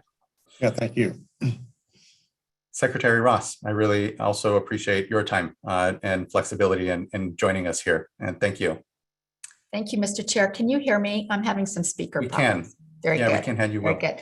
Thank you. I'll be brief. Obviously, the decisions that you're asked to make as members of the State Water Board have tremendous impact for all citizens of California, and especially for agriculture this year. There's plenty of pain to go around. We have many who, have left many acres fallowed. We have folks that have crops in the ground right now, and they're worried about getting them out. But we also have crashing ecosystems, and we're still working together. And I really appreciate the leadership of this board of making sure we get safe, clean drinking water to people throughout the state of California. So this drought is very real. The rapidity with which we're facing the situation is frightening, but it's also very real. We have seen this year, because of extreme heat happening earlier in the year, we started irrigating earlier, more frequently, and now we have the situation that we have. Mother Nature will always rule the day, and Mother Nature and climate change have brought us the situation that we have. And therefore, the decisions that you have to make have very real impacts on people, but not making these decisions would have even more horrendous impacts for people. Very worried about salinity intrusion, which would have long-term consequences for people, for drinking water, for the use in agriculture, and for the species that need fresh water. So I support the decisions that you're being asked to make today. It is necessary, but I do want to call out how very much I appreciate, Mr. Chair, you and the board members always working hard to make sure that voluntary approaches will be considered, and that there is a real opportunity for alternative water sharing agreements to help us achieve what has to be done this year. And so I know that with the leadership that we have throughout the Delta, that is possible. And I know that there are good people who are working on that. I know that your water master is enthusiastic in trying to bring people together to try to make that happen. And so I just am very hopeful that people will accept that opportunity as a pathway to achieving what we need to have this year. But I also want to share with you how deeply concerned I am, as you all are, for our future, for next year, for the possibility of another season like we've lived through. And that is where we really need to work together, because we're all in this together, to really look at what we can do to really bring about drought reliability under some voluntary measures. And I'm very hopeful that all of us working together will be able to bring about something. Mother Nature brought us here much earlier than any of us could have expected even 2 months ago. And the chances of this being repeated for next year are more than real. And so I don't want us to lose sight of what we have to do now under this very acute situation, but being very mindful of what we need to do working together to really prepare ourselves for this type of situation to be repeated and to maybe even be facing a deeper drought. I'm here to support you however I can. It is a painful moment. We know the impacts are real. I want you to know how very much I appreciate you stepping into this role as members of this board of making these hard decisions. And however I can support you, I want you to know that we at the Department of Food and Agriculture will be there. I have great admiration for California agriculture and what it provides for us on a daily basis. A couple of words that have come up in the last year and a half, especially as we've lived through the health scares of COVID, is how essential agriculture is. Our farmers, our farm workers who work to make sure that we can mitigate the disruptions in our food supply. I also know that a word that has come up over and over again is how resilient California agriculture is, as we are as Californians, to be able to bounce back and just keep putting one foot in front of the other. And the other word that is a hallmark of California agriculture is innovation. I know that we will be able to work together to innovate our way through this situation and making ourselves even more resilient for the future. So thank you for the decision you're being asked to make. I support you and what you are doing, and I appreciate the hard work of your staff. They have been very engaged in listening to constituents from all perspectives, which is how we get to the best decision-making possible. So thanks for a few minutes of your time today. Oh, thank you, Secretary, for your consistent leadership through these years. It is not lost that it was your leadership that helped the ag community in the last drought. And here, regrettably, in circumstances we find ourselves quickly again.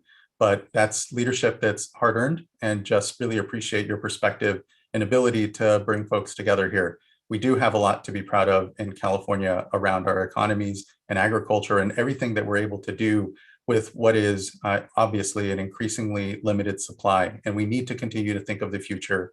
We need to continue to innovate with one another. And importantly, realize that all this activity that we're doing, all this information, it can all benefit both voluntary arrangements in watersheds as growers and other diverters own this challenge along with us, and can help with when it comes to resources from the state to get better telemetry, to get a better understanding of rights, and to administer and help protect this system and make sure that it works, that the Water Rights Administration system works in the state of California in an era of climate change.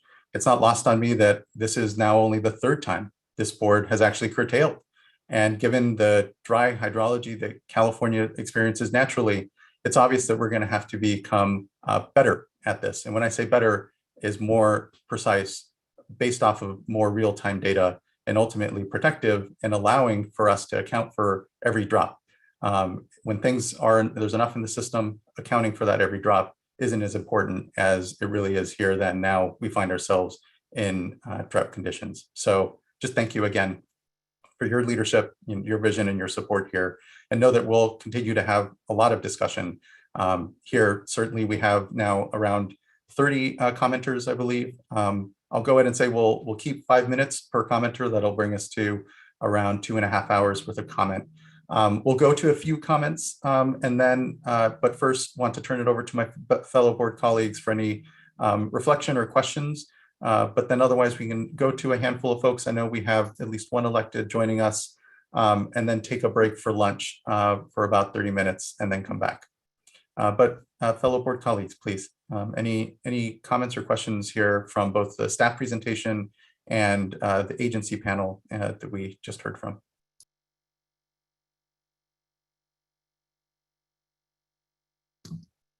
I just want to take a moment to thank you, Secretary Ross and Director Conant for your and Ms. Nemeth for your leadership. This is a very difficult issue, not just for those that are directly impacted by it, but for us at the board as well. We don't undertake these decisions lightly, and your inspirational words, I think, really do help to set the tone.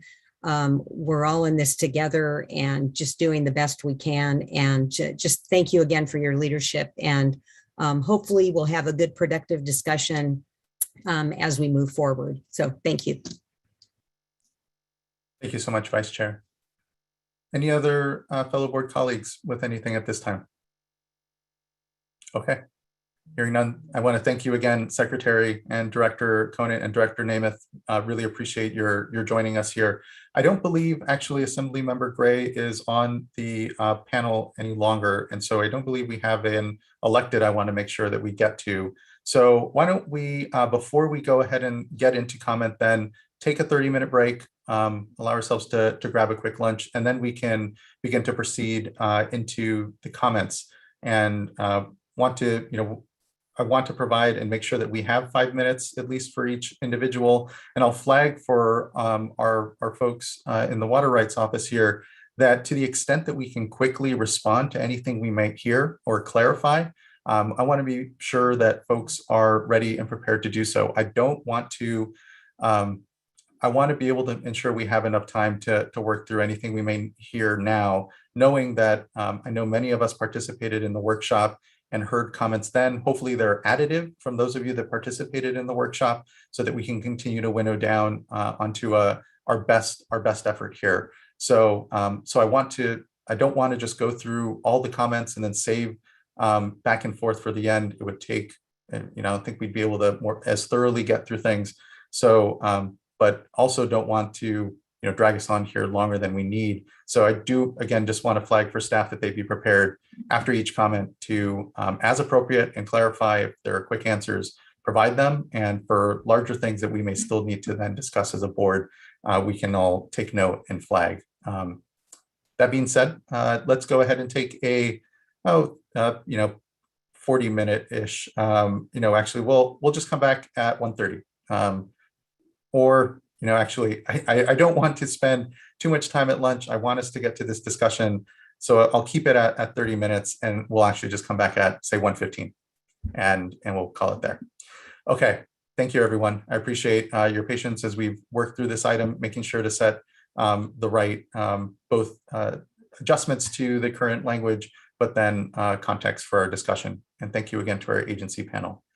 We will see you here in about 35 minutes at 1:15. Thank you, everyone.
Okay, everyone, we're at 1:15, and I think we can begin to gather back.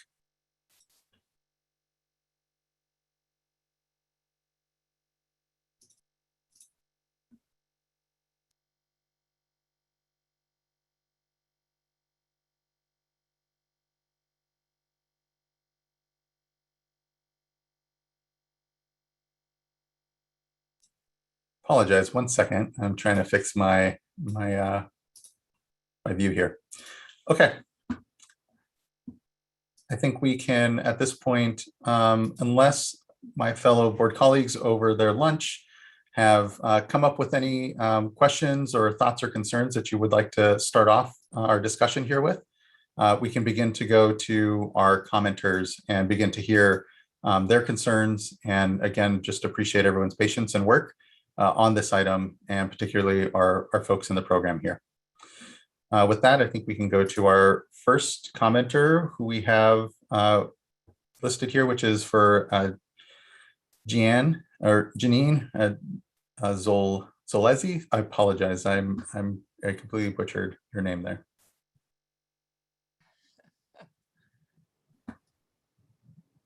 Thank you. Hello. I figured I would be first as I'm eating my lunch, so I apologize. Oh. Thank you. Jeannie Zalezi, representing Bannock Carbona Irrigation District, Patterson Irrigation District, and West Stanislaus Irrigation District. And I would refer you to our written comments to remind you of the district's position that staff's recommended methodology is insufficient and the proposed emergency regulations violate due process rights. In my comments today, I won't elaborate on those issues. I just want to ask the board to reflect on one issue. I would ask you to imagine a scenario where the only water right holders in the Sacramento-San Joaquin Delta watershed are pre-1914 and riparian right holders. There are no state or federal projects. Now imagine we have a year just like this one, unprecedented dry conditions. Is there any doubt that the water supply available to the pre-14 riparian water users would be sufficient? Is there any doubt that the fish and wildlife would be in good condition, even in such dry conditions? Is there any doubt that delta salinity would be acceptable? And I think the answer to all three of those questions is no. There is no doubt that if the only water right users in the Bay Delta watershed were pre-14 and riparian users, there would be sufficient water, even in this year type. Fish and wildlife would be in good condition, and delta salinity would be acceptable. So if we recall that the state and federal projects by law are entitled only to surplus water, water not needed by prior right holders, and remember that operation of the projects cannot injure other legal users of water. And then we consider that the state board is considering adopting emergency regulations that would allow it to curtail pre-14 and riparian water right holders in order to protect the state and federal projects. I would hope that illustrates the folly in the proposed action today and any attempt to curtail riparians, pre-14s, and senior water right holders. And thank you for your time. Thank you as well. And sorry to interrupt your lunch. Next, we have Alexis Stevens.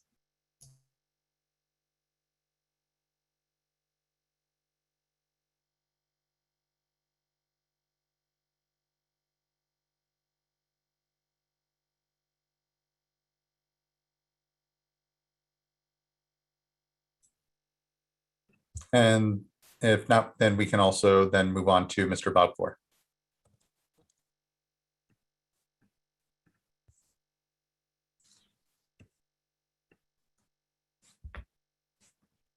There we go. To the board and staff, grace under pressure is a hallmark of dedicated regulatory executives. Thank you. This climate change is palpable. We went up to Salem, where our youngest daughter works as a lawyer for the Oregon Court of Appeal, just in time for the 3 hottest days in Oregon. We visited Portland. Climate change was palpable. It's hard to describe what you saw. So With that context, please consider these 3 points as we move ahead together. Reflecting on Chair Esquivel's well-timed comment on adding real-time data as the technology enables and evolves, please strive for the fullest possible accounting of all in-stream flows and diversions, including the delta. Secretary Ross referenced voluntary agreements, both to meet this drought and future water management. And we call on the board to provide staff technical assistance upon the request of interested parties completing voluntary agreements funded by general fund and any drought emergency appropriation, which we're sure to get. And finally, consult early and often with our Cal ISO friends with regard to hydroelectric impacts and actions. We thank you for your consideration and due diligence. I'll make a list of our clients available. Thanks again. Thank you, Mr. Gore. I appreciate your comments today and joining us. Next, we have David Guy. Good afternoon, Chair Esquivel, members of the board. Thanks for the opportunity to provide some thoughts today. I'm David Guy with Northern California Water Association, and we've been coordinating the efforts across the Sacramento River Basin this year, working together with your board members, staff, DWR, the Bureau of Reclamation, the fish agencies, and it's been a really good coordinated effort this year, and we really appreciate the participation by everyone who's really kind of rolled up their sleeves and gone to work. We provided comments to the board on July 29th, like a lot of others. And I think Secretary Ross said it quite well. There's plenty of pain to go around.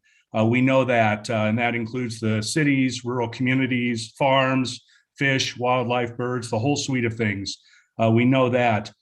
But with that said, there's 4 things I guess we would like to offer today. The first is we really appreciate the efforts that your staff has made this year.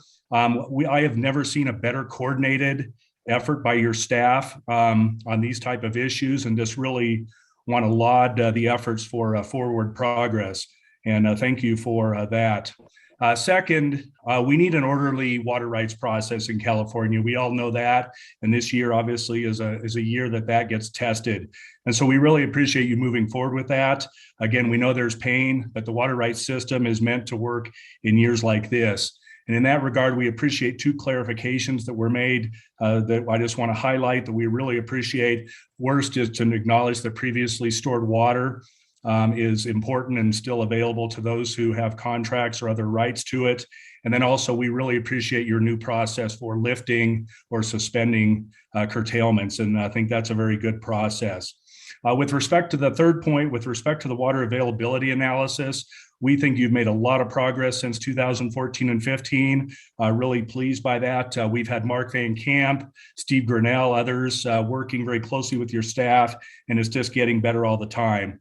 It still has some work to do, still some work to go, obviously, but I'm hoping that your emergency order will help spur some work between now and early next year when we know this will really start to matter.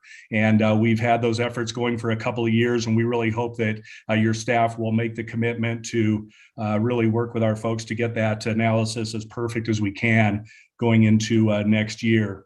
And then just finally, now that we're kind of getting near the end of the irrigation season, we're really focused on water for birds and the Pacific Flyway. And I know that we've talked about having some of those conversations with you all. And I think there's some things that the State Water Board can do to help with that as we go into the fall. We know with Klamath being in a really dire situation, that the Sacramento Valley is going to be a particularly important feeding and resting ground for the birds this fall. So we look forward to working with you and your staff to see if we can to make as much water available for the birds and Pacific Flyway, consistent with the governor's proclamation from several months ago. So with that said, I really appreciate the efforts that you've all made going forward, and look forward to working with you as we head towards next year. Thank you, Mr. Guy. Thank you for being open and working with our folks in the program here to try to get as best a proposal we can here before the board, and acknowledge that there's a better system out there that we can all jointly invest in and contribute in. And I just appreciate the collaborative approach that your folks have brought to the table here, and helping us, again, refine a product, lend technical expertise here across the watersheds to try to get this just right. So again, much appreciated. Thank you. Yeah, thank you. Well said. Next, we have Mark Van Camp. And Mr. Van Camp was, if necessary, and it appears he has left the Zoom platform. Okay, thank you, Mr. Loffer. And so then next we would go to Dante Nomalini, Senior.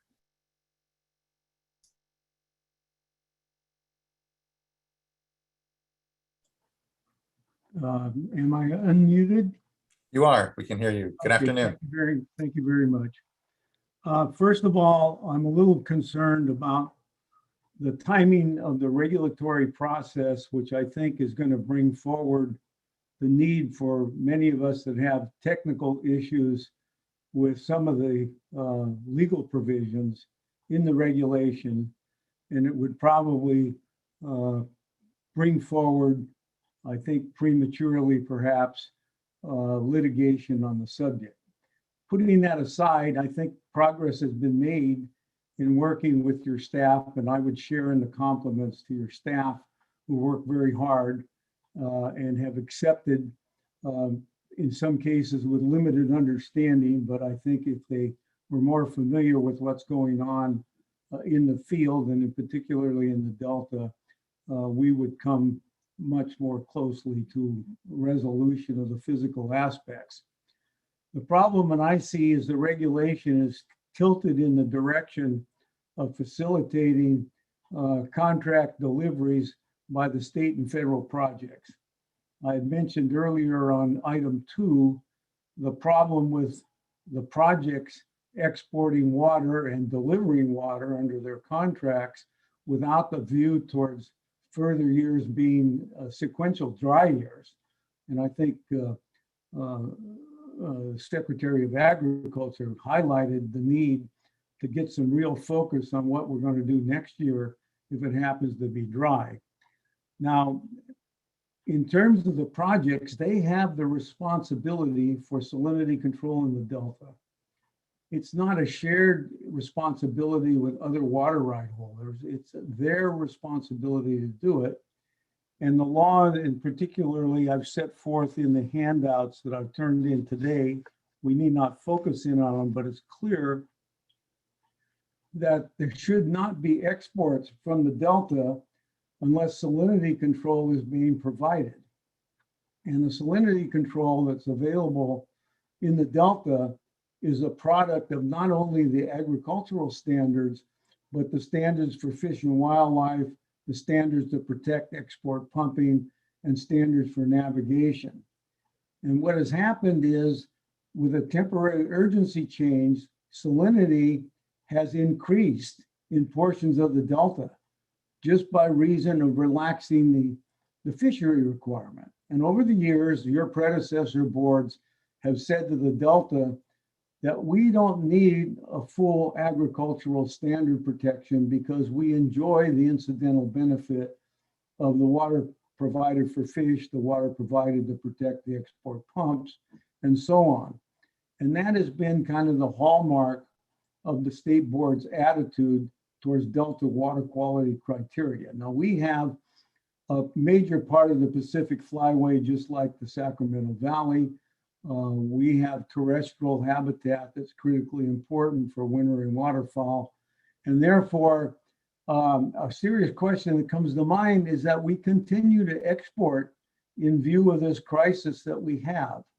And we're doing that supposedly under health and safety. Well, health and safety at the export pumps is not divided into who gets the water. It goes into a pot. So I was very impressed by the fact that the board has other mechanisms to address human health and safety issues associated with the lack of water. And I think that's important to pinpoint those areas and go over there and make sure people have an adequate supply. Just a general exemption on exports from the Delta for health and safety is not the right way to do it. That water might be going to warehouses that are growing marijuana plants. So the focus should be on the real health and safety. The second thing is we have water that's already been exported, that's in San Luis and other water banks, that was exported without a view towards meeting future dry years. That water should be brought back into the Delta for salinity control before there's an imposition on senior water rights. So anyway, with that, I'll cease my comment. I hope you accept into the record the handouts that I provided to your staff today. We need not go through that from a time sequence, but anyway, again, I would like all of us to continue to work towards positive solutions. I prefer that to the idea of spending a lot of time in court proceedings. Thank you. Thank you, Mr. Nomalini. I appreciate that and agree. I think that we can have a lot of more productive conversation here and commit to, especially as we look toward another potential dry year, continuing this discussion and continuing to refine our understanding of the Delta, its dynamics, and importantly, how water rights overlays over all of this. It's so critically important, and appreciate your contributions to refining our proposal and our work here today as well. So thank you. Next, I would call up, and just a quick question for Mr. Loffer. When it comes to the handouts that Mr. Nomalini provided, are those able to be accepted in? Just want clarity, I guess, on his request. So, sorry about that. Fighting multiple microphones in the hearing room today.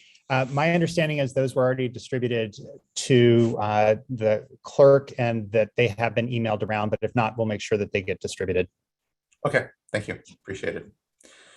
And so then we can go on to our next commenter, which is John Eric.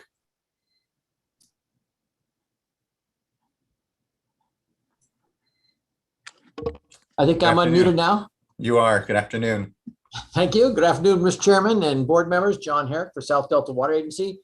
As you know, this is not the forum where we're going to solve the water problems. This is the forum where, you know, we get to criticize, unfortunately, but I don't want that to take away from the fact that everybody's working, you know, diligently and trying to get stuff done. And we're especially in the Delta working to see if we can do something for next year, if it turns out to be as horrible as everybody's afraid it will be. With that, I'd also like to compliment staff. We've come a long way since the last drought and lots of progress has been made. I'd like to make a couple points though. We've said over and over again that the Delta always has water. And the reason we say that is because that availability of water then is what supplies the water rights in the Delta. Now, we thought that was self-evident, but people did dispute that. So South Delta submitted some very general modeling before the comment period was over, which shows if you turn off the San Joaquin River and then turn off the Sacramento River, there's always water in the channels. Why? Well, because the channels are below sea level and water comes in from the west to fill that. Now, the methodology assumes that water coming in from the west is unusable, but that of course is not true because it's a continuum of different levels of salinity from, say, Antioch out to the bay. And so as water comes back in on the tides, it depends on how much inflow has been occurring to tell you what the rate of salinity will be. So anyway, it's not unusable. And I pointed out in our comments that we provided the DWR map from the Delta Atlas, which shows the salinity intrusion in the worst years of our hydrology. And the people may recall the 28 to 34 drought was the worst through that, you know, for a long time. And in that drought, that 6-year drought, the salinity levels only reached into the South Delta at the end of the season. So it was September, I believe, 18th, before the 1,000 parts chloride reached part way into the South Delta.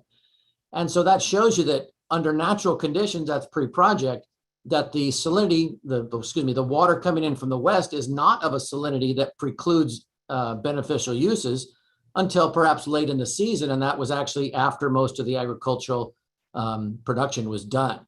Now, I also provided a copy of actually a letter that deals with an estate sale from an old farming family in the Delta, and their diversion was in the South Delta. And in that flyer, it says, even in the worst drought, we still could divert after and through that timeline when the worst salt came in.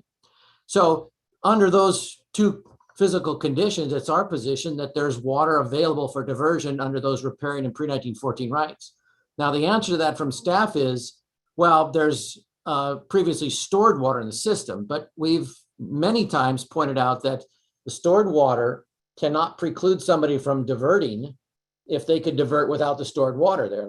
That's that Butte Canal case, which we've done, we've presented many times. And I'll just add that, of course, the projects are obligated to maintain salinity control. So it doesn't make sense to say the projects have to maintain salinity control for agricultural beneficial uses, but ag can't use the water when it's maintained.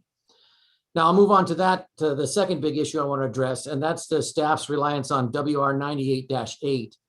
I think it's very clear, it's not a long decision or order, but it's very clear that that was not decided upon the issue of whether or not the Sacramento River water reaches the South Delta. What that water right order said was it's unlikely that the Sacramento water reaches the South Delta under natural conditions. Well, again, respectfully, that's incorrect. And all you have to do is imagine the Delta under drought conditions. And the last drought, the flow at Vernalis was 100 CFS. Well, the Sacramento River is much more than that. So if the inflow from the San Joaquin is 100, even the evaporation rates in the area are more than that. So what water is filling up the South Delta channels? Of course, it's Sacramento River water and water that may have passed Antioch or sloshed back and forward. So we'll be submitting more modeling to show that. But of course, the Sacramento water disperses on the tides, it disperses as it flows through, and it does reach the South Delta under natural conditions. So anyway, I'd just like to kind of finish up here and quickly say that we've referenced testimony submitted by City of Antioch and the the water fix hearings, and BBID has submitted stuff for this comment period. So my last comment will be, we need to make sure that this process includes the reference to what happened. And that is, I believe Department of Water Resources in its drought plan in February anticipated that there would be spring rains. And so that allowed them to export stored water. Well, that stored water should have been kept in the reservoirs so they could try to meet water quality standards. And they didn't do that. So the system is now trying to address that by shutting off superior water right holders who didn't have an obligation to plan ahead for Delta outflow. And then I'll just finally say that I'm smiling here. I don't know if anybody can see me, but it was unfortunate to hear the regional director of the Bureau say, we need to address all these illegal diverters of water. And I thought we'd kick that ball back under the table, but it bounced back out apparently. So we're here to work with you. But we think the facts and the law are clear that the in-Delta riparian and pre-1914 people have a supply. So thank you very much. I hope I didn't go past my time. And I wish the board the best of luck in this horrible time. Thank you, Mr. Herrick. And again, we're all in this together. So I appreciate your commitment continuing to work with us. This issue of tidal influences in the Delta, tracking the drops as they may come through what is a very engineered and complex system that you layer project operations on top of, and don't get a lot of clarity sometimes. And I think we've done the best to pursue this in a way with the data that we have that is justifiable and supportable, but understand that, again, there are complex dynamics when we talk about tidal influences, how we might account for drops of water within the system, and how to best ensure that we're being protective of everyone's rights. And so we'll continue to need to refine that. And so I appreciate your engagement on that project long-term here. So thank you. Really appreciate it. Next, I'd like to call up Thomas Berliner.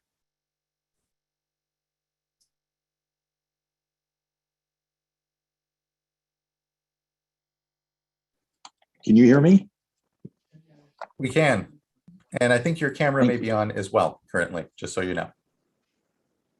There you go. All right. Good afternoon. Good afternoon. Tom Berliner on behalf of the Merced Irrigation District. We too are looking forward to working with the board.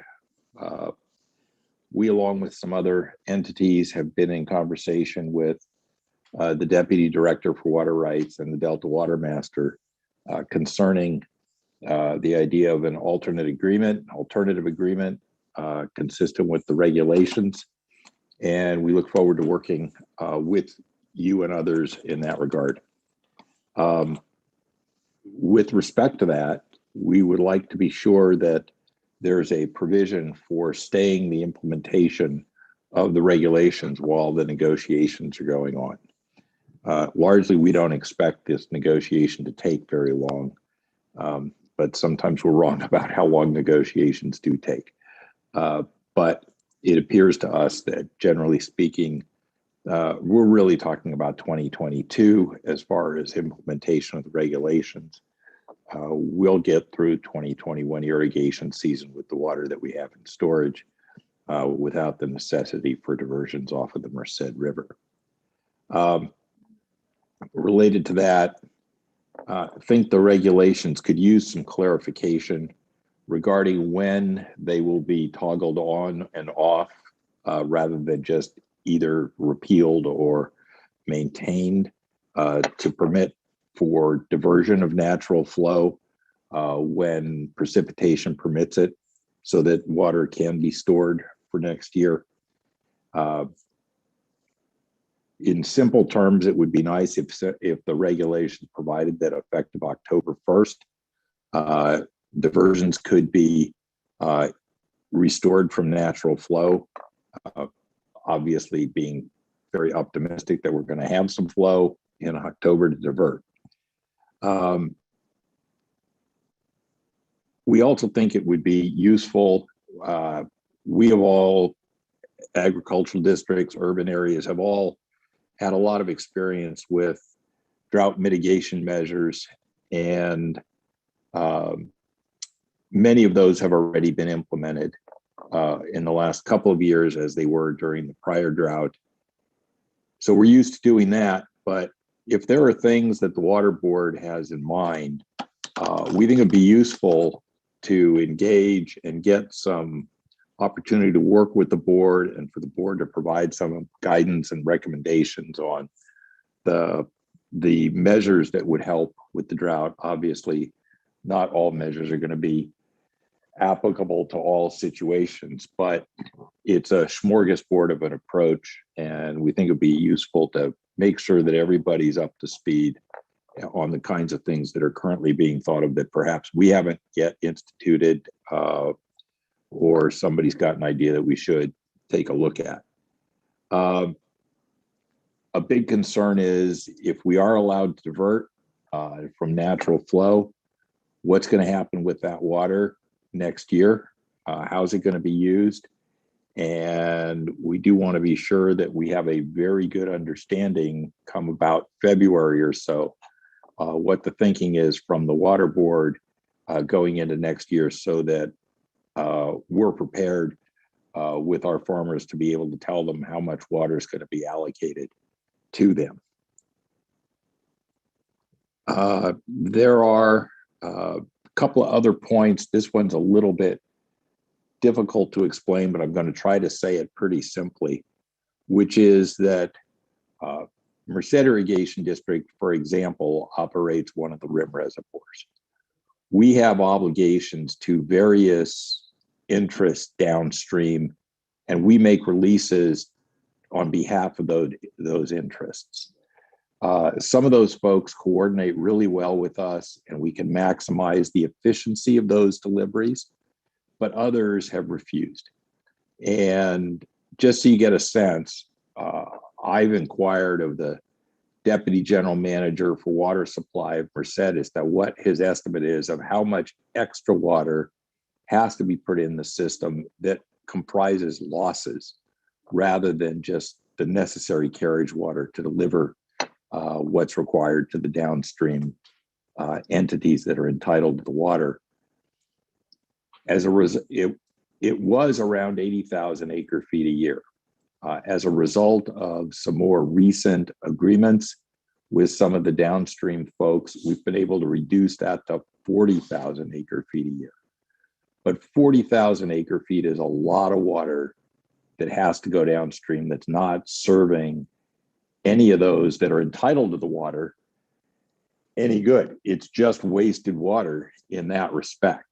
And what we'd like the board to do is to require those that are entitled to downstream water from releases from the rim dams to meet and confer with the rim dam operators with the idea of trying to arrive at solutions that make the most efficient use of water for purposes of meeting those downstream entitlements.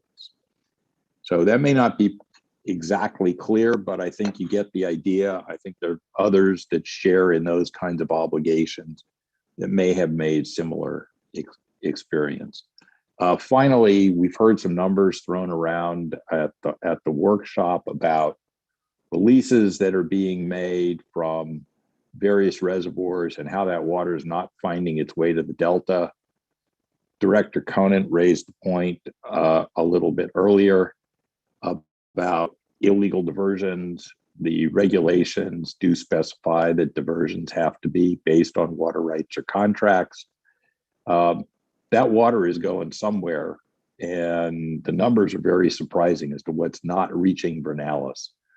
And that in a way is sort of the proverbial low-hanging fruit, going after those that are diverting that are not entitled. And it would be extremely useful for the board to start gearing up on more expanded quest for curtailing those illegal diversions, because that doesn't hurt any legal user of water, and it's better for everybody. With that, I'll conclude my remarks. Thank you very much. Thank you, Mr. Berliner. I appreciate your comments. I'll just say on the stay for negotiations to take place, that's hard given, again, how late in the season we already are, and really needing to see some action here being taken. And we want to provide continued space for voluntary agreements, certainly, and we'll put the resources to being able to evaluate if they're going to effectuate the outcome we're looking here, again, to make sure that the water rights system is being protected and that we're preparing ourselves for a dry year. So on that request, I would just say, I think what we're definitely having to balance is our need and urgency to act and the ability to create space and time, but regrettably low on time. And is why I appreciate your comments on continuing to focus still as well on next year and continuing to be mindful of these projects in that vein. I will say that, we will definitely be wanting to broadcast even before February, not just what the water board intends to do, but with the project operators as well, evaluating the system that we have, knowing that we're way outside any measure of previous having to manage this system, and needing to work with the project operators, the CVP and the Central Valley Project and the State Water Project, but importantly, even local project operators, to understand how best we implement the water rights system in a very complex series of watersheds that is the Delta watershed here. And so, again, just appreciate the nod and need to be able to be communicating here sooner rather than later as we enter a dry year as to how we're going to be managing into the next. Just thank you for, I don't think I have any further comment from your comments, but fellow board colleagues, do you have anything to bring up, Vice Chair? Yes, thank you. And thank you, Mr. Berliner, for highlighting some of these issues with scheduling. And I would like to, I don't know that this is the appropriate time, but just want to put a pin on it for further discussions with staff. I'd be curious about what tools we would have, outside of the curtailment process, to address these issues, and where it fits in sort of big picture on tightening things up in a system that may at some point have future obligations under the Bay Delta Plan or VAs, et cetera. So thank you for flagging that, Mr. Berliner. Oh, and with you. And then as to the illegal diversions, I don't think we can say this often enough, and maybe request our staff, please inform us of illegal diversions or suspicion of illegal diversions, so that it can we can more accurately target the limited resources that we have for implementation. Thank you, Vice Chair. Board Member McGuire, I see a virtual hand. Yeah, I saw the button now, so I thought I'd try. So yeah, I appreciate Mr. Berliner, your comments today, and there's a lot that you shared with us, but I did just want to touch a bit more on the stay concept as it relates to the voluntary agreement proposal. In that, I know that you and others in the watershed had submitted a proposal well over a month ago, and that there has been a bit of back and forth, and I think a commitment from division staff to continue to discuss that proposal with you. So in this case, I understand the urgency, Chair Esquivel, of moving forward quickly with the curtailments. I get that, but I also I feel like in this instance, there's a proposal on the table. There's discussions going on. So I guess I'd just like to hear maybe either from division staff or Office of Chief Counsel as to a stay. The other issue is that I know there's a provision to, like, in good faith, implement voluntary agreement, while those discussions are going forward. So I think I would just like to better understand how this could work, or any reaction from staff as to that idea. Thank you. That I think you touched upon what I think the appropriate response at this point may be, and that is there are provisions in the proposed emergency regulation that allow for voluntary agreements to be implemented before the board approves those, or the division approves those voluntary agreements, provided that the Department of Water Resources and Bureau of Reclamation and other possibly affected water right holders are in agreement as well. I think that would be the first step for water users to work with those with DWR and Reclamation. I also think there is a possibility for short-term voluntary agreements as well as long-term voluntary agreements. So perhaps they can't reach ultimate resolution on all of the issues, but there is some compromise that could be reached in a shorter period of time. I would suggest that as a possible option as well. And I'll let OCC chime in if there is more they would like to add.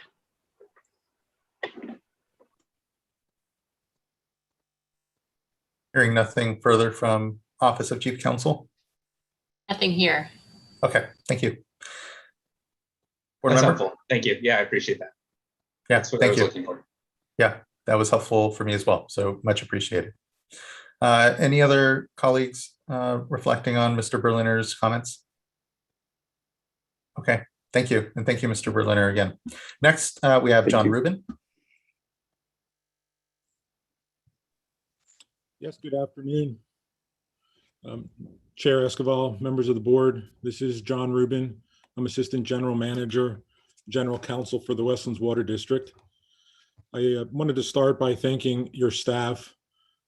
They've done an incredible job developing regulations for your consideration, and very much appreciate your staff listening and obviously where they believed appropriate, responding to comments that they received from me as well as many others. The farmers and the communities depending on agricultural production within Westlands and other areas of California feel the impacts of drought acutely. The regulations before you that have been proposed by staff are important. They will protect transfer water that's been acquired to help mitigate, in part, the impacts of drought. They will also help protect stored water. And for those reasons, Westlands supports the resolution that's been presented to you and hopes that you adopt the resolution and the regulations take effect. Thank you. Thank you, Mr. Rubin. I appreciate your participation and comments today. Thank you. Next, we have Brett Baker.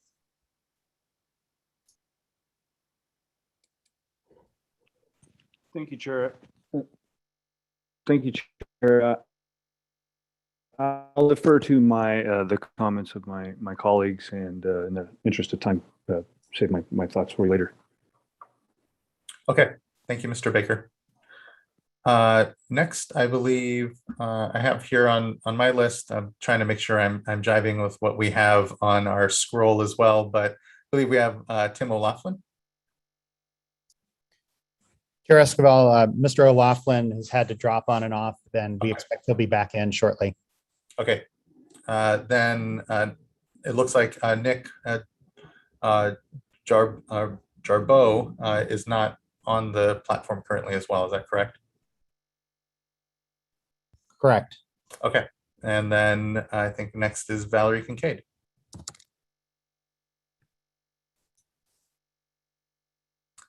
Good afternoon.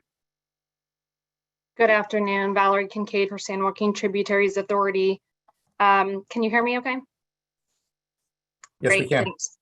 Great. The SJTA provided written comments noting the legal and technical deficiencies of the proposed regulations, so I'm not going to repeat those here today. I'm going to instead focus on an issue that I think that this regulation brings up first and foremost, which is trust between water right holders and the State Water Resources Control Board.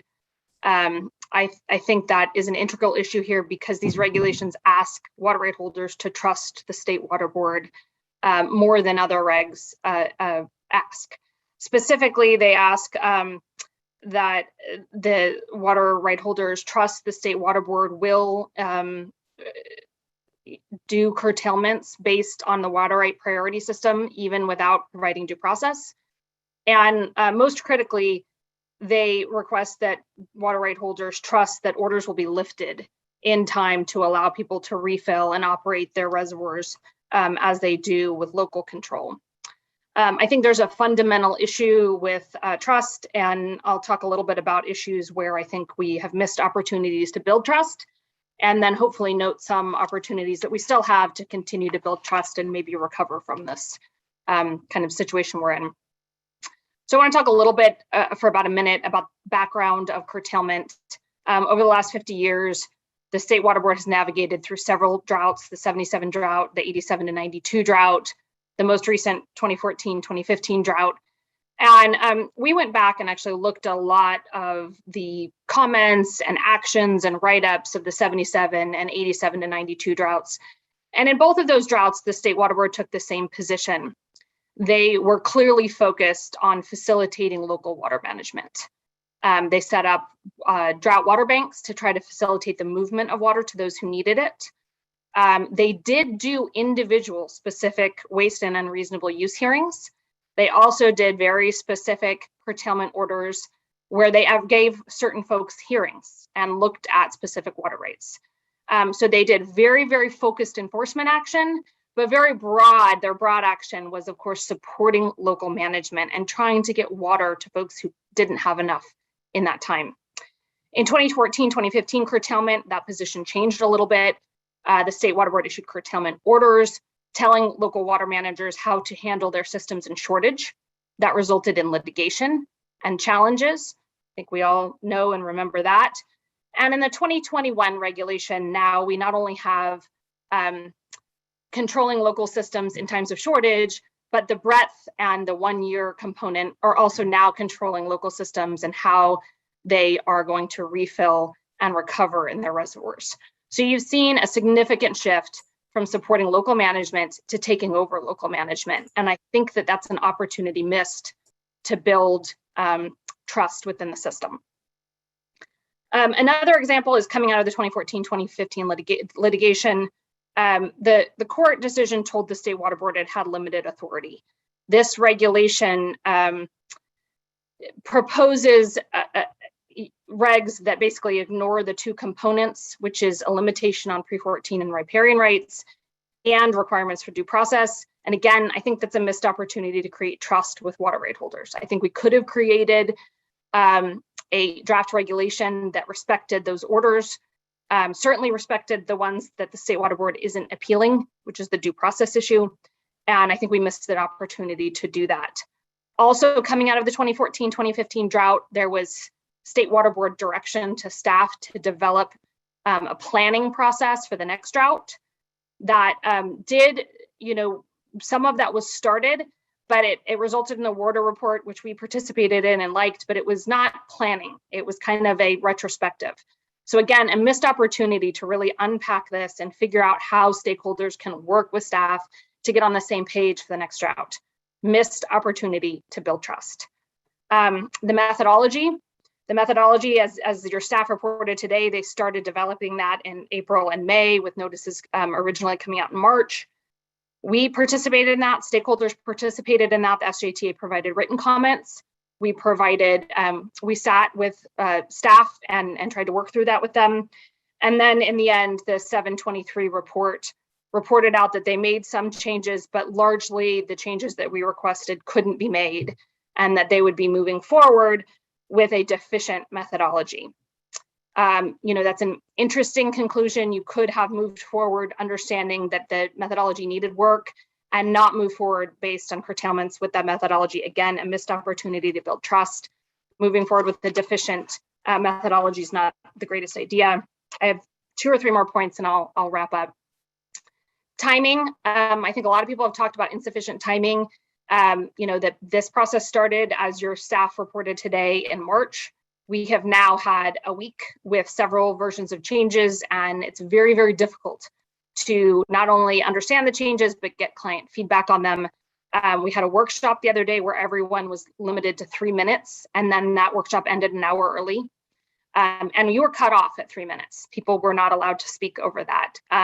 So again, this seems awfully fast. My suggestion to build, water right holder trust is to slow this process down and to hear from us a little bit more. I understand you've been warning us, but these draft regs came out a week ago and they've undergone several changes. It's just too fast. You've got to listen to stakeholders in this process. Then finally, draft regs, there were 3 components that the SJTA requested. One was only curtail when necessary. There are several systems in the San Joaquin that curtailment won't have any effect. And what I mean by that is full natural flow is almost 0, or in-stream flows are higher than the full natural flow. And for speakers who don't know what I'm saying, there's 10 full natural flow CFS coming in, and there's 50 of stored releases and other accretions in the system. You have to look at that. And if curtailment is not going to take effect or not going to produce any effect in that stream system, it should be disclosed. We asked the State Water Board to disclose that. Again, no response to that in the regs, and no promise to narrowly tailor these curtailment regulations to only streams where they would have an impact. We requested suspension of the date or provide metrics when we can start diverting again. If it gets really, really rainy at this hydrology, here's when you can start diverting. Again, the State Water Board said no.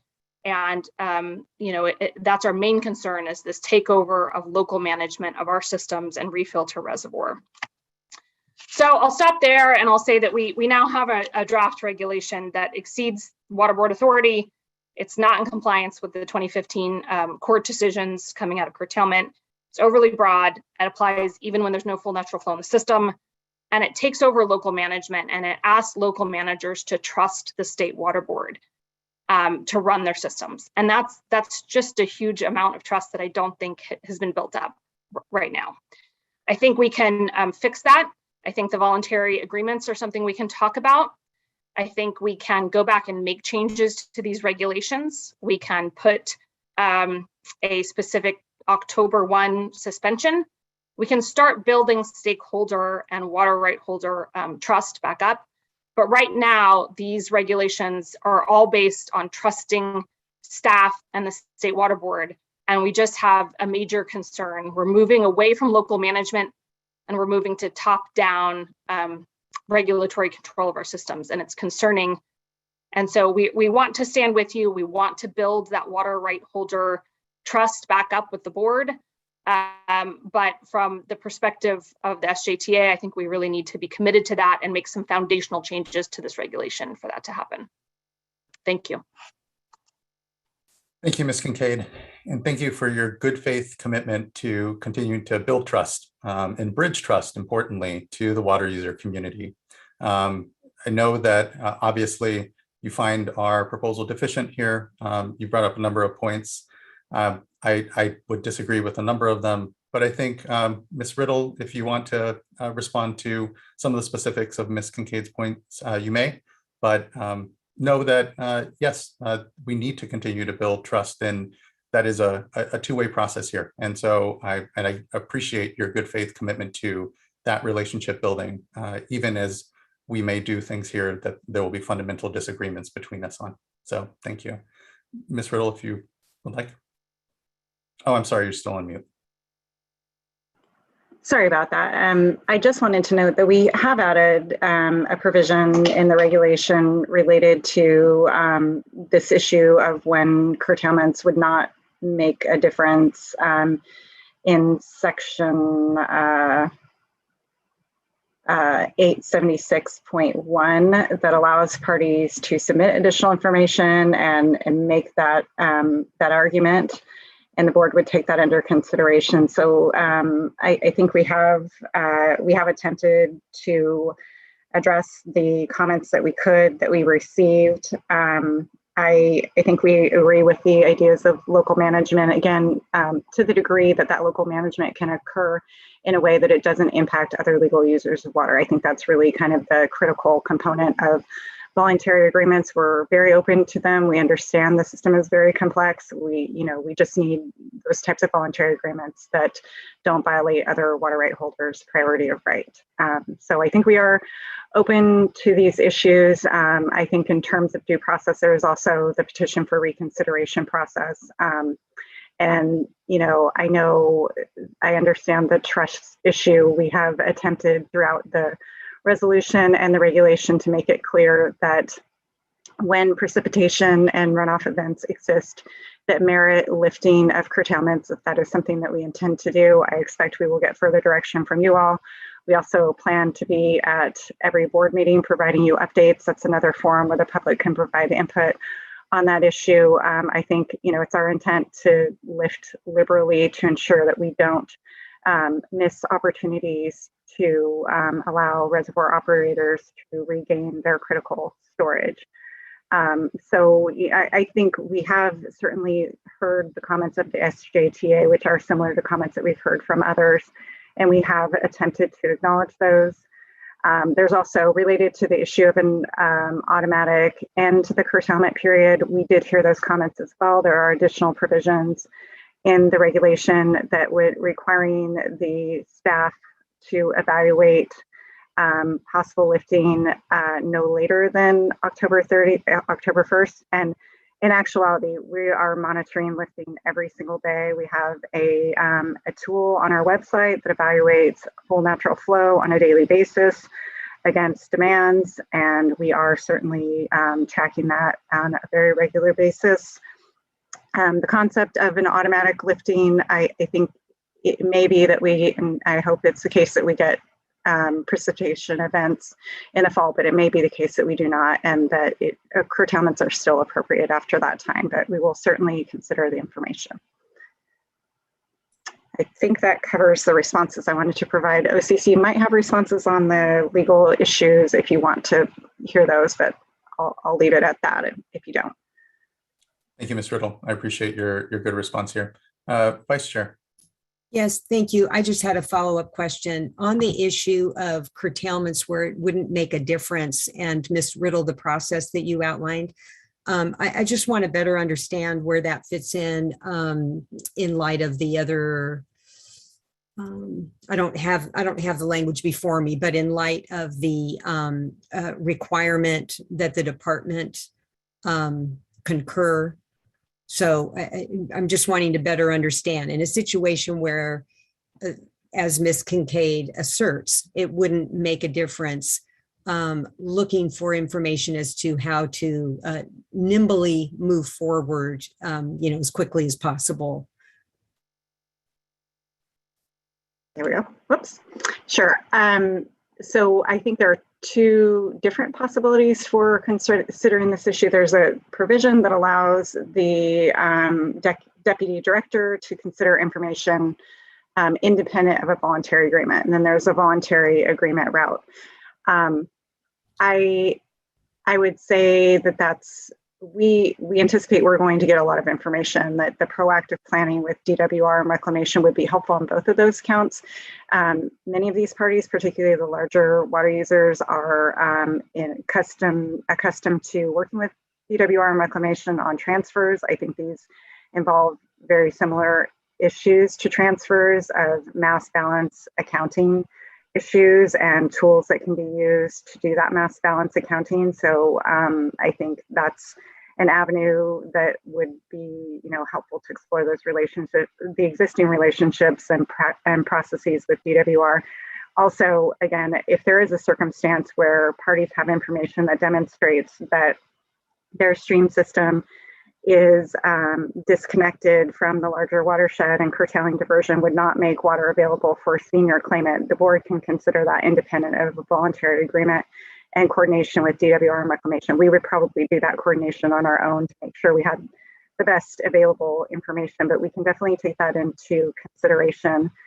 I guess on another count with respect to when parties are submitting information to us and the lag that may exist between our response, I think we are definitely going to prioritize responding, but that would also be something that's considered as part of, an enforcement situation. If we have a sitting request for an exception or a voluntary agreement and we haven't responded to those yet, that would certainly be something that I think is considered. And I would not anticipate that would be a situation that if it's a good faith submittal of a voluntary agreement, a good faith submittal of information to support that, a curtailment should not be issued because of disconnection or something like that. That would definitely be something that the division would take under consideration before pursuing any enforcement action, and the Water Master's office, I know as well.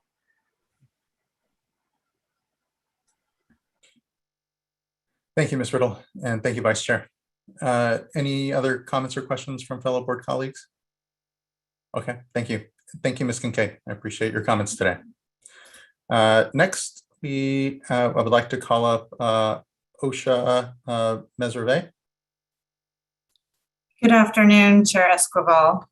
Osha Meserve, representing local agencies of the North Delta. Can you hear me all right? I can. Apologies for butchering your last name. Oh, that's all right. You can pronounce it the French way if you want. I don't try.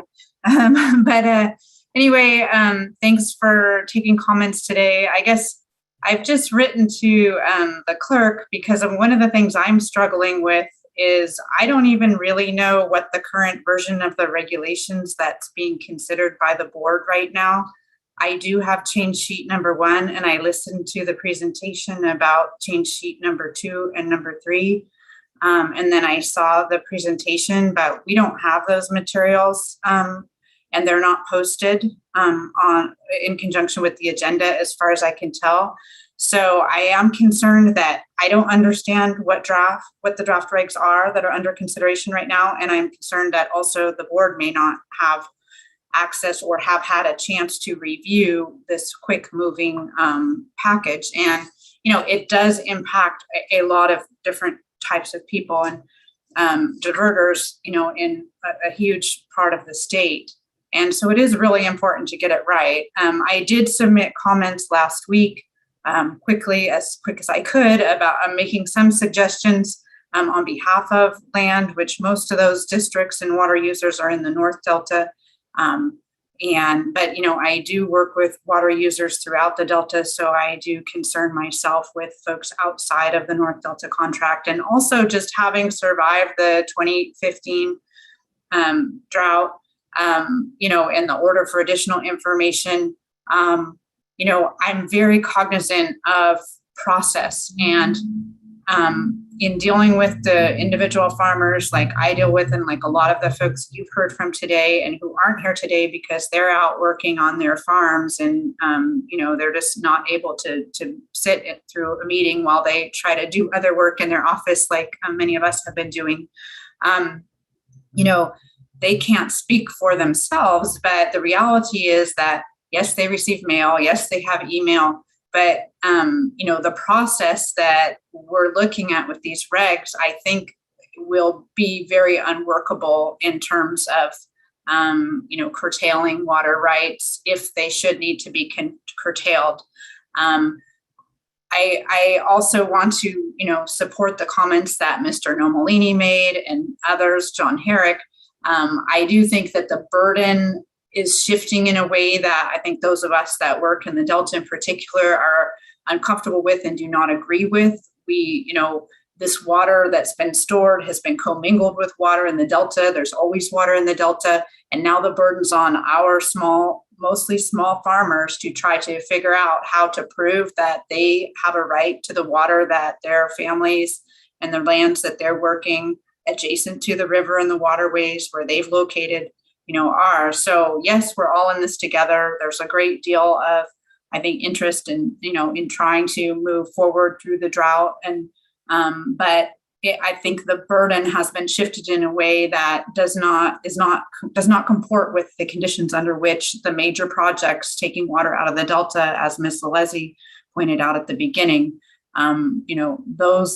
they have the obligation to meet water quality, and now the burden is being proposed to be put on other water users to try to prove that they are okay. And that's similar to what happened in 2015. So I'm not quite sure, since I don't really have a copy of the current regs, but I don't think most of the comments that I made did get responded to. In particular, one of the things I'm really worried about is 7 days to respond. That's not enough time to really do anything, especially when, people may have multiple diversions, and there's only so many of us that work with water diverters in the Delta that even, have the ability to try to help out these folks. I understand you, and I think I had tried to suggest maybe 14 days with an extension, things like that. We need to, otherwise you end up with a situation where you got all these people in violation, and it's going to be a mess for your staff as well. I think having more realistic timelines and, keeping that communication burden on the board and within a reason, expecting that people are paying attention, I think would make more sense. And I think in terms of there's been comments about illegal diversions and lost water in the system. I think if I remember the slide correctly, I think that looks like the board is not considering, transfers to be part of this issue. And I think, just having been watching what's going on with transfers and looking at groundwater depletions and things like that, water transfers may well be impacting what's going on here. If you have, in the system, a lot of it's not just water transfers, but just more groundwater pumping in general, that is leading to more depletions of your river and keeping water from reaching the river that might have otherwise. So I think leaving transfers out of the picture, I think is, maybe one of the things that, really should be looked at in more detail before deciding that it's just irrelevant. If that's in fact if my understanding is correct, that's not being taken into account. In addition, the regs do say that, if you have health and safety, you need to prove that. And I do think, as Mr. Nomolini pointed out, how is it that 1,500 CFS export from the Delta during a time when there's a TUCP in place, lowering and waiving water quality standards? Why doesn't that have to be justified? What amount of water is health and safety needed to be exported out of the Delta? I don't think it's fair to ask people who you're curtailing, whether they be in the Delta or anywhere else, to prove that they are using water for health and safety when the projects are not having to prove up whatever that amount is as well. Lastly, I think, we do need to do more planning. I think, we did make some progress, but I don't think enough has been done since the last drought. I know the report to the legislature from the Resources Agency talked about some of the things that need to get done that came in early 2021. And I think, we just need to keep our attention on this long-term planning. But with respect to the regulations today, I would ask that this item be at least continued so we can see what the full proposal is. And to the extent that for water users in the Delta, this is more likely to apply in 2022, I think we do have the time to get it more right and to look carefully at, there are very detailed comments came in from BBID, track changes that Dante Nomolini and Central Delta had done.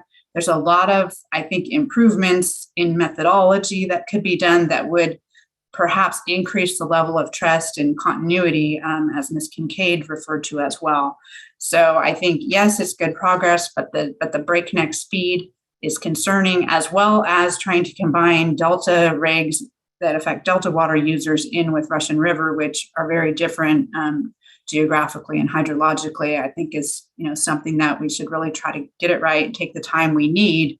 At the same time, as I know you want to move forward expeditiously, but I think this is a little too quick. Thanks. Thank you, Ms. Mazur. When it comes to version, there was a change sheet that was publicly available, and then what has been read into the record was change sheet 2 and 3. I'm looking now to Diane Helbest and or Mr. Loffer to ensure that Ms. Mazur has in fact access to whatever written materials we may have here as well. if possible. Chair Esquivel, I have emailed her. She should have them in her possession now. Okay, thank you. Yeah, and they will be going up, as Ms. Riddle indicated earlier today, or perhaps it was Ms. Mitterhoff. They will be going up on the program web page as quickly as they can get through the posting process. But for anyone else that's in the Zoom platform or on the webcast and wants to see the language that Ms. Heinrich read into the record earlier this morning, in terms of the regulation itself, it is very, very limited. Obviously, it's responsive to comments that were received, and it's designed to improve the clarity and address some of the specific concerns that were raised in those comment letters. And it's certainly within the scope of what had been noticed for today's meeting. So we'll get that out to anybody who emails the clerk of the board. And like I said, they can look for them on the program page later this afternoon as well. Thank you, Mr. Loffer. Ms. Riddle, was there anything? Sure, I can respond to some of the other issues that were raised by Ms. Meserve. In terms of the reporting requirements, that is a minimum time frame. It is not the maximum time frame. The actual time frame that responses will be required will be determined in coordination with the Delta Water Master. I think for a lot of these Delta issues specifically, that it is very much the intent of the Delta Water Master to work closely with the entities in the Delta, both to ensure that our implementation of the regulation is reasonable and the enforcement of the regulation is reasonable, taking into account where, smaller diverters that may not be as sophisticated may have limitations, and working very closely with the leadership in the Delta on those topics. So this regulation is not it's not primarily a reporting regulation. We are merely asking for the reporting that is needed for us to implement the curtailment. So the focus will not be on pursuing enforcement related to reporting related issues unless that's absolutely necessary. That is not the focus of the effort. In terms of the project exports, I just want to note that the projects are not diverting any natural or abandoned flow at this time. They're supplementing with previously stored water to meet water quality standards, as well as to ensure that there's water in the system that's being diverted by other water users that may not have the right to that water. They may not know that. We've tried to inform them through the notices. The curtailments would inform that of that as well, and they're meeting the other system losses that are occurring. The supplemental project water releases from the project facilities have been greater than 10,000 cubic feet per second. The exports have been around 800 to 1,000 cubic feet per second. There's a very big discrepancy between what they're exporting and what they're releasing from storage. So I think, in terms of curtailments, the projects are essentially automatically curtailed by their obligations in most instances because they are responsible for meeting water quality obligations. When there's a shortage, they're taking the shortage first. In our methodology, we assume that their water right priorities are the lowest priority. We did receive comments on that from, parties that disagree with that determination, but I think we've given, the projects the least favorable kind of disposition in the curtailment process. So I think that issue is addressed. Related to the transfers of groundwater, I think in terms of all of the issues related to the methodology, if we have better information, staff is ready, willing, and able to consider that information and incorporate it into the methodology. We are continuing to work through all of the comments that we've gotten, and we are looking where there is information available. This groundwater transfer issue is probably a little more challenging given there's probably not very good data on that. But to the extent that there is good data, we do intend to use the best available data that we can in the process going forward. I think that addresses everything I plan to talk about. Thank you, Ms. Riddle. I appreciate that response. And thank you, Ms. Meserve, for your points and your comments and continued engagement. Much appreciated. Thank you. Next, I believe we have Dean Ruiz.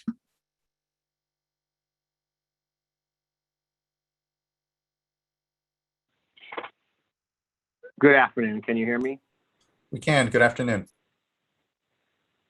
These comments are made on behalf of Woods Irrigation Company and Woods Robinson Vasquez irrigation system, and on a large number of individual water right claimants within the Delta. I won't want to repeat what a lot of others have said. I just want to focus on the process a little bit and some of the comments that Ms. Riddle just, or explanations Ms. Riddle just made in response to some other comments.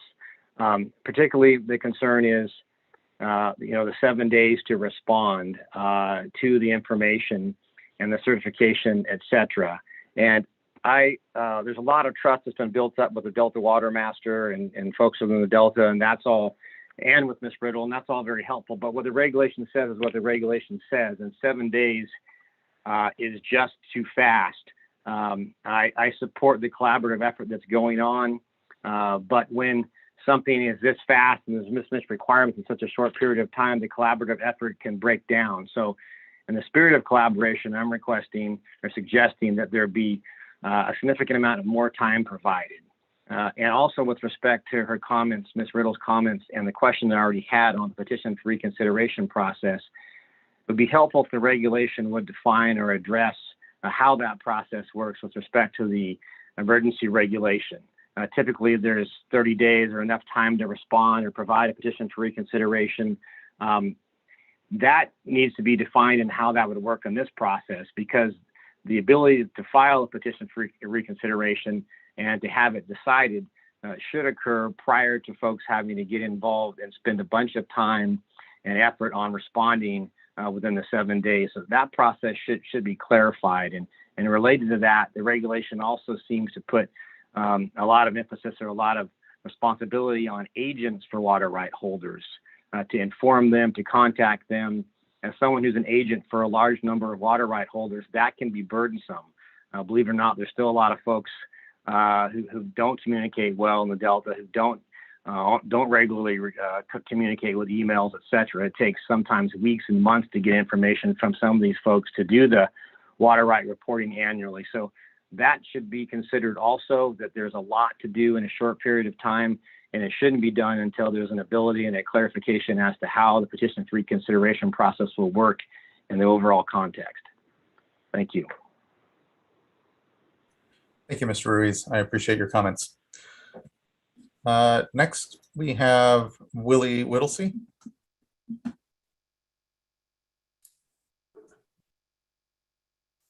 Good afternoon. Good afternoon. Can you hear me? We can. Excellent. Chair Esquivel, board members, good afternoon. I'm Willie Whittlesey, General Manager of Yuba Water Agency, and we appreciate this opportunity to provide comments on the proposed curtailment regulations. Yuba Water owns and operates New Bullards Bar Dam and Reservoir, a roughly 1 million acre-foot reservoir on the North Yuba River that is operated to provide water supply, flood control, hydropower, and environmental benefits. Our council submitted a comment letter which focused on the need for the regulations to clearly indicate that curtailments do not apply to diversions of previously stored water. We appreciate that the revised draft before you includes that important change. There are two thoughts I'd like to provide today as you consider adoption of the regulations. First, the need to account for the important role of hydropower in contributing to the reliability of the state's electrical grid.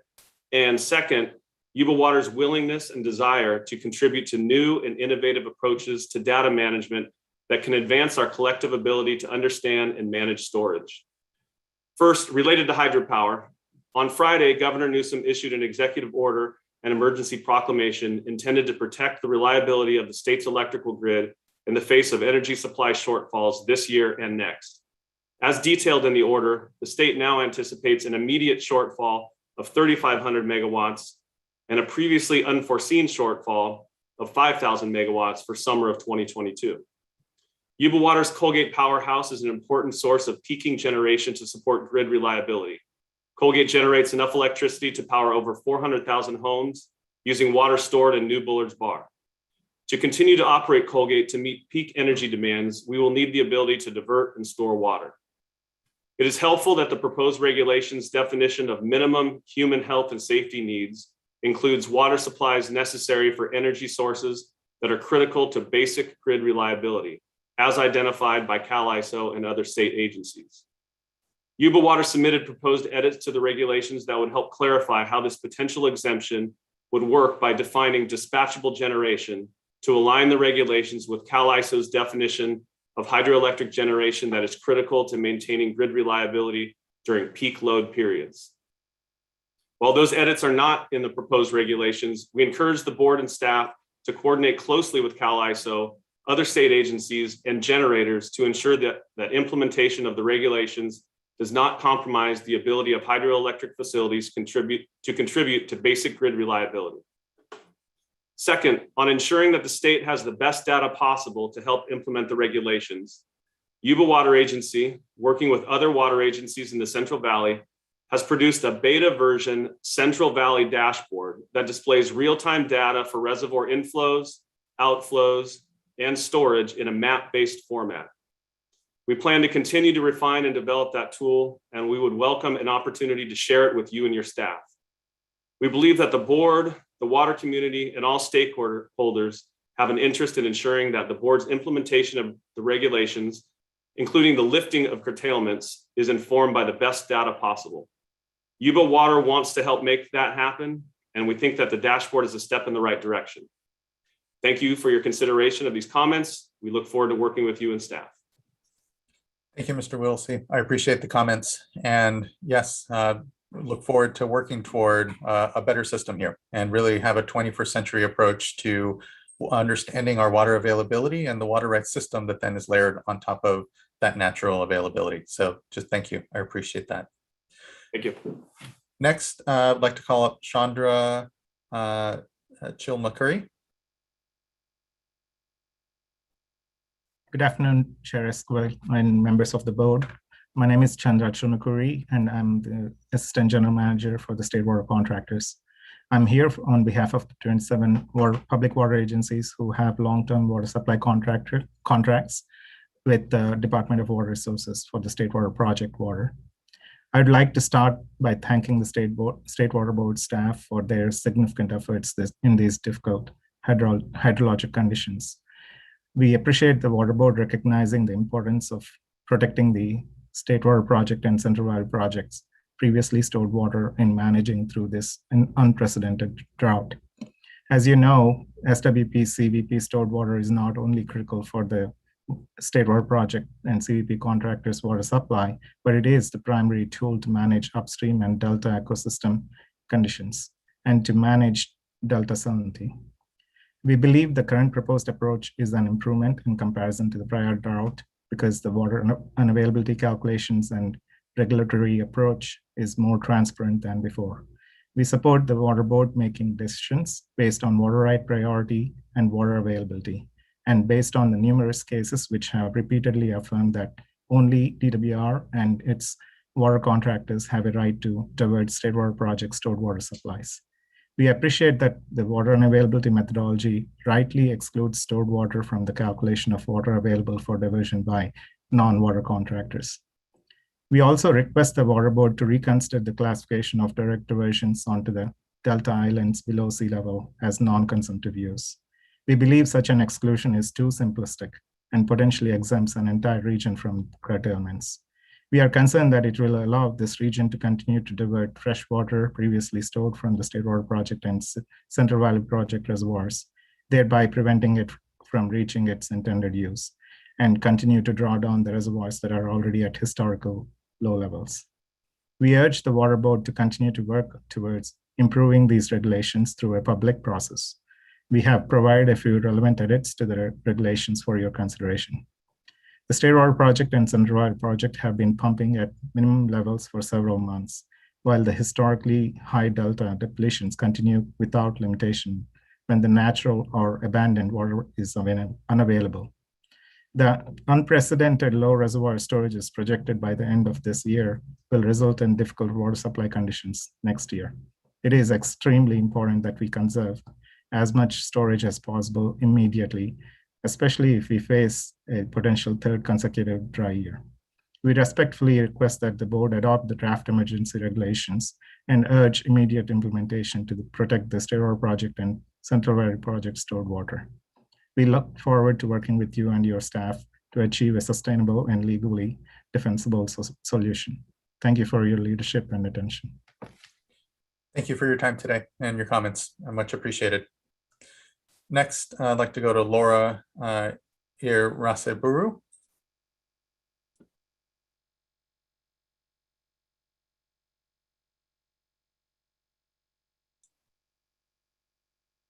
Good afternoon. It should invite you to unmute.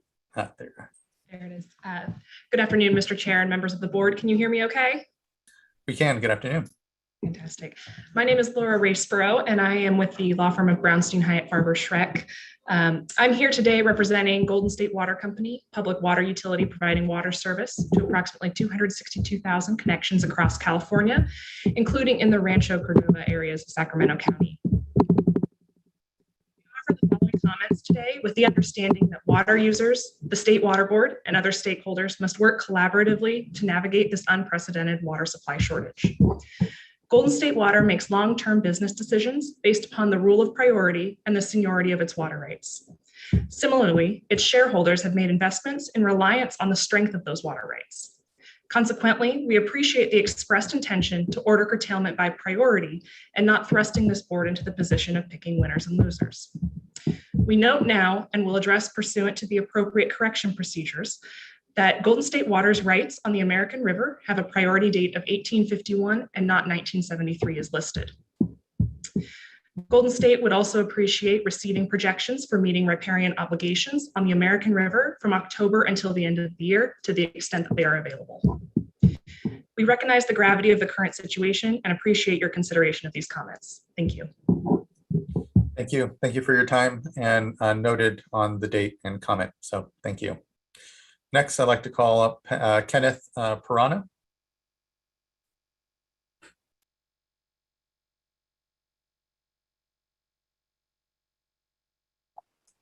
Good afternoon. Yes, hello. Thank you. I'm speaking as a small rancher in the foothills of the Sierra Nevada, about 50 miles east of Sacramento, small cattle rancher.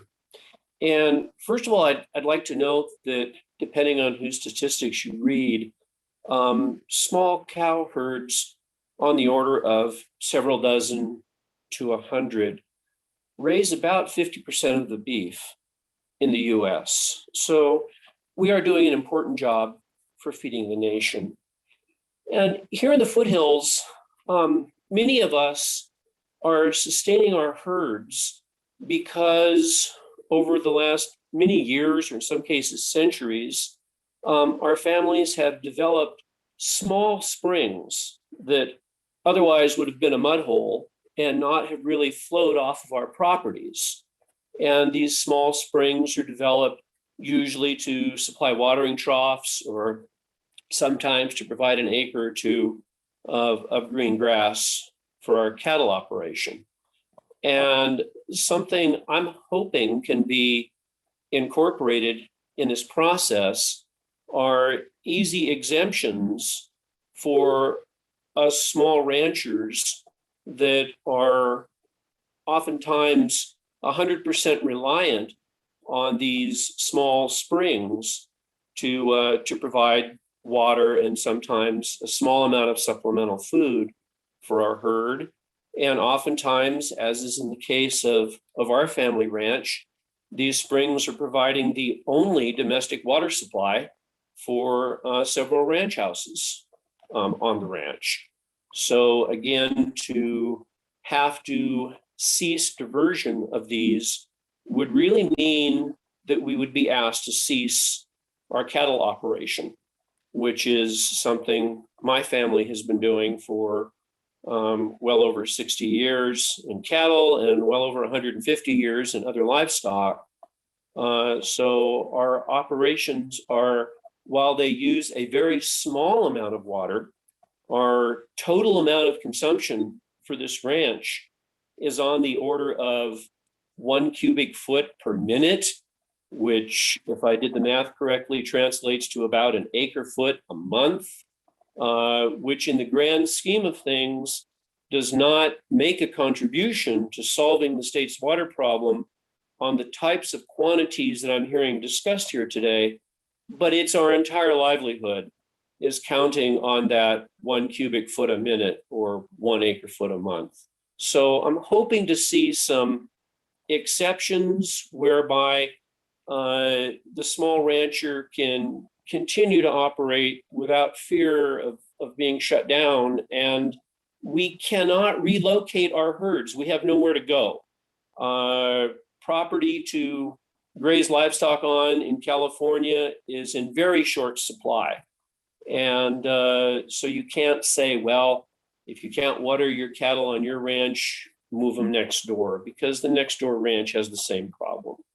So this water infrastructure is something that I can look around the ranch and say, my father did that, or my grandfather did that, or my great-grandfather did that in developing some of these small springs.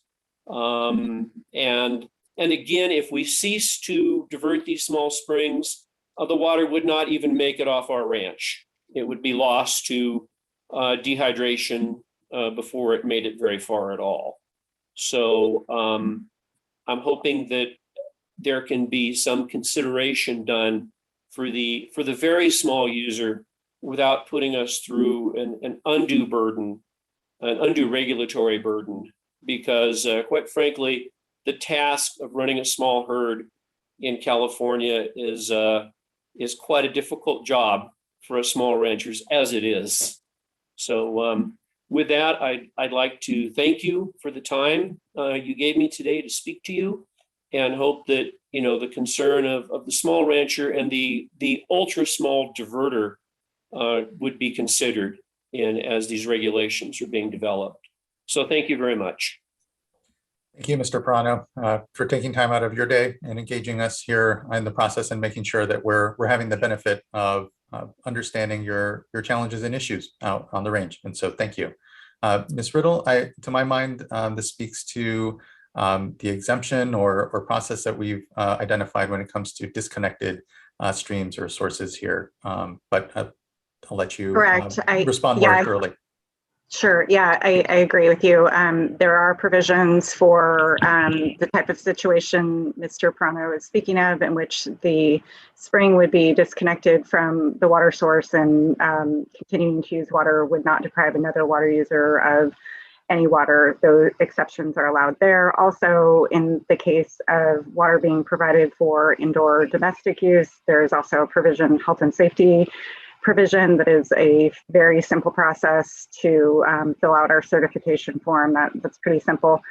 And then lastly, I think in terms of the board also has enforcement discretion on all of these items, and I understand that may not be enough assurance for folks, but really these are not the circumstances that, you know, this effort is aimed at. Is very small users and addressing their water use issues, unless there's a situation where there's a complaint that's received.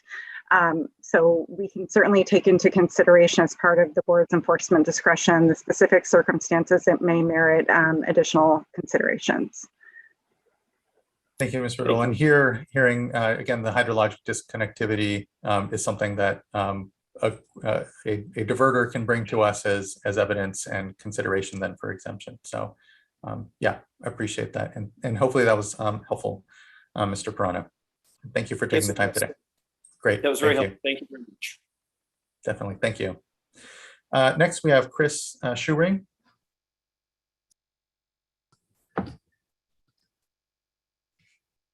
Okay, there we go. It takes a second to unclick all that stuff. Good afternoon, Chair Esquivel and members of the board. I am Chris Shearing, and I'm from the California Farm Bureau. I am also a family farmer, and I appreciate the opportunity to comment today. It's somewhat of a long afternoon. It occurs to me that most of these 7,000 or 8,000 water rights that are ultimately being discussed here, most of them have a face behind them. A farmer, a farm family, farm worker, somebody like Ken Pirano, who just spoke to you magnificently, I thought, or it could be just a person eating a salad. But there's a face behind all of this, and those faces actually include my family. Yes, the The Shearing family got their notice of unavailability in the mail not too long ago too. So you can add my face to the mix. A lot has been said, and I would certainly endorse some of the general comments about trust and process from folks like Ms. Kincaid, Ms. Meserve. And I think probably the best place to start on that footing is with the mood of the agricultural community, at least my members, farmers and ranchers, in how they feel. It's a bleak outlook this year. They are dismayed. They are discouraged. That is how they approach this. In general, farmers understand drought and they understand lean rain years. That's the business we're in, but they don't understand the downward slide in water reliability that we are facing in California, sort of on a systemic level. It's background, but you've heard about the zero project deliveries in so many places, low carryover storage, the cold water situation in Shasta. I know the board's well aware of that. The conveyance difficulties that are chronic, scarce surface supplies generally, perhaps a changing hydrology. And now our folks are faced with implementation of new water rights doctrines, including an increasing inclination to use the reasonable use doctrine, unimpaired flow criteria. That's sort of a new paradigm, certainly, that many of my folks are having a hard time with.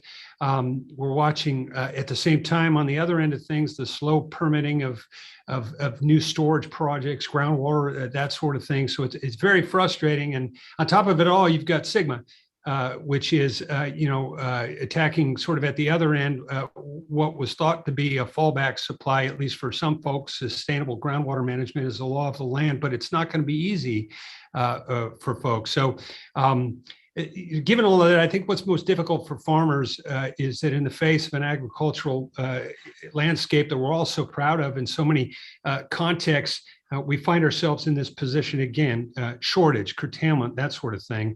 And that's in the face of a known and recurring hydrology. So, and they're frustrated, perhaps not directly with the things under the board's jurisdiction, but the failure to execute on the things that might get us out of these places called curtailment, things like Proposition 1, new infrastructure, and so on.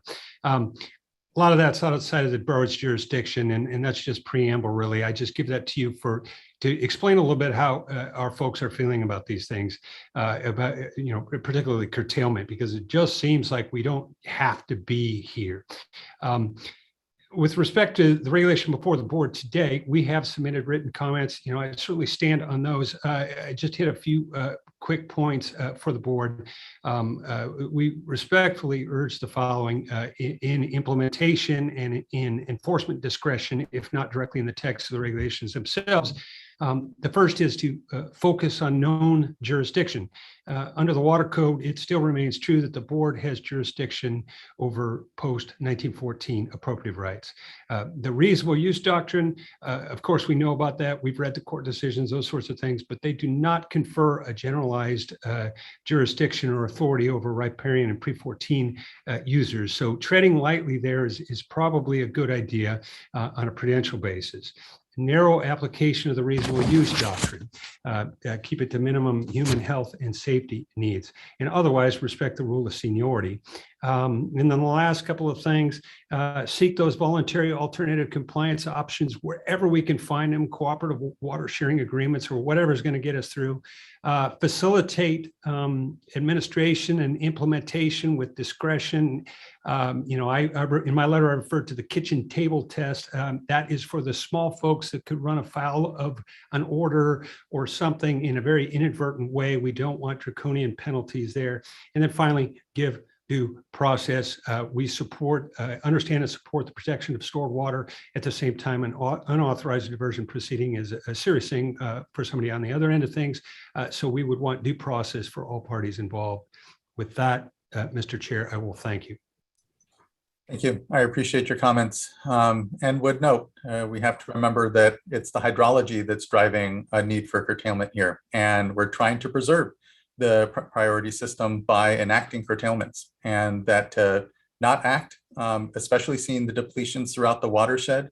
This isn't a self-policing system, obviously, and there does need to be the appropriate ability for us to all manage collectively and have state action here, especially when we're seeing the sort of depletions in the system that we are, and know that the hydrology can't possibly support the rights, and but appreciate that we need to continue to invest in our water rights system, that we need to see it as the appropriate tool that it can be to help us adapt to climate change, or the incredible hindrance it'll certainly continue to become in the face of not understanding and quantifying rights and adjudicating those throughout our watersheds, so as to be able to move through the priority system in a way that's understandable, knowable, and proven up by the water rights holders within the state. And so just thank you. I appreciate your comments and commitment to continuing to improve the system with us. So thank you.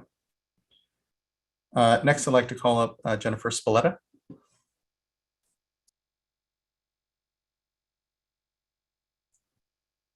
Good afternoon. Good afternoon. I provided written comments, so I will be brief today. I do represent a lot of landowners up and down the state, many of which are in the Delta. And so I have been following the development of the regulations and all of the activities of the board. I am very impressed with your staff and just wanted to compliment them again on doing a much better job this time around than last time.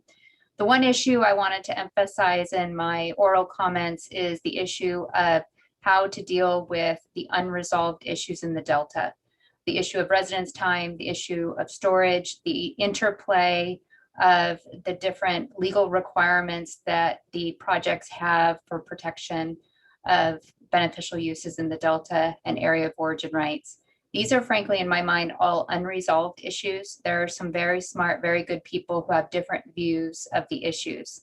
And particularly if we think this is going to be an event that repeats itself next year or even in a future year, I think the state board is going to have to receive some evidence, some testimony, let people cross-examine each other or ask the tough questions, and then make a decision.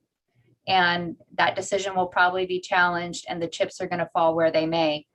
But one of the things that you are hearing from the people speaking today, and frankly, I hear from all of my clients, is we're going to manage this system during drought more frequently. We need to have as much certainty as possible in how that's going to play out. And people, even if they are going to end up getting the short end of the stick or not, they need to know one way or the other to make good plans and to negotiate good voluntary agreements.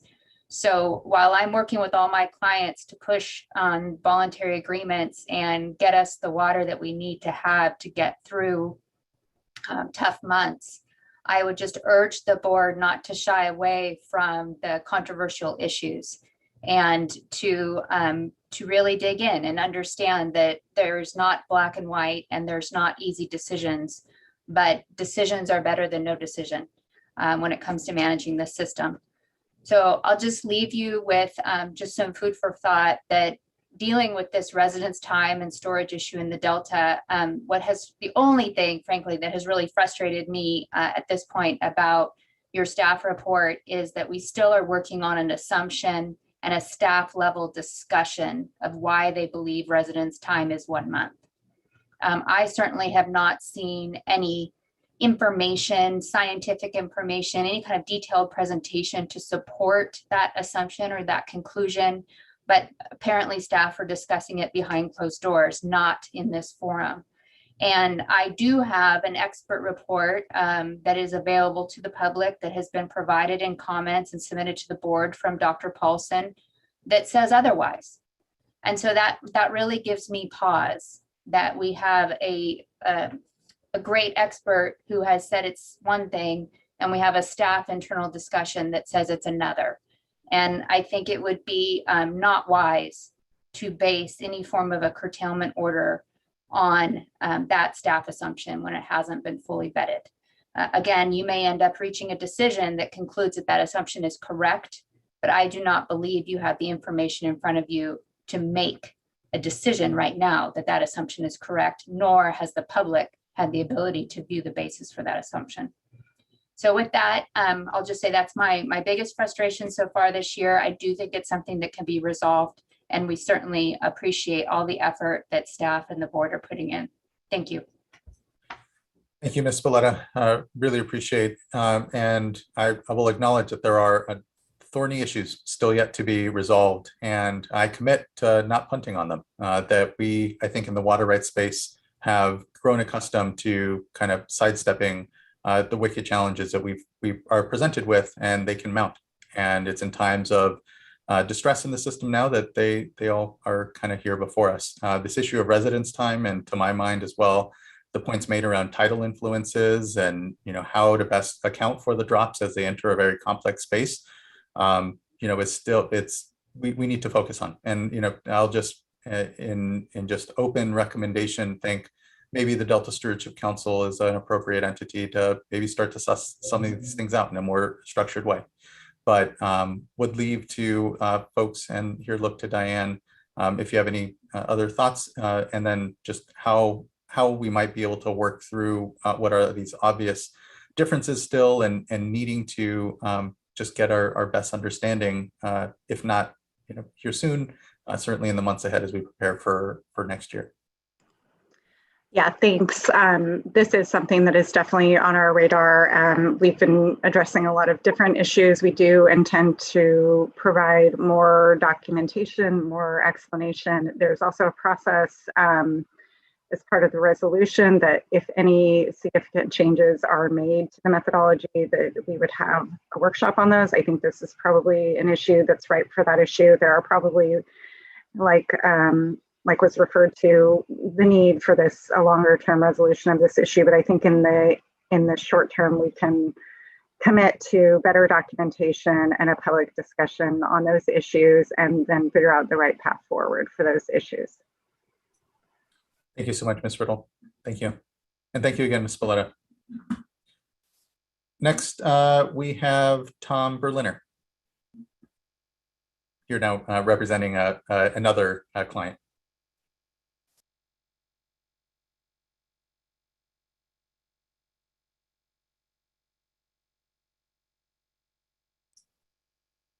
And Mr. Berliner, you should be invited to unmute, unless you've provided the comment you were looking to at this point. So Chair Esquivel, we have given Mr. Berliner a couple of opportunities to unmute at this point. Okay, we can move on. And Mr. Berliner, if there are additional comments you would like to make, you can just raise your hand. Next, we have Elaine Trevino.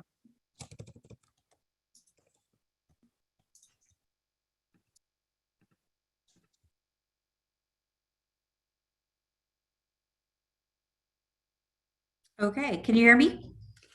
Wonderful, Yes, we thank can. you. Good afternoon, Chairman and Board. My name is Elaine Trevino, and I'm the president of the Almond Alliance. We submitted our technical written comments on July 29th, and we just wanted to make sure they're included in the written comments for this agenda item. We participated in the recent curtailment and reporting regulation workshop by the state board last week, and we realize that this board is dealing with a very difficult year of drought. And as you've heard repeatedly, the proposed curtailments are definitely going to have a dramatic impact to statewide agriculture. So I won't repeat what you've heard from different stakeholders, and Chris from the Farm Bureau, I think, summarized a lot of the issues very well. But I would like to highlight some just general areas of importance to our industry. First, I'd like to say that we are in strong support and urge the board and administration to finalize the voluntary agreement process. While we understand that voluntary agreements are complex and many people have been working on them for some time, we ask the state to do everything it can do to accelerate the process. We ask also that we know California needs new water storage, both surface water and groundwater, in order to adapt to the changing hydrology referenced, the climate, and as well as develop usable and sustainable supplies to meet the existing demands for water. And so we're asking a little out of the norm here, but as part of the emergency declaration process, we think that the state should appoint a task force to mitigate water storage and water recharge project obstacles and clear the way for needed federal funding. Storage and recharge projects should be re-examined and prioritized in this state. And we believe a timeline should be associated, and if possible, staff to facilitate the project funding and construction to the point of construction. As we continue to get clarification on the actual impact of the proposed curtailment actions, we encourage continued transparency as discussed and reliability of the board's water availability methodology. As discussed, the board's regulation should expressly clarify that the curtailment regulation does not apply to prior stored water. We also rely as agriculture and our water stakeholders, we know we must have reliable data sources and tools to make their planting decisions. So we request continued investment in predictable and reliable modern tools to help manage state water supplies and develop durable, pragmatic solutions to our water challenges. And we believe this should also be a priority for the board, which we have heard that it is, and that funds have been allocated to do so. As we look to the fall and winter, we encourage the board's flexibility in establishing a process to suspend curtailments based on precipitation and storm events, including a real-time online system as the conditions do change. And lastly, we ask the state to explore additional conveyance systems and provide more flexibility on water transfers where possible. We really appreciate the opportunity to provide these comments and look forward to partnering with you in any way we can. Thank you. Thank you, Ms. Trevino. I appreciate your participation today and sticking with us here in the discussion. Thank you. Next, we have Marissa Danielson.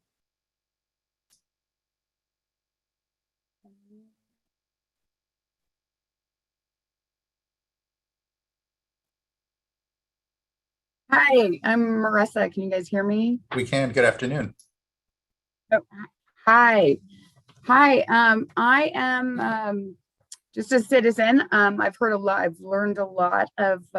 There's been a lot of lexicon and jargon in this meeting, and I'm certainly not up to speed with it. But I did receive these letters in the mail. I represent nobody. I'm not an attorney. I am a citizen with some very, very old rights. And, you know, the timing of the letter that I received didn't allow me an opportunity to participate in the workshop, which I would have liked to have done. The timing of the letters that I received, actually, I stayed up until 11 o'clock at night to get a written comment in because I felt like it was important. But it all feels like it's specifically designed almost to discourage public comment from people like me. And I've heard from, I appreciate Ms. Kincaid and Ms. Meserve and Mr. Perrano and Mr. Schilling for speaking in a language that I can understand. Look, we all know that we are in a drought and we all know it's going to be painful. And my concern here is sort of environmental and economic and riparian justice. Because I'm not certain that everybody in this watershed is suffering equally. From where I stand, I'm sure, you know, I have the patience and the time and the belief in the process that will allow me to sit here from 11 o'clock in the morning. There's at least 20 of my neighbors who won't participate. So I know that I'm speaking for way more than me, but Northern California has been sending water south for all kinds of reasons, and this is obviously just such a huge, complicated quagmire. I mean, I'm an excellent student, and I've been giving this my very best, and I'm just scratching the surface. But I mean, obviously, water's been going south for a long, long time, and there's more rights holders than there are water available for rights holders, and that is an intrinsic. That's just an intrinsic institutional problem. But the sending water south, it's exacerbated the fire. The water in Northern California has been mismanaged forever. I mean, most of the water that's been falling has been just going nowhere anyway. We've had, very ironically, you know, the youngest and the oldest governor was here for 2 droughts, and very little containment was built during that time. But that's not what I'm not here to rant, because that's not the point. I just wanted to say that these letters were really difficult to navigate because some of them are for stock ponds, some of them are for pre-1914 rights, some of them are for post-1914 rights. Stock ponds, to me, I guess you're only retaining when it's raining. And the stock ponds that we have haven't been widened, or no culverts have nothing, no extra diversion other than the natural water flow that has happened for 60 years or something. We have less cows than we did before. We also own a small mine, and before everybody on the water board freaks out, we don't use water in our mining process. Our material has to be dry. So we are compliant with the state water board, believe me. But just in some of my cursory research, I mean, there's at least 4,000 illegal grow operations in Nevada County. I think that in the last drought, I think I read on Cal Matters that the Siskiyou County estimated that like 2 million gallons a day of illegal diversions were happening for grow farms, which are now misdemeanors. So they're not likely to be pursued. But just anecdotally, personally, when I drive up Highway 16, and I pass a gated community with a green golf course, like a very green, large golf course, and 2 gigantic lakes that are diverted from the Consumnes River. And people in that community having swimming pools and misters on their porch. None of them, in my experience, in my kind of extensive conversations, seem to be really even aware that we're in an emergency. So when we get these letters and we have to drive past these gated communities and really green lush golf courses, it's difficult to believe that this is an equal-handed sort of process here. I'm saying that as a novice. Obviously, I acknowledge that the water is a patchwork system in California that's enormously complicated. But here's the deal, and I think Mr. Schering said this very well, and Mr. Perano as well. You know, we have less cattle than we should right now because we are aware of the drought. We have less employees than we should. And they're all local. So they're now driving places like Sacramento. You are not the only regulatory agency we deal with. We deal with many, many, many of them, particularly in mining. And the trust issue is an issue. It's a huge issue. So the fact that you got even 20% respondents on this kind of surprises me, because in a small town where I am, if you want to know something, you ask the postmaster, who told me that thousands of these went out, and it looks like it was like 4,300 of them. Look, the food chain in California is the food chain in California.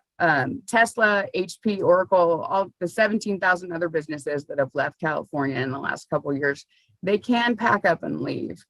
You can't move a mine. You can't really move grazeland either. So the amount of time as a small business owner that I have devoted already to navigating this series of letters is astronomical to this business. And it feels anecdotally and sort of just observationally to not, that not everybody is suffering equally. I can't drive past a golf course and think that everybody's suffering equally. I just can't. Thank you. Thank you for your comments. I'll flag, you've hit your 5 minutes here. If you can wrap up, please, with maybe any finishing comment. Well, that's just it. I mean, I'm a novice here. I've had to sit through a whole lot of lexicon and jargon that I don't understand, but I just want to tell you that to people like me and my neighbors, these letters are horribly confusing and onerous and not really even-handed from what I can tell.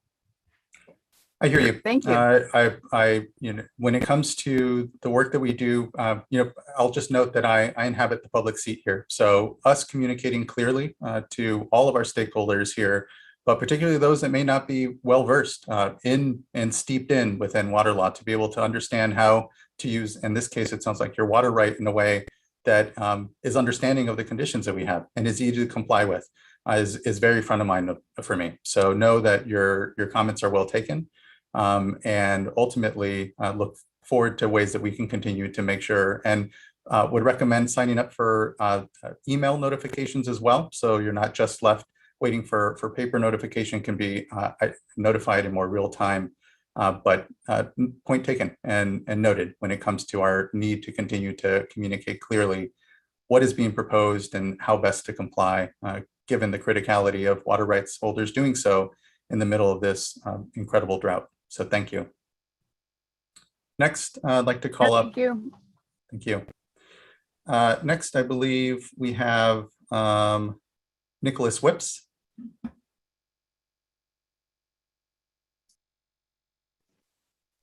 Hello. Hello, good afternoon. Good afternoon, Chair Esquivel, board. Thank you for taking the time to really provide thoughtful responses to every commenter. And I do appreciate the gravity of the situation and the task before the board. Yeah, my name is Nicholas Whips. I am a deputy city attorney at the City and County of San Francisco, here today on behalf of the San Francisco Public Utilities Commission. And so what I wanted to focus on was some of the amendments, the proposed amendments to the regulation, and also the language in the resolution that was added to this morning's change order. Starting with the change order, the San Joaquin Tributaries Authority, I pulled up the letter that was submitted to the board. There was a change in the language. It looks like this language that was added to the resolution was drawn, at least in part, from this comment letter. There was a change in this language that I'd like to point out. What I understand, the purpose of this added language in the resolution that I'm going to refer to, it's about the non-precedental value of or purpose of this regulation in any order that comes from it. And I do believe that there is a good reason to make this non-precedential. First, in 2014, that was something that the board had added to its resolution on the curtailment regulations before it then. And I do support that, and I really do commend staff on adding this language and responding to comments. The one question I had is, in that vein, for the purpose of making sure that this regulation and any orders that flow from it are non-precedential in nature, I noticed that the comment letter from the San Joaquin Tributaries Authority mentioned that any future action should not be able to rely on this regulation or any order that stems from it. And the resolution change that was posted earlier today did not have reference to ensuring that no future action should rely on the regulation. So that was something I wanted to bring to your attention and to encourage that be added, if it pleases the board. A couple of other regulatory changes that the Tributaries Authority had recommended that I just want to bring to your attention. One being the suspension of the curtailment orders. And if I understood staff's presentation earlier today, that the curtailment orders, the purpose of sending them out right now is because demand surpasses supply. And so in order to ensure an orderly operation of the water rights priority system, there would be a need to issue curtailment orders.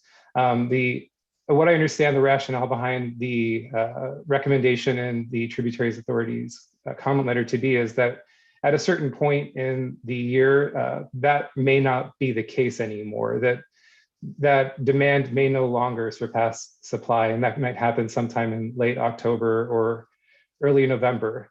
And so I guess the rationale I understood for that recommendation was to flip the presumption from favored curtailment to then put the burden on staff to prove with evidence that curtailment is still necessary at that time. And the last final comment I wanted to make regarding regulations language is in section 876.1 of the draft regulations. I just wanted to make sure that the staff has repeatedly assured water users that storage is not something that will be curtailed as part of this regulation. And I just want to make sure that language is clear to that effect, if that still is staff's and the board's intent. And I do encourage that that be made clear. So I'll stick around for any questions or any clarification, but I do thank you for your time. Thank you for that. I appreciate it.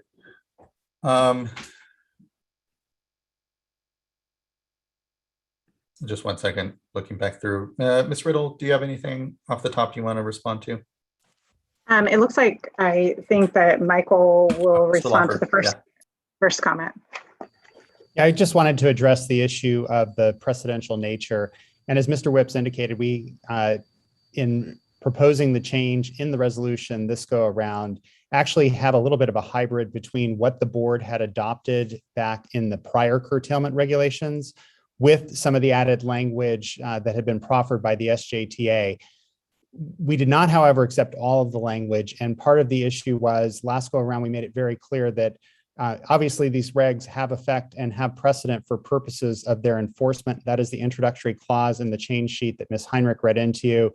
And the language as proposed by the SJTA included ambiguities in terms of how the regulations could be enforced. And so we were unwilling to accept that language in terms of a recommendation to the board. Thank you, Mr. Loffer. I appreciate that. Ms. Heinrich, anything further? Or Ms. Riddle? Yeah, well, I would just add on to that also that it, just as a matter of law, regulations are not precedential beyond their effective period, unlike an adjudicative order or decision of the board, which would have precedential effect unless the board were to specify otherwise in that decision. Once these regulations are repealed or no longer in effect, they wouldn't have precedential value. They couldn't be cited as authority for purposes of future regulations. So we didn't feel like that change was warranted. The other part that I will mention is that we did add language to the regulation to clarify that it does not apply to the rediversion of previously stored water by the original water right holder or their contractor. I am not sure if you've seen that yet or not, but I think we attempted to address that issue. Great, thank you, Ms. Riddle. I appreciate it. Mr. Whips, was there anything? Was that clarifying? Yes, clarifying, thank you. And just thank you for the reference to the storage. I did see those changes. I just wasn't entirely clear on the language that was used in the amendments. And so it helps to have that clarification. Thank you. Okay, yep, thank you. Thank you for your time and engagement today. Next, we have Susan Paulson.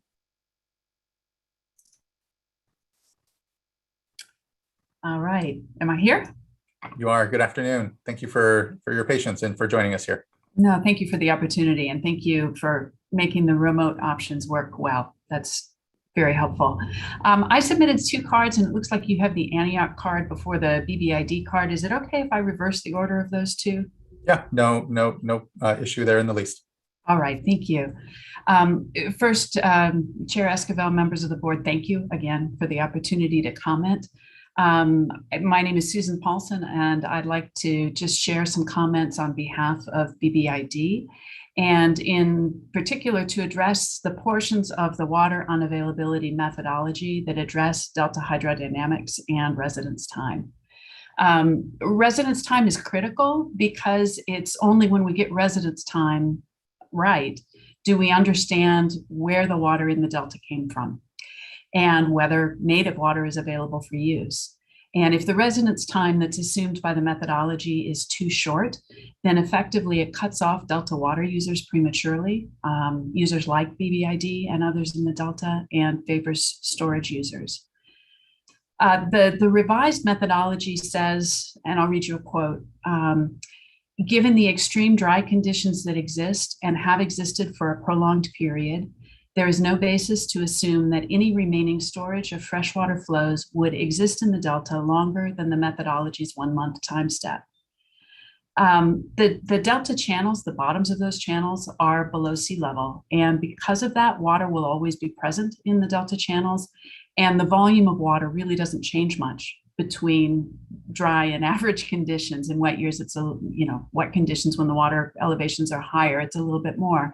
But in dry conditions, it's effectively fixed.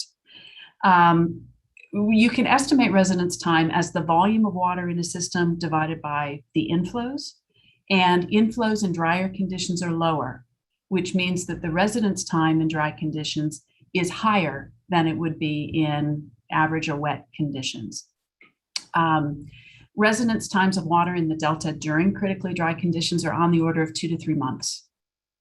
And we've performed some modeling, preliminary modeling using the DSM-2 modeling tool to confirm that estimate of residence times for this year, and also to try to determine, to estimate where the water in the interior of the Delta came from. But we can confirm that the residence times are significantly longer than 1 month right now, as they are generally in dry conditions. And so that 1 month assumption is just incorrect. The methodology also states, and I'll read another quote, at page 53, it says, the methodology does not assume there is storage residence time for longer than a month in the legal Delta that would affect water availability, given the extremely dry conditions that have persisted for an extended period and the supplementation of flows in the Delta with previously stored water for many months. And then I think I heard during today's hearing, I took some notes and I'm going to paraphrase this, but I think I heard staff say that there's not a significant amount of freshwater storage in the Delta, or we wouldn't need extra flow for salinity control. And I am concerned with both of those assumptions and statements. Whether the flow that enters the Delta is native water or stored water, frankly, doesn't matter as a determinant of residence time. Again, the residence time, it can be estimated as the volume of water in the Delta, which really doesn't change, divided by the inflows. And to our knowledge, the state board hasn't analyzed either qualitatively or quantitatively the fraction of the water in the Delta that is stored water. And I think it would be smart to think about a methodology to do that and to do those analyses to determine the distribution and the volume of stored water in the Delta. But in any case, the presence of stored water in the Delta doesn't change the residence time. The preliminary modeling that we did is attached to BBID's comments. And we estimated the volume of water in Clifton Court Forebay, which is BBID's main intake, is in the channel behind Clifton Court Forebay. And as of the end of June, roughly 40% or a little bit less than 40% of the water in Clifton Court Forebay was Sacramento River water that had entered the Delta in April and earlier months. Roughly 20% of the water at that location was ag return flows, roughly 20% San Joaquin River water, roughly 10% from the east side streams, and less than 1% from the bay. And that gets to another point. Staff asserted during the workshop last week and in the presentation today that tidal flows are not of sufficient quality for use. And that's of concern because historically BBID has used water that is saltier than anybody would like. Historically, they've used water that has a chloride level of up to about 1,000 milligrams per liter. And even during the 1976-1977 period, they utilized water with high chloride concentrations approaching 300 milligrams per liter. Bay water is only a small fraction of the water that is present in the interior Delta, but it can be potent in terms of salinity. But that by itself doesn't render that water unusable. So in summary, I think it's critical to consider both the residence time and also where and when the water that's in the Delta entered the Delta. And frankly, we need to do that in order to get this right. I'd be happy to answer any questions. No, thank you, Ms. Paulson. Again, noted, I think that when it comes to residence time and influences in the Delta, we're needing to continue to refine and get it better. So I appreciate your thoughts and contributions on that and continued leadership as well. So thank you. If you would like, actually, you can have your second hit at comments with your other client right now too. It probably just makes sense. Sure, I'd be happy to. And they sort of play off each other. Okay, Great. So this set of comments, again, thank you for the opportunity. And this set of comments is on behalf of the city of Antioch. I won't repeat the residence time stuff, although I think Antioch shares in those concerns and would ask me to incorporate it by reference. But really what I'd like to comment on for the city of Antioch is the unique circumstances that are related to its diversion of water at its intake in the Western Delta. So the city of Antioch has a pre-1914 water right with a priority date of at least 1868. The city also has a post-1914 license for storage purposes associated with municipal use. And the main issue for Antioch isn't water availability. Because the channel adjacent to Antioch's intake is below sea level, water is always present there. So really it's an issue of water quality, not water quantity. Antioch's intake is located in the Western Delta, and salinity intrusion has long impacted Antioch's ability to take water from that location. And in 1968, the state of California entered into an agreement with the city that reimburses the city 1/3 of the cost of purchasing substitute water at this when the water at the city's intake was too saline to be usable. And that's according to a formula that's described in the agreement. The state entered into that agreement in 1968 to partially mitigate the impacts of the state water project on salinity in the Western Delta and at Antioch's intake. In 2020, the agreement was modified to enable Antioch to mitigate the impacts of the state water project and increased salinity in the Western Delta by constructing a brackish water treatment plant. And that plant is in construction right now. The brackish water treatment plant will allow the city to use water at its intake that would otherwise be too saline to use without treatment.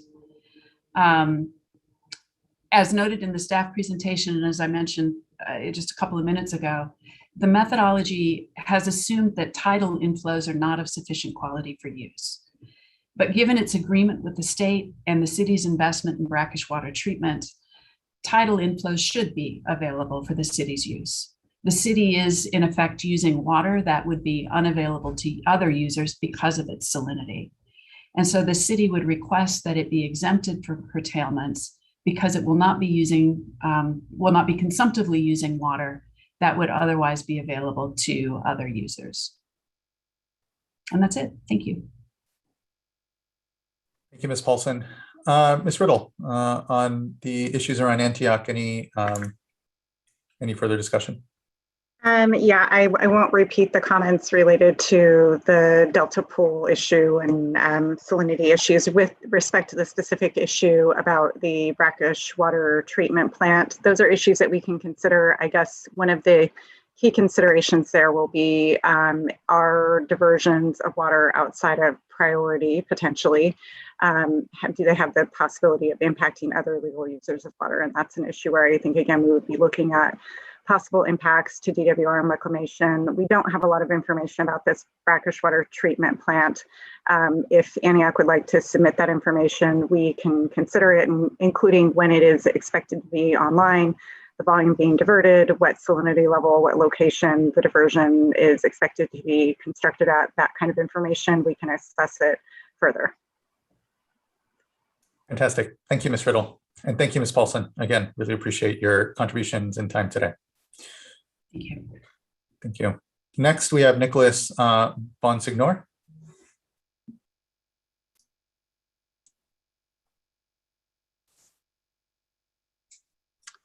Hello, can you hear me? We can. Good afternoon. Good afternoon. Thank you, Chair Escobar. I'm Nick Bonsignor with Wagner and Bonsignor Consulting Civil Engineers. Also on behalf of Byron Bethany Irrigation District, I contributed comments to the district's letter of July 29th. I'd also like to say that, like everyone else, we appreciate the staff's transparency and communications and making themselves available to discuss the methodology, what we call here the spreadsheet, which is quite complicated, and we appreciate their explanations when we've had questions.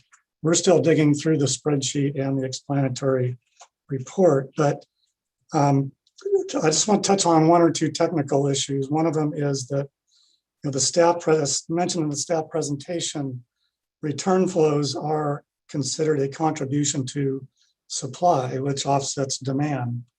However, return flow supply generated in the delta appears to be used to meet demand in upstream watersheds that are not in the delta, meaning this is physically impossible. Water does not flow upstream.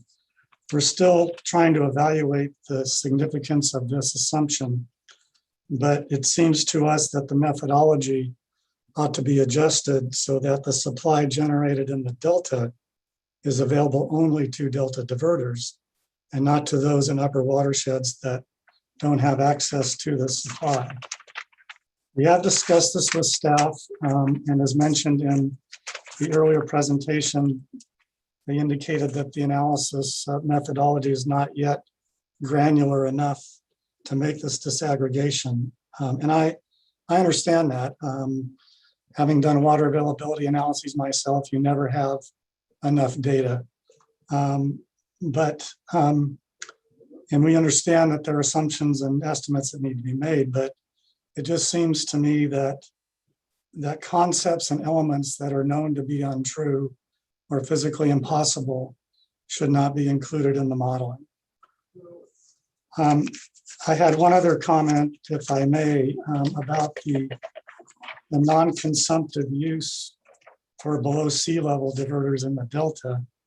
And those folks filing a certification and being deemed non-consumptive, which means that there would be no demand applied to the delta.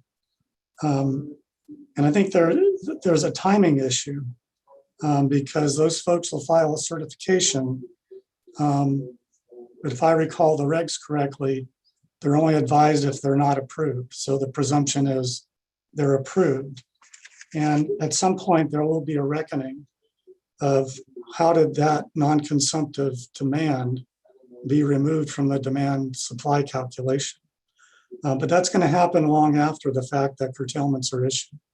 So in the meantime, people who are obeying the curtailment order, maybe they didn't have to obey it because maybe there was supply available after reckoning up these non-consumptive diverters. But again, that's potentially down the road and too late if you quit diverting. And it just seems like the supply and demand is a moving target for that item. So it seems like that particular issue ought to be sorted out before the supply and demand calculation is reckoned up. And that concludes my comments. Thank you. Thank you, Mr. Bonsignor. Ms. Riddle? So in response to that issue, it's not that the demand does not exist. It's really a circumstance in which the diversion does not increase the demand. So it's reflecting demand for consumptive use that actually exists, but it's not adding to that. So I think we have addressed this issue. We are looking further at the methodology. Currently doesn't include depletions to riparian vegetation and seepage and groundwater loss and those sorts of things. In this case, for the Delta, that situation, charging those diversions would essentially reflect that that component. We are going to look at this issue further, but I just wanted to clarify that it's not necessarily going to make more water available, because the issue is not necessarily that there's no water use, it's just the water use from a natural landscape where there's a case where the water use from a natural landscape is less than or the same as irrigation practices, we would exempt those parties. It's not that the demand does not exist. It's helpful. Thank you, Ms. Riddle. Thank you again, Mr. Bonsignor. Much appreciated. Next, we'll move on to Ryan Becerra. Thank you very much. Good afternoon. Ryan Becerra. Appreciate the opportunity.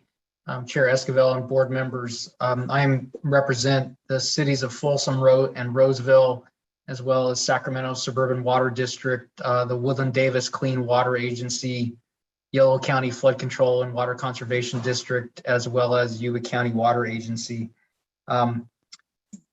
All of them depend on their water rights, and we use a priority system in the state of California. It's what we've based all of our investments on. And unfortunately, that system sometimes means that rights need to be curtailed. That's baked into the cake. as they say. And so we need to have a rational system to do that. And I commend the board for trying to do it as rationally as possible in the current emergency situation. So it's in light of that some of the things about the regulations that are somewhat concerning, I think, we need to figure out how to make work in this situation. Just the simple breadth of the breadth of delegation of discretion to board staff in the regulations is striking. It's somewhat of a concern, but we are in an emergency. And so the edits that the staff has made in the change sheets to clarify how stored water will be handled, that the curtailments will not apply to rediversion of stored water, that is extremely important. We appreciate that. We appreciate the edits that indicate the staff's attention to allowing for storage in the next winter. That will be critical. We appreciate that greatly. As Willie Whittlesey from Yuba said, a number of water users, we're trying to do our best to develop a tool that will allow the board to look at storage and inflows and outflows from storage on a more of a real-time basis. There are large real-time data streams available in the water business that can be incorporated in real-time ways relatively easily, primarily from the CDEC system. And so we're hopeful that as the board considers lifting curtailments down the road, we'll be able to help you do that. A number of us consulted with Mr. Ekdahl and Division of Water Rights staff last fall relative to the water report, when we thought all of this was something we might be doing at some point in the further future, not within the next 6 months. And we discussed the concept of better coordination with reservoir operators and real-time data. And so we hope to be able to make that kind of thing available in the next weeks to months, which brings me to the one sort of major concern with the regulations, and that is the reporting section in 879. It is extremely broad in terms of what information can be ordered to be produced quickly, 5 to 7 days in some cases, and not just quickly, but under certifications of penalty of perjury and subject to administrative civil liability complaints and orders if data is not produced. And that is concerning, particularly if what we're talking about is those orders primarily being directed to water agencies that are diverting over 1,000 acre feet. Those are agencies that are producing quite a bit of data already. This would be on top of that, under penalty of perjury. And I'd encourage you to take a look at section 879 D3 that talks about what information could be ordered to be produced. And it's basically, it says additional information related to the diversion or use of water in the Delta watershed, including but not limited to, and then a whole series of things. And so that's very broad. And agencies are going to be having to do a lot of work just to maintain water supplies. And as I said, we're very interested in helping you manage the system flexibly coming forward. So, I'd hope that you could constrain some of those informational orders somewhat so that we don't potentially have fights about whether or not somebody complied with an order, when what we really need to be doing is managing the water system. So we've offered proposed edits, not too many of them were taken, but I'd encourage you to look at that and see if we can dial that back somewhat so we can all work together going forward this year. Thank you. Thank you, Mr. Becerra. I will say that when it comes to the information the board will be requesting, we're not looking to just have reams and reams of data reported for and in ways that is not useful to us. We will be very specific and ultimately circumspect in our usage of this, but it is such a critical component of our ability and acknowledge, and I want to thank the good work that I know a lot of water rights holders are doing and operators of projects to say, how do we have a real-time system that is informed by project operations, accretions and depletions, and then real-time diversions in our system, the basics, fundamental 101 of a water rights system in the state. And we know that we don't have that very cogent system now as we pursue these curtailments, but that in the offing is an opportunity to do something more. You know, by the leadership of the governor and the legislature, we actually have 30 million for a new water rights data system from the recent budget. And so we have dollars and opportunity to invest and work together in what that system may be. And so know when it comes to then the provisions for the ability to request additional data from our water rights holders, it's going to be in line with the thinking around a larger effort here, and not just, you know, data dumps for no good reason or otherwise us using what I obviously is, you know, couched very broadly now to be able to best be used as we may in the months ahead. But it's not, we're not looking for the kitchen sink, or at least you can be assured that from the chair seat here that our efforts have to be acknowledging that there's a lot of discussions going on with the state water project, with the Central Valley project, with project operators.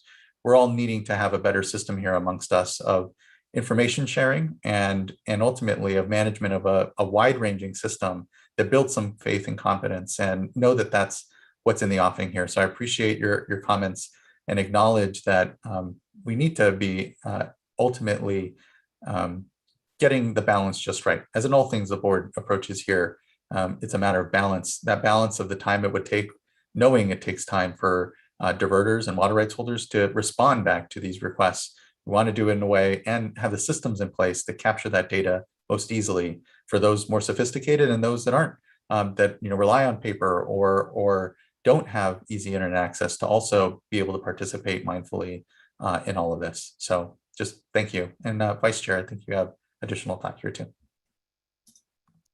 Thank you. So, Mr. Becerra, I do think that, and I don't have the change sheet lined up here with the text, but I think that some of your suggestions were taken already. There's an effort to reduce duplication, and then there's a list as far as what could be asked. And so I just want to hear back from you if there were anything that could be done to tighten things up. I mean, I know that when you were at the workshop, you did talk about that it be related, reasonably related to the need for the information to implement the curtailment regulation.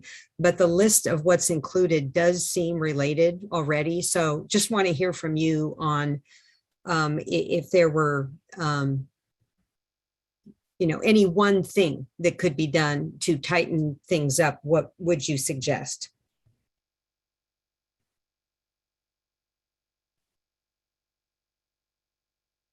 You shouldn't be invited to unmute here. Hopefully, there you go. Thank you very much. Now, at some point, I'm going to get the hang of this Zoom thing. I've only had a year to figure it out.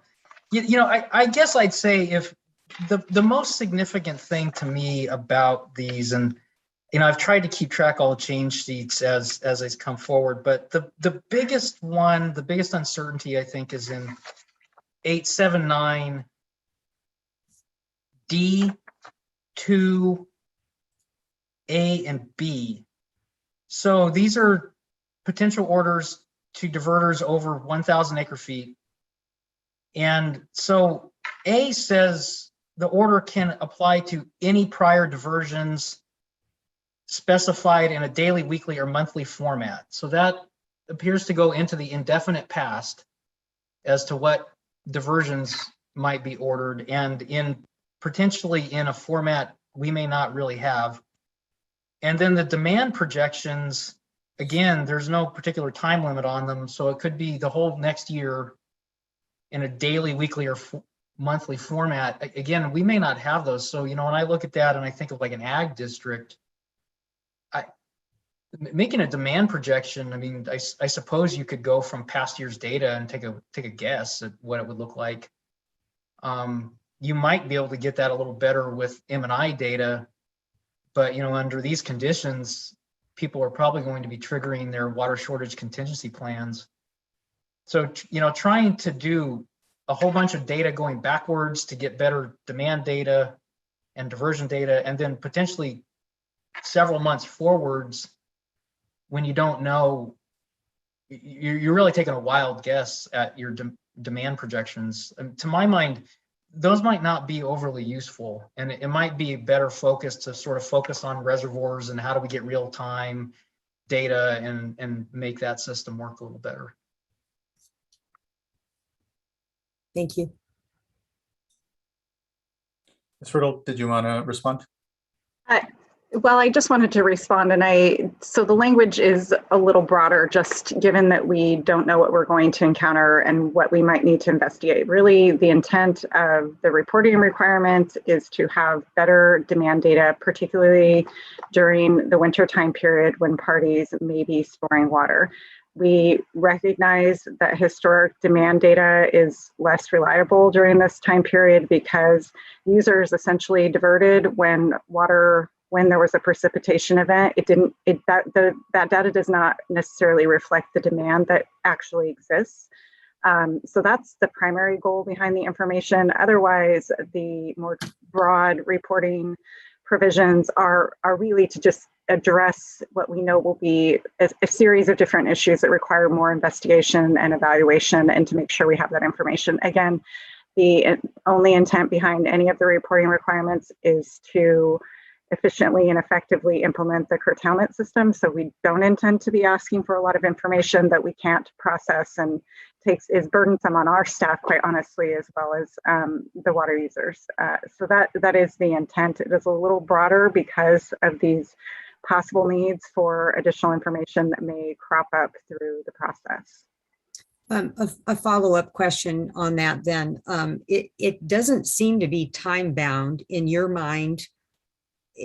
Are you intending on exercising it as though it's time-bound just because of what would be necessary or related to implementation of the reg? What I'm envisioning, and we'll have to see how this actually turns out in implementation, is on a monthly basis, we would get projections of expected demands during the prior month. I'm hoping that water users will have enough of an idea of what their demand might be for the coming month, and we would have that information on a monthly basis. Again, it might depend upon sub-watershed dynamics and other complexities, but that's the base information that we're interested in, is refining the demand projections that we have in the methodology, particularly during this time period when we're going to be moving from direct diversion and use to diversion to storage, so that we have a better reflection of that demand. I don't think the existing demand data reflects the demand that exists given the storage conditions of the reservoir. So that's the primary objective.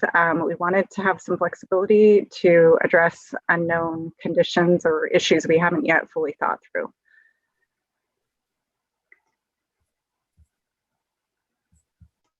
Thank you, Ms. Riddle. Anything further, Vice Chair? Okay, thank you. Thank you, Mr. Becerra, as well. And I appreciate the exchange and continued desire to make sure we're getting it just right, especially on the request for data. And here, again, we'll have a lot more discussion, I think, ultimately, when it comes to in implementation, when and how we are asking for data and the justification. Next, I'd like to call up Jeffrey Volberg.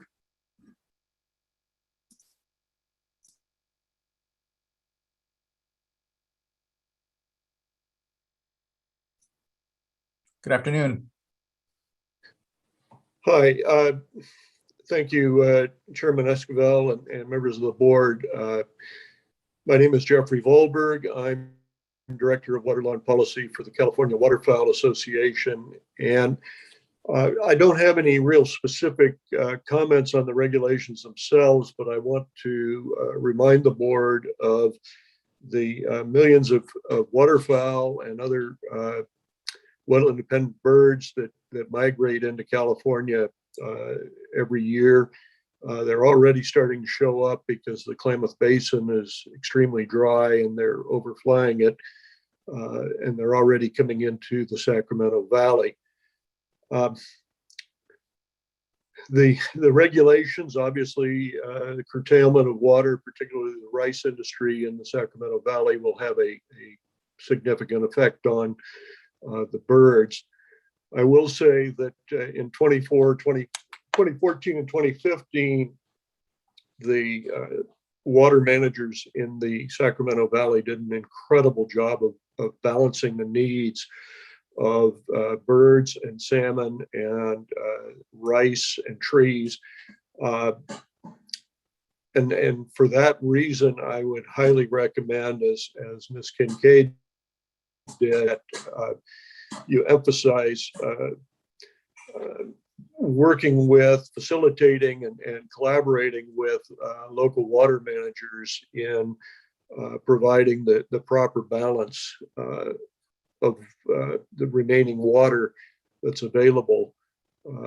The other recommendation that I would make to the board is to be prepared to lift curtailments and term 91 as soon as circumstances allow water into the system, because that will not only help birds, but also the salmon, and will help the rice industry with the decomposition of the rice straws. So very important two things: facilitate local management and be prepared to lift the curtailments as quickly as possible in order to allow water to be beneficially used late summer and fall as needed and as available. Thank you very much for your time, and appreciate your allowing me to speak. Thank you for your time, Mr. Volberg, and for sticking with us here. I know it's been a long day of discussion, and so I really appreciate your additive comments here with us. So thank you. Thank you. We are ticking down to about the last three commenters, I believe, here. So just thank you again for everyone's time and patience and engagement on today's critical discussion. We have next Gabriel Venegas.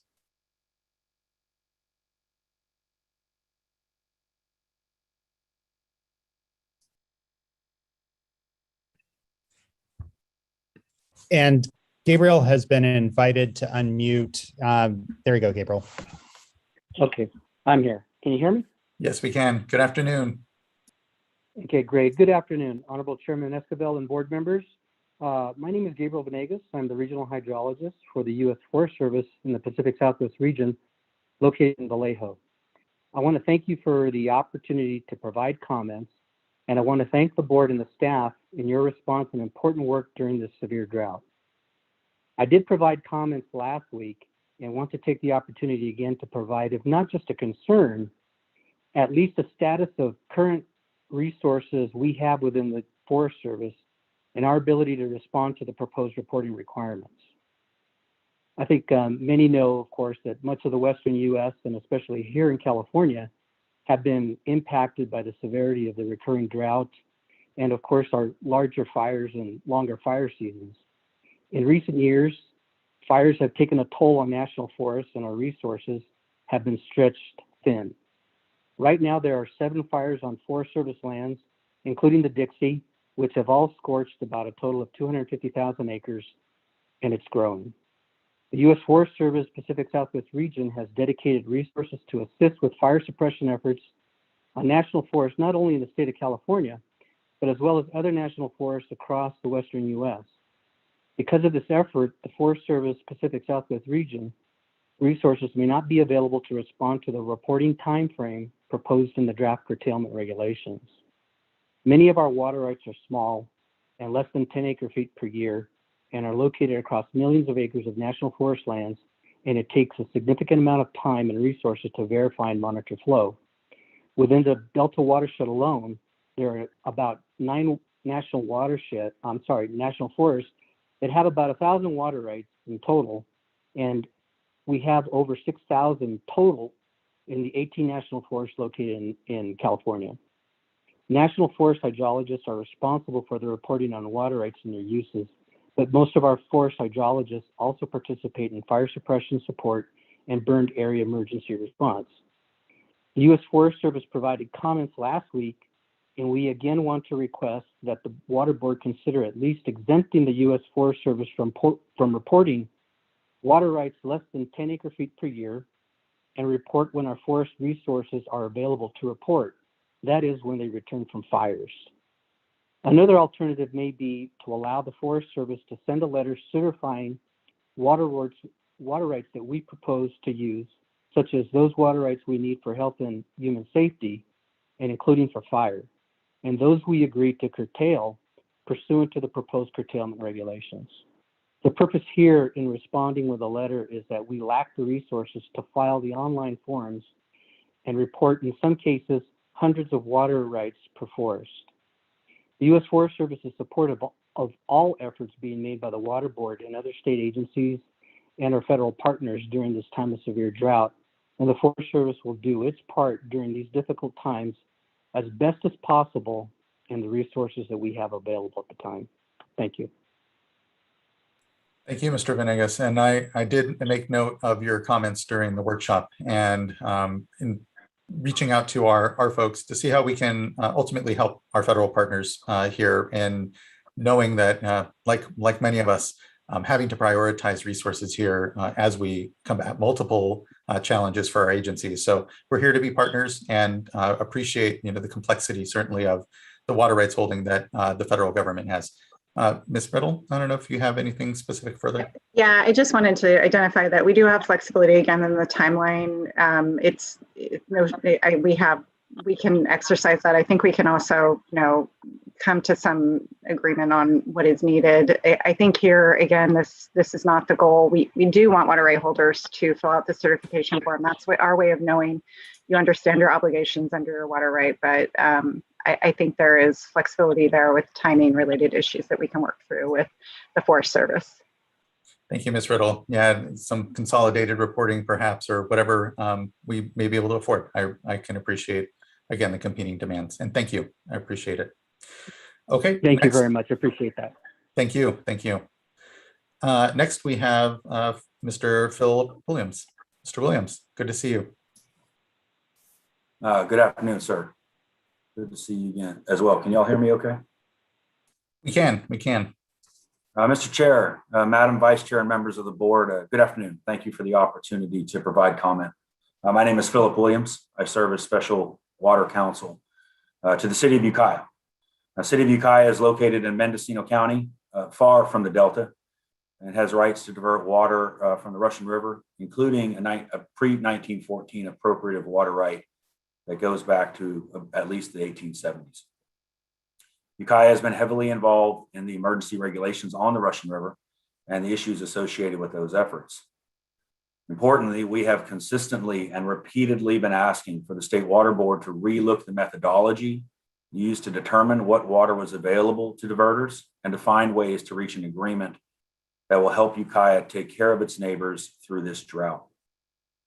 So I was very encouraged when I read in the draft regulations before you today, language in section 878.2 that provided for proposed alternatives to curtailment.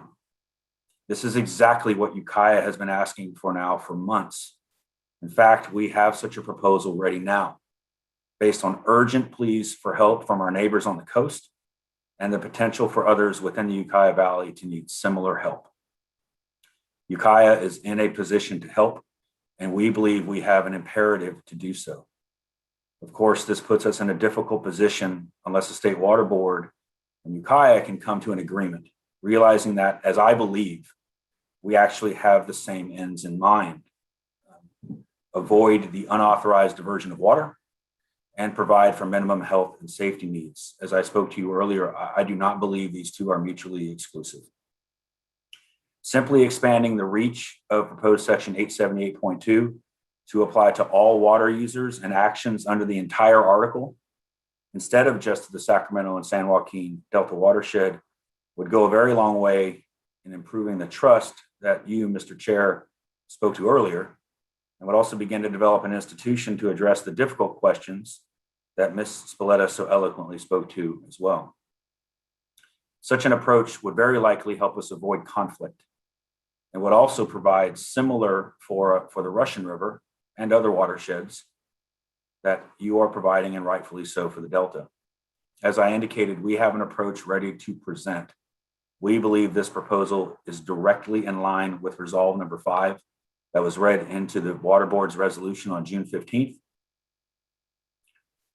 Namely, that the board supports cooperative efforts to meet needs within the Russian River watershed and to develop more precise methodologies for determining water unavailability, and that the board has directed staff to work with stakeholders to avoid curtailments. I believe these are directly in line with that additional resolution. We would appreciate the opportunity to present such a proposal to you, and I respectfully request, though honestly, beg may be a more appropriate word, for your thoughtful consideration. I thank you for your time and for your leadership. If there are any questions I can answer, I'd be very happy to. Thank you, Mr. Williams. I appreciate your joining us today and providing comment on this curtailment, and know that when it comes to the Russian River and our actions there, we're of the same mind of wanting to see voluntary agreements. We can't certainly amend the work that we've already done and passed in the Russian River here, but know that the spirit is there. So I encourage you to make sure you're getting detailed information as to what is being proposed on the voluntary space here. But know that I think, as we all, and this is again a separate matter on the Russian River, but have seen, we are already hitting and in danger of going below the storage level targets that were set out in the order at Lake Mendocino. So time is of essence, as you well know, and I appreciate the continued leadership and desire to develop something at the local level there, and encourage you to make sure and get it over to our folks. Thank you. Thank you, sir. Much appreciated. Next, we have Adam Borchard, and I believe, Mr. Borchard, you may be our last commenter on this item. So unless Mr. O'Loughlin has made it back onto the platform. So thank you. Good afternoon, Chair Esquivel and board members. Can you hear me? My name is Adam Borchard, and I'm speaking today on behalf of the California Fresh Fruit Association, CFFA. CFFA represents over 300 members, growers, packers, and shippers of 13 agricultural commodities, primarily table grapes and stone fruit across California, from Lake County to Coachella Valley. CFFA joined in a coalition of agricultural organizations, including Farm Bureau and the Almond Alliance, that submitted written comments ahead of today's meeting. CFFA stands by those comments and stands in solidarity with the comments provided by other aligned agricultural organizations. Given the severity of this year's drought, CFFA understands the necessity and urgency of the State Water Board's action today. CFFA appreciates the recent revisions made by the State Water Board staff to the proposed curtailment regulation. Protecting previously stored water in reservoirs for judicious irrigation use later this year is essential for the farmers in the Central Valley, especially since many of them have a 0% allocation this year. Additionally, as California's increasingly erratic hydrologic conditions change, it is equally important that the proposed regulation provides sufficient flexibility to allow, based on best available science and data, for prudent and sensible diversions to storage in above ground reservoirs, as well as for groundwater recharge.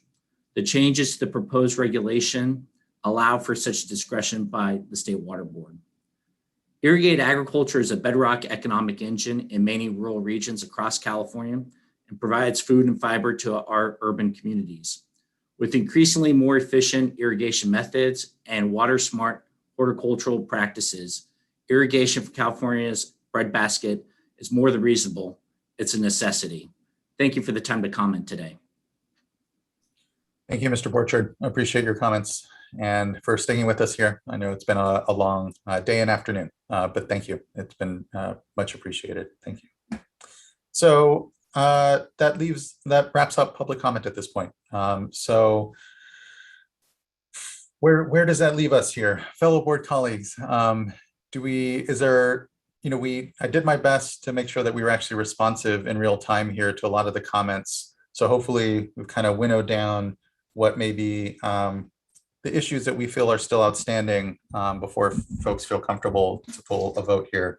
I'll just say I have my kind of list of items. First, just thank you everyone again for their time, patience, and engagement. This is not a simple matter. Certainly when we talk about water rights administration in the state of California, we're trying to do our best here to make this accessible as well. So this isn't just about the the feedback and views of just our well, entities with legal expertise or otherwise for hire that can engage with us, but trying to help Californians understand the gravity of the situation that we find ourselves in with this drought, the need to act and to acknowledge, especially in this water rights administration space, that we need to continue to do better, that we have, when we talk about water rights administration, the data that is underpinning our decisions today, a lot more to improve, and that we need to invest in these systems, not unlike the built infrastructure that it helps us manage.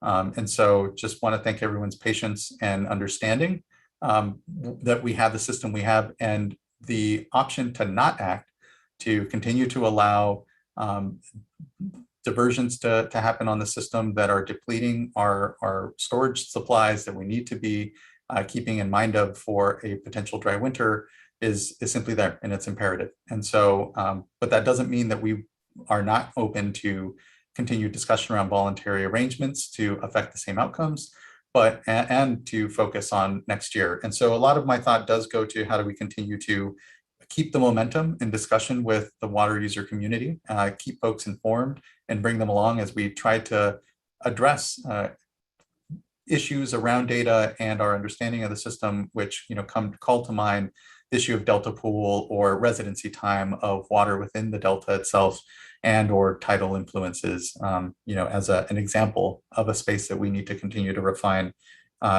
as we prepare for next year. So there's that kind of category of things. How do we continue to ensure that we keep the trust and the faith and the transparency of our process here, and drive us to continued administration of the water rights system, as opposed to the light touch that ultimately the system gets during most years. And I'll just flag, I guess, when it comes to the ability for some diverters to respond within 7 days. I don't know, Ms. Riddle, if there is any sort of further thought about how, and I know I did hear in response that we're going to be, showing quite a bit of flexibility, and, that the 7 days is not a limit from which we're needing folks to respond by. It is the earliest in which that we expect folks to respond. So I don't know if there is some ability. What I want to ensure is that we do have workable implementation here, and a bit sensitive to the idea that folks are able to respond in a certain time, knowing that there are penalties on the back end. And again, we're not here. The board doesn't have the time to be punitive and to be going out and needlessly going after small diverters that don't have a large issue here when they're not reporting data.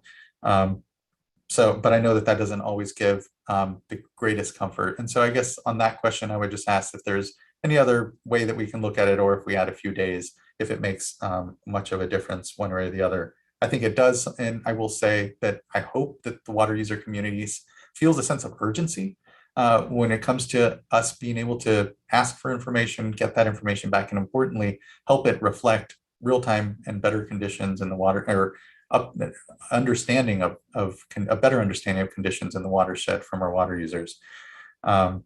So I'll just flag the other thing, though, that I would just flag as an obvious area that I would just want to discuss a little more, is just the process to come out of curtailment. We do have a lot of discretion, afford a lot of discretion. The idea of having a calendar-based, sort of lifting a curtailment doesn't make sense, knowing that, look at last year where we were, tremendously dry in the fall.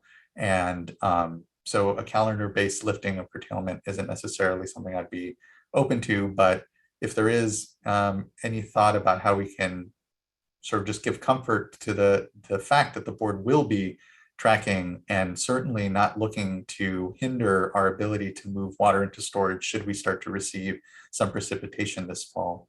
But I don't know if there's anything more specific we could offer up in the regulation now to provide just some certainty on that will happen with a sense of priority from the board here, and knowing that a calendar-based sort of date in there, to my mind at least, isn't helpful either, because of just the variability in the hydrology that we're finding. So I think that's the scope of the things that I would really, at least I would want to follow up and understand a little better and see if there are any tweaking that we could propose.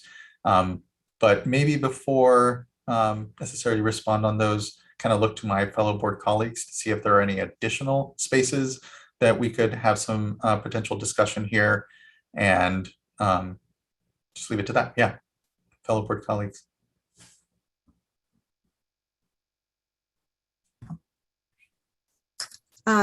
I'll jump in, and that was a good list, Chair. And then I would just add to it the reporting section. I'm very comfortable with Ms. Riddle, the way you described it, but that's not the way it's written. It is really broad. And so I would just suggest that you all take a look at it, ways to make it somewhat time bound, whether within the previous month or months, but the way it's written, it could even be taken to go back much further than that or forward. So I would leave that up to you to come up with some language to sort of tighten that up. That would be my recommendation anyway. And then I'd like to focus on, well, first of all, I just want to chime in here with the accolades to staff. For whatever reason, people are free to come to me when they have complaints. And I do want to let you, Ms. Riddle, and all the staff know that in this instance, I received many phone calls and emails about the excellent job that you've done. And I think that you've taken this very seriously. You are being as objective as possible under really difficult time constraints, not just this reg, but others that we're working on, and the ongoing updates and temperature and just the whole ball of wax. And so thank you very much for your work on this. And I too agree that we've moved into a different place where I think we're getting closer. And I'm just really hopeful that before I leave the board, we can have everybody saying, you pretty much got it, almost 100%. And so as long as we're moving forward, I'm feeling good about things. So with that, I'd like to focus on the resolution, actually. And I don't know that much more needs to be done in the resolution, but I would really welcome Ms. Riddle, you and or others to talk about this, because I see it's interesting, we've got a lot of participants that are still here with us to the end of the day. And therefore be it resolved, number 7 in the resolution. I'm going to just read this because I think that it's important for people if they don't have it before them. The State Water Board directs staff to engage with stakeholders by December 31st or as soon as practical to identify and explore other possible approaches that could be developed and implemented to address severe water supply shortages and related concerns, including reservoir storage, minimum health and safety supplies, maintaining salinity control. Examples include, but are not limited to, a curtailment methodology similar to standard water right term 91 that is currently included in more junior water right licenses and permits. And so I really, and I think other board members as well, pushed to include some language along these lines. Not to say that I am supportive of term 91, but I think it's important to get that out there, because if we continue to have another year that's as serious as this year, then I think we're all concerned, including those farming in the Delta, about the Delta salting up. And then we're in a very different emergency. And so I'm open to hearing, I know staff has been open to this in the past. It was floated during the last drought, but I'd really like to hear more about this. And is there a hybrid approach? And what other approaches are out there that maybe the stakeholders could come up with? So just want to flag that early on. And Ms. Riddle, maybe hear from you about your thoughts about how these discussions could be teed up. I've followed so many workshops in this drought, and it's interesting. Sometimes people are pretty quiet. And so I don't know how we structure it in such a way that we really get an open discussion, maybe smaller groups, maybe it needs to be a staff workshop that board members can attend. I really don't know. And then also if you could talk about some of these issues, the big issues that continue to sort of cause us to scratch our heads. And that is, the Delta pool residence time and these other issues that have been brought up today. San Joaquin versus Sacramento, where the dividing line is and where that fits in with, prior board orders.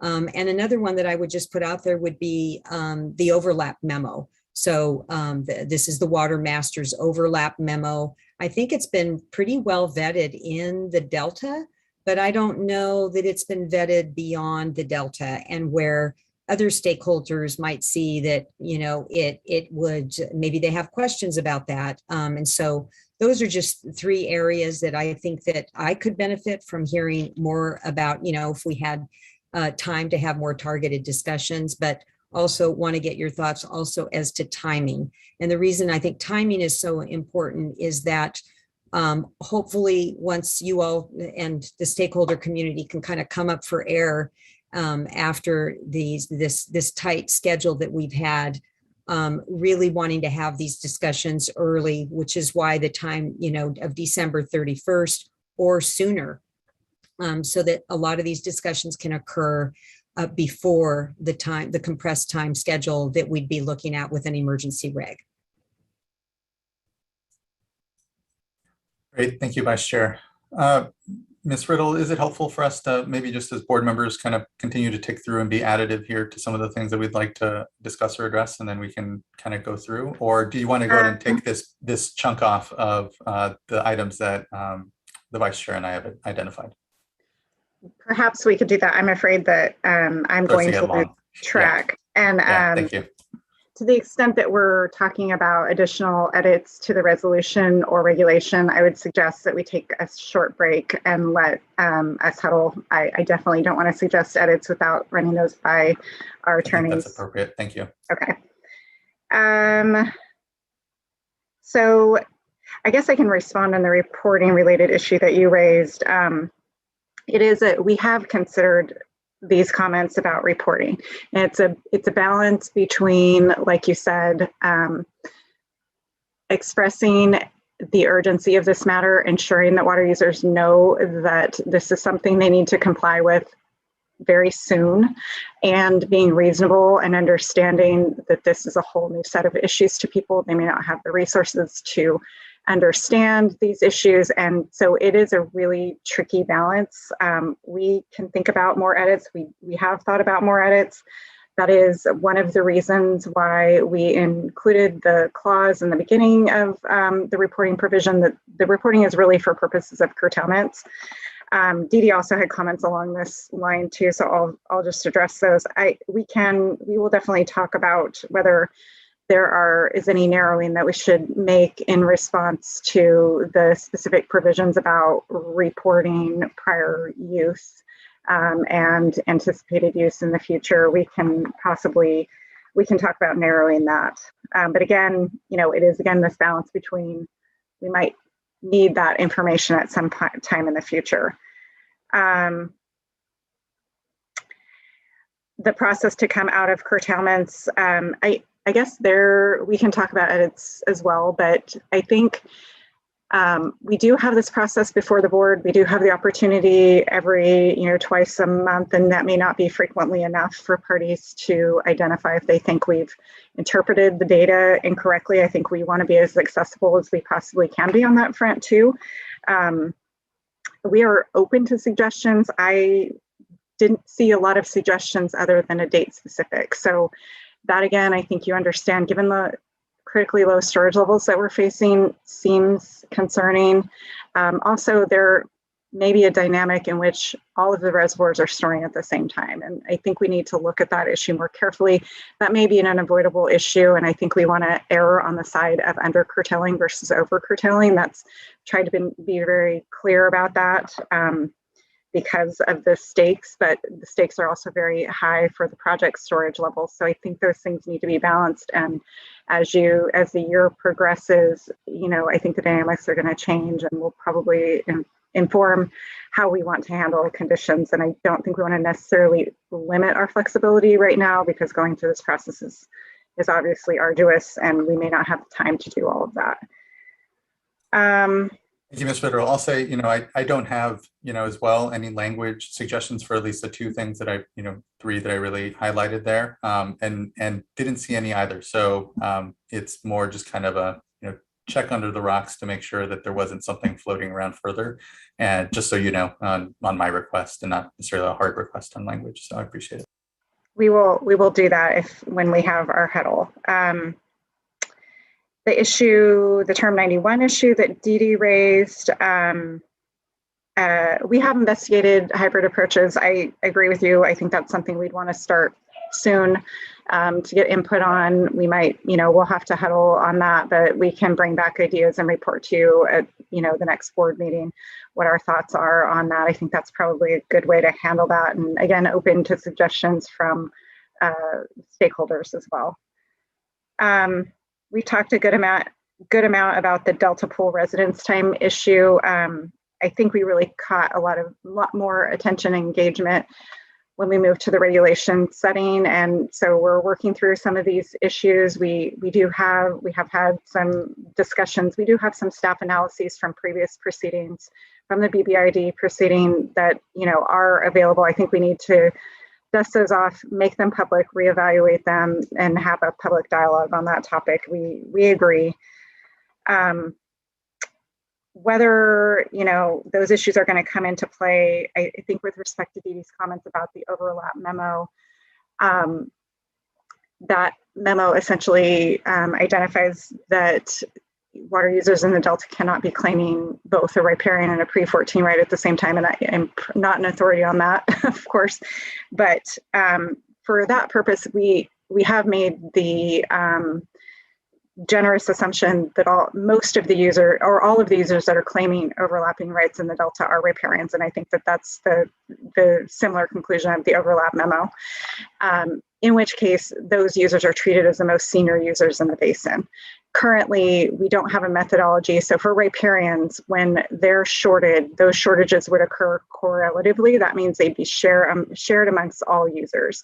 We don't currently have a method for implementing a correlative shortage. That would certainly be something that would trigger a workshop and a public discussion of that topic. So from the perspective of most of these users, we will have some time to get into these issues. There are a few only pre-1914 users in the Delta watershed as well. So we definitely need to consider those issues further before we move forward with curtailment in coordination with the Delta Water Master's Office, who will be involved in any curtailment decisions in the Delta, as well as any reporting decisions in the Delta.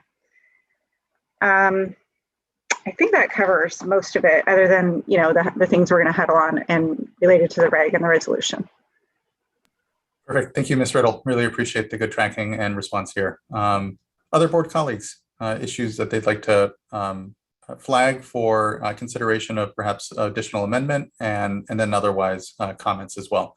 And then what we'll provide for is then a break, let folks huddle and see what we come back with. Mr. McGuire, Board Member McGuire. Yes, hello. Thank you. And I appreciate, I can echo everything that's already been said. I concur with just about all the comments from you, Chair Esquivel and Vice Chair. And you stole some of my thunder there on a few of those issues. So I was looking through my notes and trying to figure out what's left that I really want to highlight today. I can't let this pass. Just want to keep the accolades on staff and all the stakeholders engaged, and just thank you for bearing with us in this very short 1 week effort here to pull these emergency regulations together. I know I've heard the frustration, and I'm with you. This is a terrible situation that we're all in, and the last thing I want to do is to put you all, and all of us, including myself, in the situation of having to make a decision on something in very short order. And I've been a staunch advocate for drought preparation and readiness, and doing everything that we can since I've been on the board for the last 2.5 years. We've come a long way. And so I am so thankful for staff, for everything that you've done to get us to this point. We are light years beyond where we were 8 months ago. And really, really appreciate that, because I think we would, this is again, a very difficult circumstance, but it'd be so much more difficult if we hadn't gone through all this effort to put us in this position today with the tools that we do have, acknowledging that they're imperfect and they need more work. I think we all know that. So for me, just two things, and it's just teeing off that theme of trust, and trusting in the board, trusting in staff. I hear you, Diane and others, and you made a lot of promises about what we're intending to do with these regulations and the curtailments and being open to listen to folks' individual situations. But at the end of the day, this is a regulation. It will, in some sense, be binding on folks. And so I guess, one stakeholder had asked to better understand the petition for reconsideration process. And so, that's an area where I'd like to better understand how that process will work, just in light of all these moving parts. The fact that you're going to be looking at the water unavailability methodology more and refining that tool, looking at other issues that are invariably going to come up here in the coming months. And that so much of this decision-making is in fact delegated to the deputy director. And that's perhaps appropriate in many instances here, but we do have review procedures here. That is the petition for reconsideration process. I know there are, you're probably getting water rights complaints. There's probably other petitions for reconsideration that are on your docket right now, and there's only so many of you. So I guess something I would just like to hear from is what does that process look like here for these regulations in your mind? Do we need to clarify any of it as it's written today?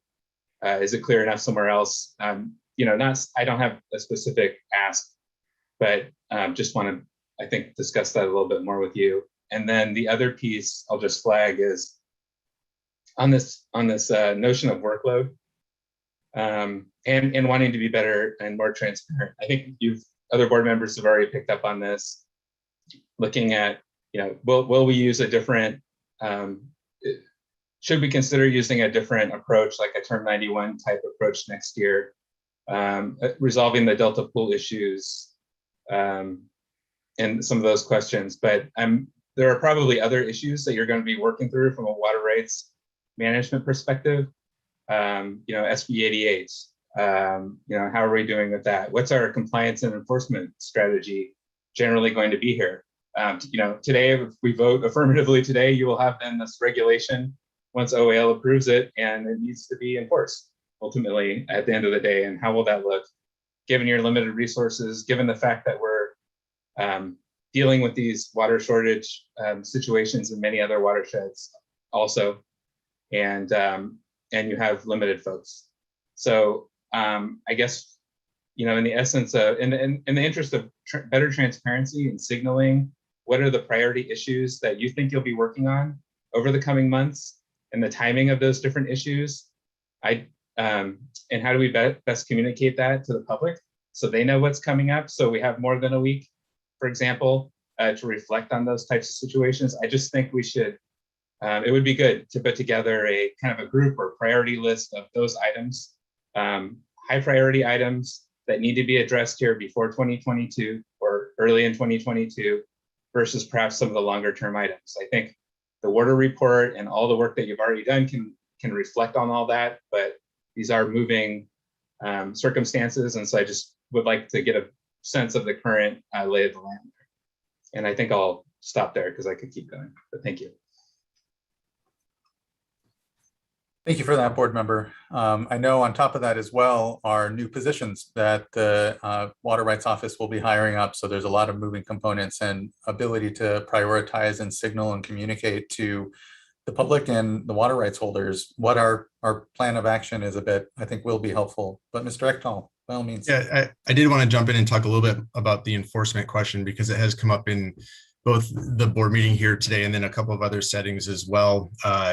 As part of the fiscal year 21-22 budget, we did receive a one-time infusion of funding to support additional water rights enforcement staff.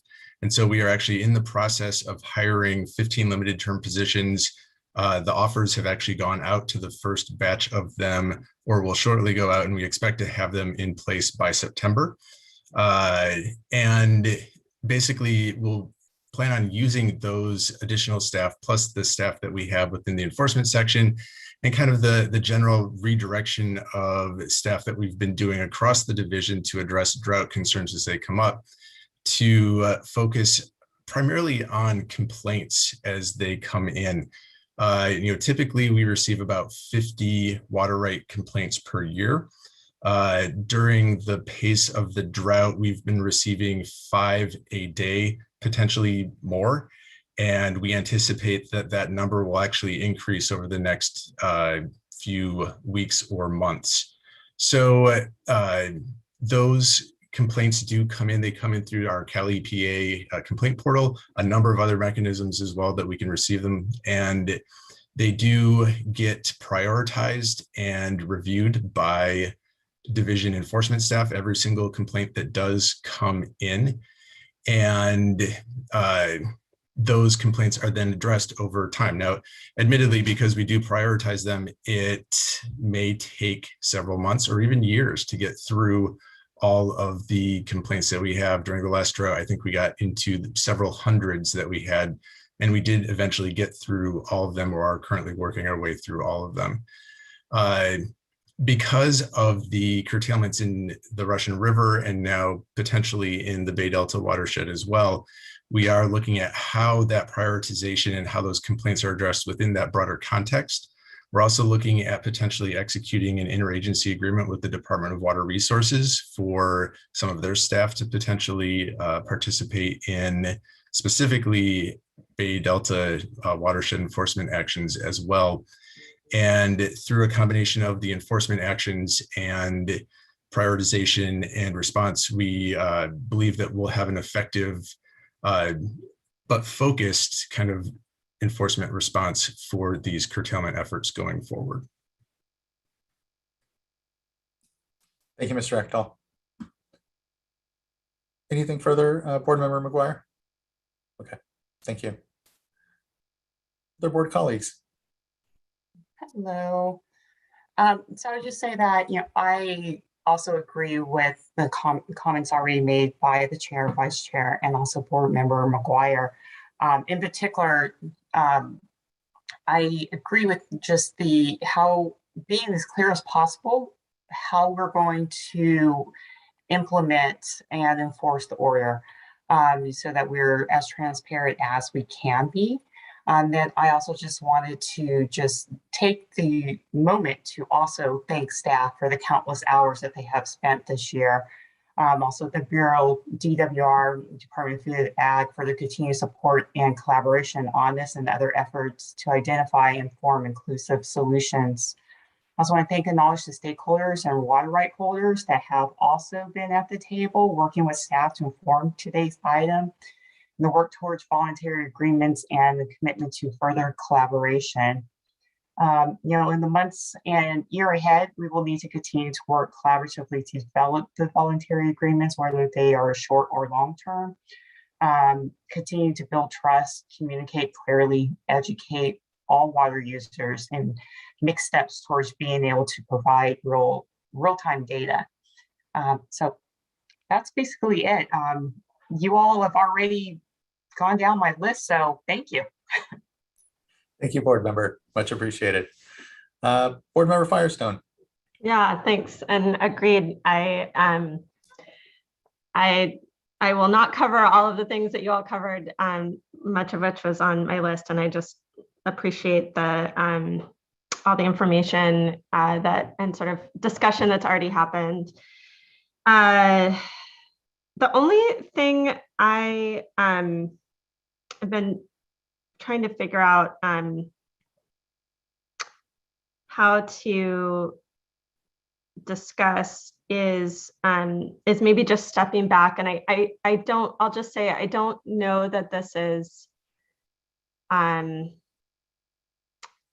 that I would be asking for or looking for changes in this proposed resolution and order of regulations. But I And I think very sobered by even just the beginning of this board meeting discussions about not only where we are now, but also what the reality and very real reality may be looking like next year in terms of, you know, the little buffers that we do have. I also, you know very well personally, and I think heard from folks, especially in their comment letters, how even though there's a very separate legal distinction between groundwater rights and surface water rights, there is a very real direct reality of when we cut off surface water rights, we pump more groundwater, and that then impacts you know, groundwater users, and particularly, you know, communities and our most vulnerable communities and households that usually don't have access to surface water rights and whose groundwater rights aren't necessarily adjudicated or protected in an adequate way. And so there's very, very real consequences for how the decisions we make on surface water impacts people's lives in terms of whether there's water coming out of their tap in our most vulnerable communities. So understanding that is that isn't something that we're going to resolve with this order or regulation and resolution. I do want to just look at how we might, you know, and this is probably, again, we have to act fast in this. There's already a ton we're taking on. These are relatively blunt instruments that we're using, and I appreciate we have public health and safety as one of the components here. There was some comment letters throughout the process that talked a little bit about the idea of, I think Valley Water brought up this idea of public health and safety through a transferee, which I know needs a lot of work to sort of discuss what that potentially could be that isn't just opening up everything. But I would like us just to explore further how we can incorporate public health and safety needs within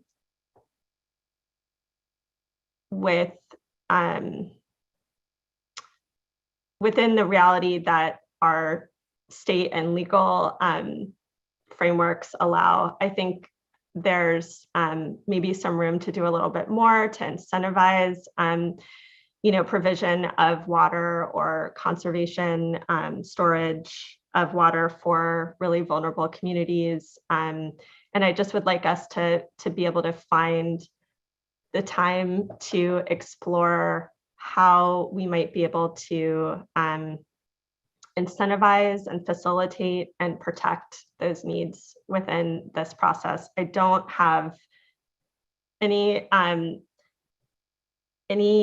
request specific to where we are now. So this is really just a comment for an area that I would like to staff and really stakeholders to help us explore further. And I think other than that, that's really, I think all the other issues were covered. My only question is I wasn't completely clear when the discussion was that we would, you know, I know we have these drought updates every board meeting, but when there's discussion of how we're going to continue to get updates on how this is progressing, is that going to be through sort of these general drought updates? And is there sort of a scope or, and I know Eric and Sean, your exchange about kind of how are we daylighting all the stuff that's going on and sort of workload. Can you just help me understand more about what is the sort of scope and public process we're expecting to use within the water board meeting space?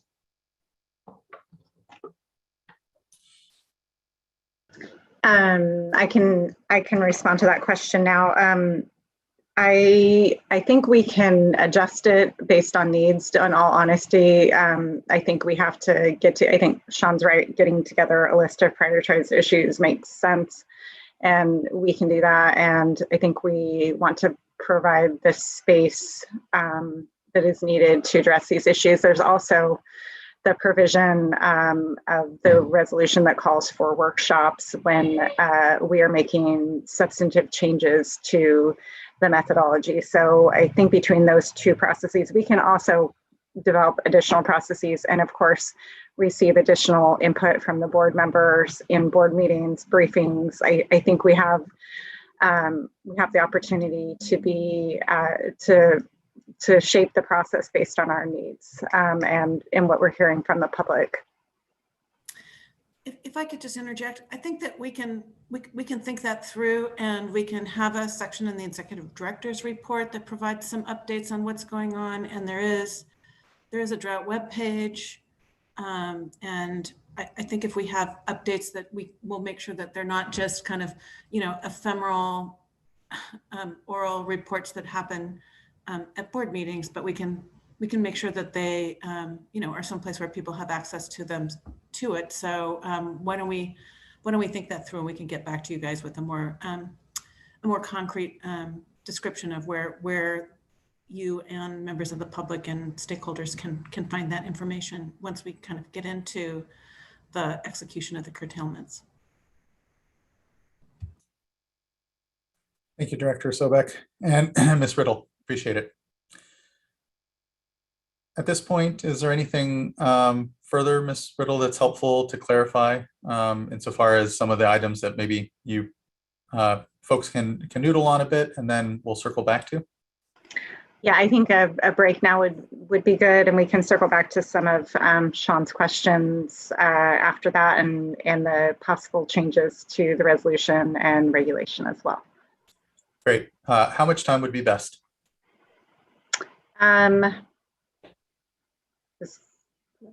30 minutes makes sense. I am not able to caucus with my team. If they don't think that's enough, please ping me. Okay, 30 minutes sounds fine. And what we can then say is we'll come back here at 5:10. Okay. That works for everyone. Okay. All right. Thank you. Much appreciated again, everyone's contributions so far in the discussion, and look forward to seeing what folks in the program come back with, given the board members' feedback. We'll see you all here at 5:10. Thank you.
All right, everyone, it is 5:10. We can slowly begin to gather back here, or not so slowly, but. Well, I was going to ask Chair Esquivel, we are continuing to finish up with the comments that staff are addressing from board members, and probably another 15 minutes would be beneficial for the staff. Okay, yeah, 15 minutes granted. And so we'll get back here then at 5:25 after another 15-minute interval. So glad to provide the time. Yeah. Thank you very much. And Ms. Argel, if you can go ahead and update the scroll for that, that'd be greatly appreciated. All right, thank you, everyone. We'll see you in another 15 minutes on 5:25. Thank you.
Just be So- careful if you're also on the Zoom meeting that it doesn't broadcast us to there.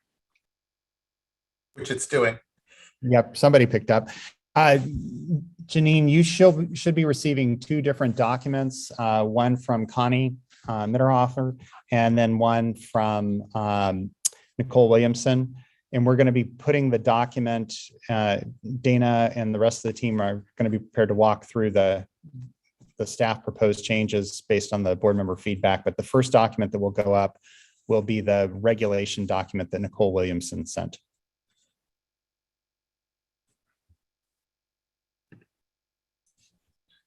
Thank you, Mr. Luffer. Michael. Welcome back, everyone. Yes, Janine, have you received them yet? Yeah, I got the one from Connie. Do you want Courtney to bring it up? Okay, wasn't sure we were going to have Courtney available. Well, So next one- she's still on, yes. Okay, let me forward her the one from Nicole. It's already on. She's already got it because Connie sent it to her too. Well, there's two documents. One's coming from Nicole. I got it says Nicole will send you the revised text. So Nicole, I got the other one from Nicole, and I'll forward that one to Courtney as well. So Courtney, I've sent it as well. I know we've got a lot of different hands going right here, but once you've got the regulation document being forwarded by Janine or myself from Nicole Williamson, if you could pull that document up and share it. And you'll want to move to the first place in the document where you see highlighted text.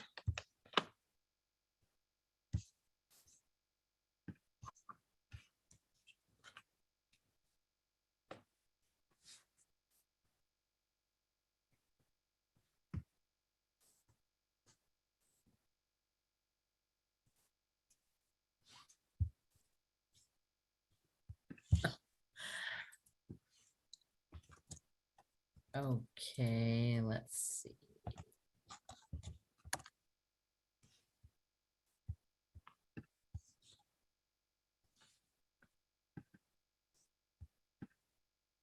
Do you want me to go ahead and do it? I'm about to pull it up right now. Okay, no problem.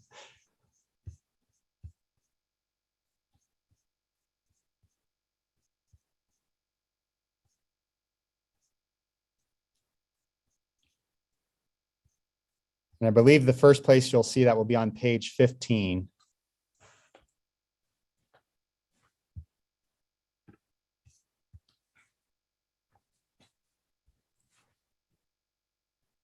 Page 15 is up, Michael. Yep. Dana, do you want me to walk through it or do you want to do it? I do not have a preference, so if you don't mind doing it, that's fine. Okay. Happy to do it too. So first up, what we have are a few minor changes to the proposed curtailment regulations, and they're all focused really in the reporting piece of the regulation to address a couple of the concerns that we'd had from commenters, ones in particular, of course, that have been amplified by the board members. The first section you have up right now concerns the ability of the deputy director to request informational orders. And you heard a few issues with respect to timing, and you heard Ms. Riddle walk through and explain how currently it would be required no more than 7 days or with at least 7 days notice. But there was some concern expressed about how far the division may look back in time. And so in paragraph A here, there's been one proposed clause added to reporting about prior diversions that is designed to make it clear that we're not going to ask for information that we'd already have from annual reports. If we have somebody who did not provide information in annual reports, we may ask them for that prior reporting information under this authority, or the deputy director may ask for it. But we're really just interested, and the deputy director would just be interested in obtaining more granular recent information than is provided in the annual reports of water diversion and use.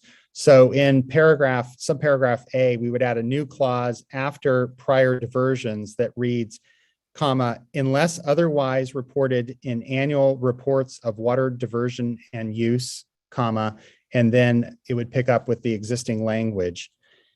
A similar concern, so that basically avoids the concern that some had raised that we might look for a lot of historical information and it might take a long period of time to compile that. In subparagraph B, a similar concern had been raised about how far into the future the deputy director may reach in terms of asking for information about future anticipated demand. What we're really concerned about with this regulation is sort of planning over the next water year.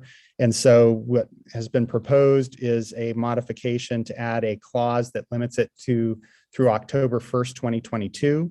So in subparagraph B, we would read demand projections for subsequent months, then insert through October 1, 2022, and then we would pick up with the rest of subparagraph B. If we can go ahead and scroll down, I think that's, and staff can correct me, there is a subdivision C that appears to be stricken out. That's just a quirk, I believe, from Microsoft Word, and there was no change there. Is that correct, staff? That's right. Okay, and then if we can scroll further down to the next suite of changes, which should be on page 17, based on how the pages are breaking. We have two changes here. And first of all, it's important that the board members appreciate that there was concern expressed by several stakeholders about the discretion that would be exercised by the deputy director in issuing these informational orders. And of course, the deputy director operates under an obligation to essentially make demands that are not arbitrary and capricious, that will be reasonable. And we expect, and there's a presumption in the law, that officials will carry out their authority in conformance with the law and reasonably. And so that's already sort of a bounding limitation on the deputy director. But I wanted to make sure everybody was aware of the paragraph 6 limitation that exists on all the informational orders, that it essentially requires that the deputy director is going to be considering the need for the reports and the burdens that will be placed by them in making any informational orders or issuing any informational orders. So that is already an additional confining constraint in the regulation or proposed regulation.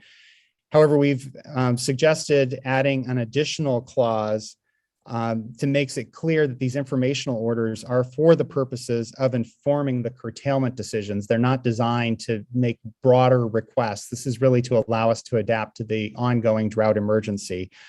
So in paragraph 6, we would maintain the existing language in determining whether to impose reporting requirements under this subdivision, comma, the deputy director and Delta Water Master will consider the need for the information, and then we would insert new language for purposes of informing curtailment decisions, and then pick up with the existing language in paragraph 6 all the way through to the conclusion of it. We would then add, and this gets to a few comments that were raised about clarifying the petition for reconsideration process. Under the curtailment orders, there was already an express provision, and this is in addition to the language in Water Code section 1126 that already authorizes reconsideration of delegated decisions. In the curtailment order provision of the proposed regulations, there was an express authority and expectation that there would be petitions for reconsideration. We're proposing to add a similar paragraph here, paragraph 7, that will cover the informational orders.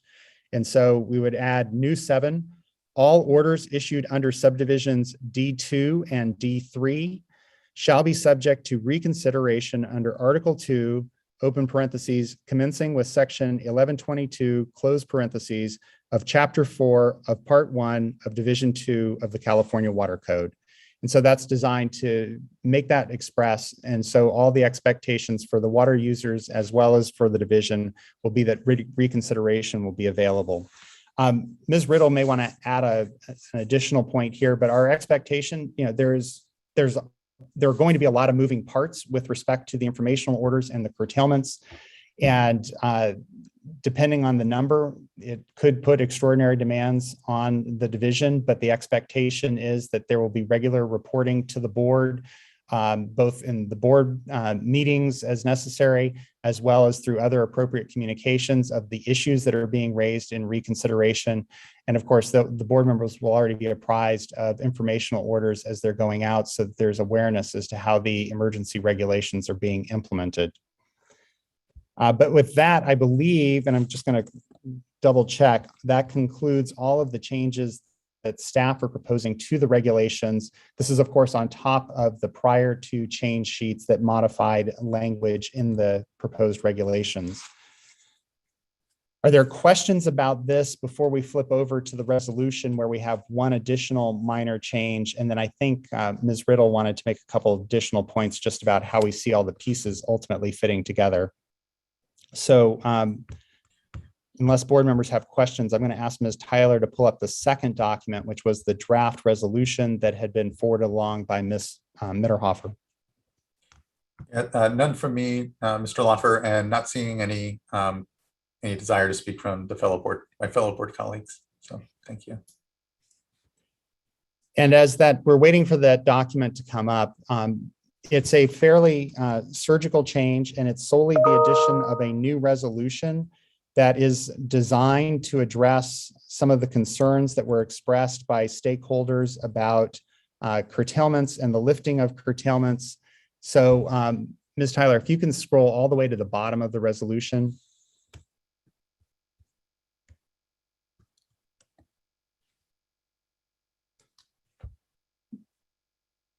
And so the existing curtailment regulations proposed curtailment regulations identify a number of factors that the deputy director should be looking for in terms of determining when to suspend curtailments.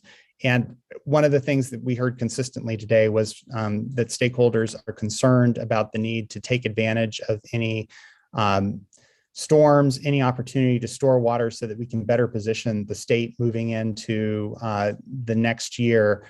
And so what we're proposing is a new resolved 7 and then renumbering accordingly. And this resolved would be essentially expressing the board's direction to staff on how to deal with the suspension of curtailments. We think it's important that the language that's already in the resolution or in the regulation be maintained, because there are a number of factors that the deputy director will need to be looking at.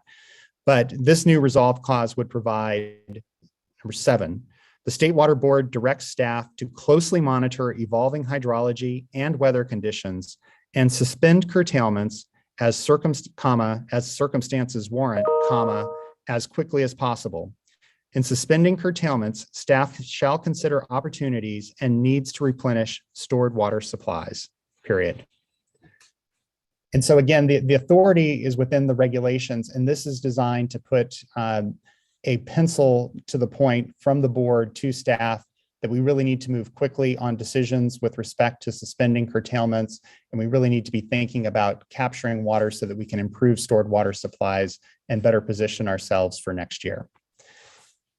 And with that, I will turn it over to see if there is anything that the remainder of the team, and they just did, I agree, they did a phenomenal job, would like to raise or point out for the board members' benefit before the board discussion.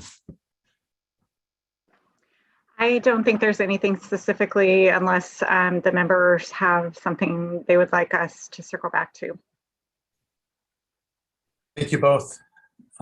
Nothing from me. I feel this accomplishes some of the direction that we provided here. And again, trying to ensure that we're emphasizing our process around lifting of curtailments and taking advantage of any opportunities we may have here in the fall. And so that, with the clarifying language around the scope of the information which we may be requiring as reporting as part of this has been helpful. And thank you. I appreciate it. I don't know if my fellow board colleagues, yes, by all means, Vice Chair.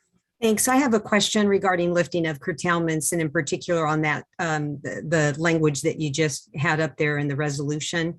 And just want to make sure that there's nothing about the lifting of curtailments that would be outside of order of priority.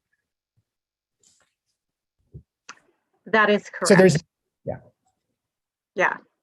And, unless it's one of the health and safety exception, which, right. And they wouldn't be curtailed at that point anyway, if they were already invoking a health and safety exception.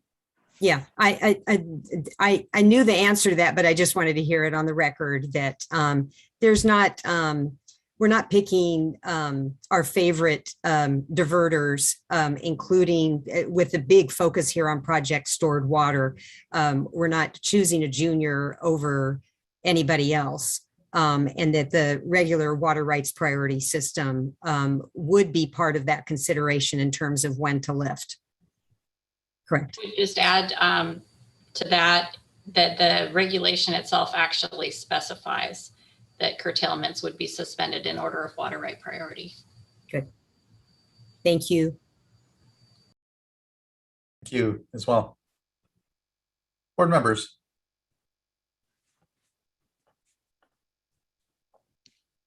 And if there's nothing further.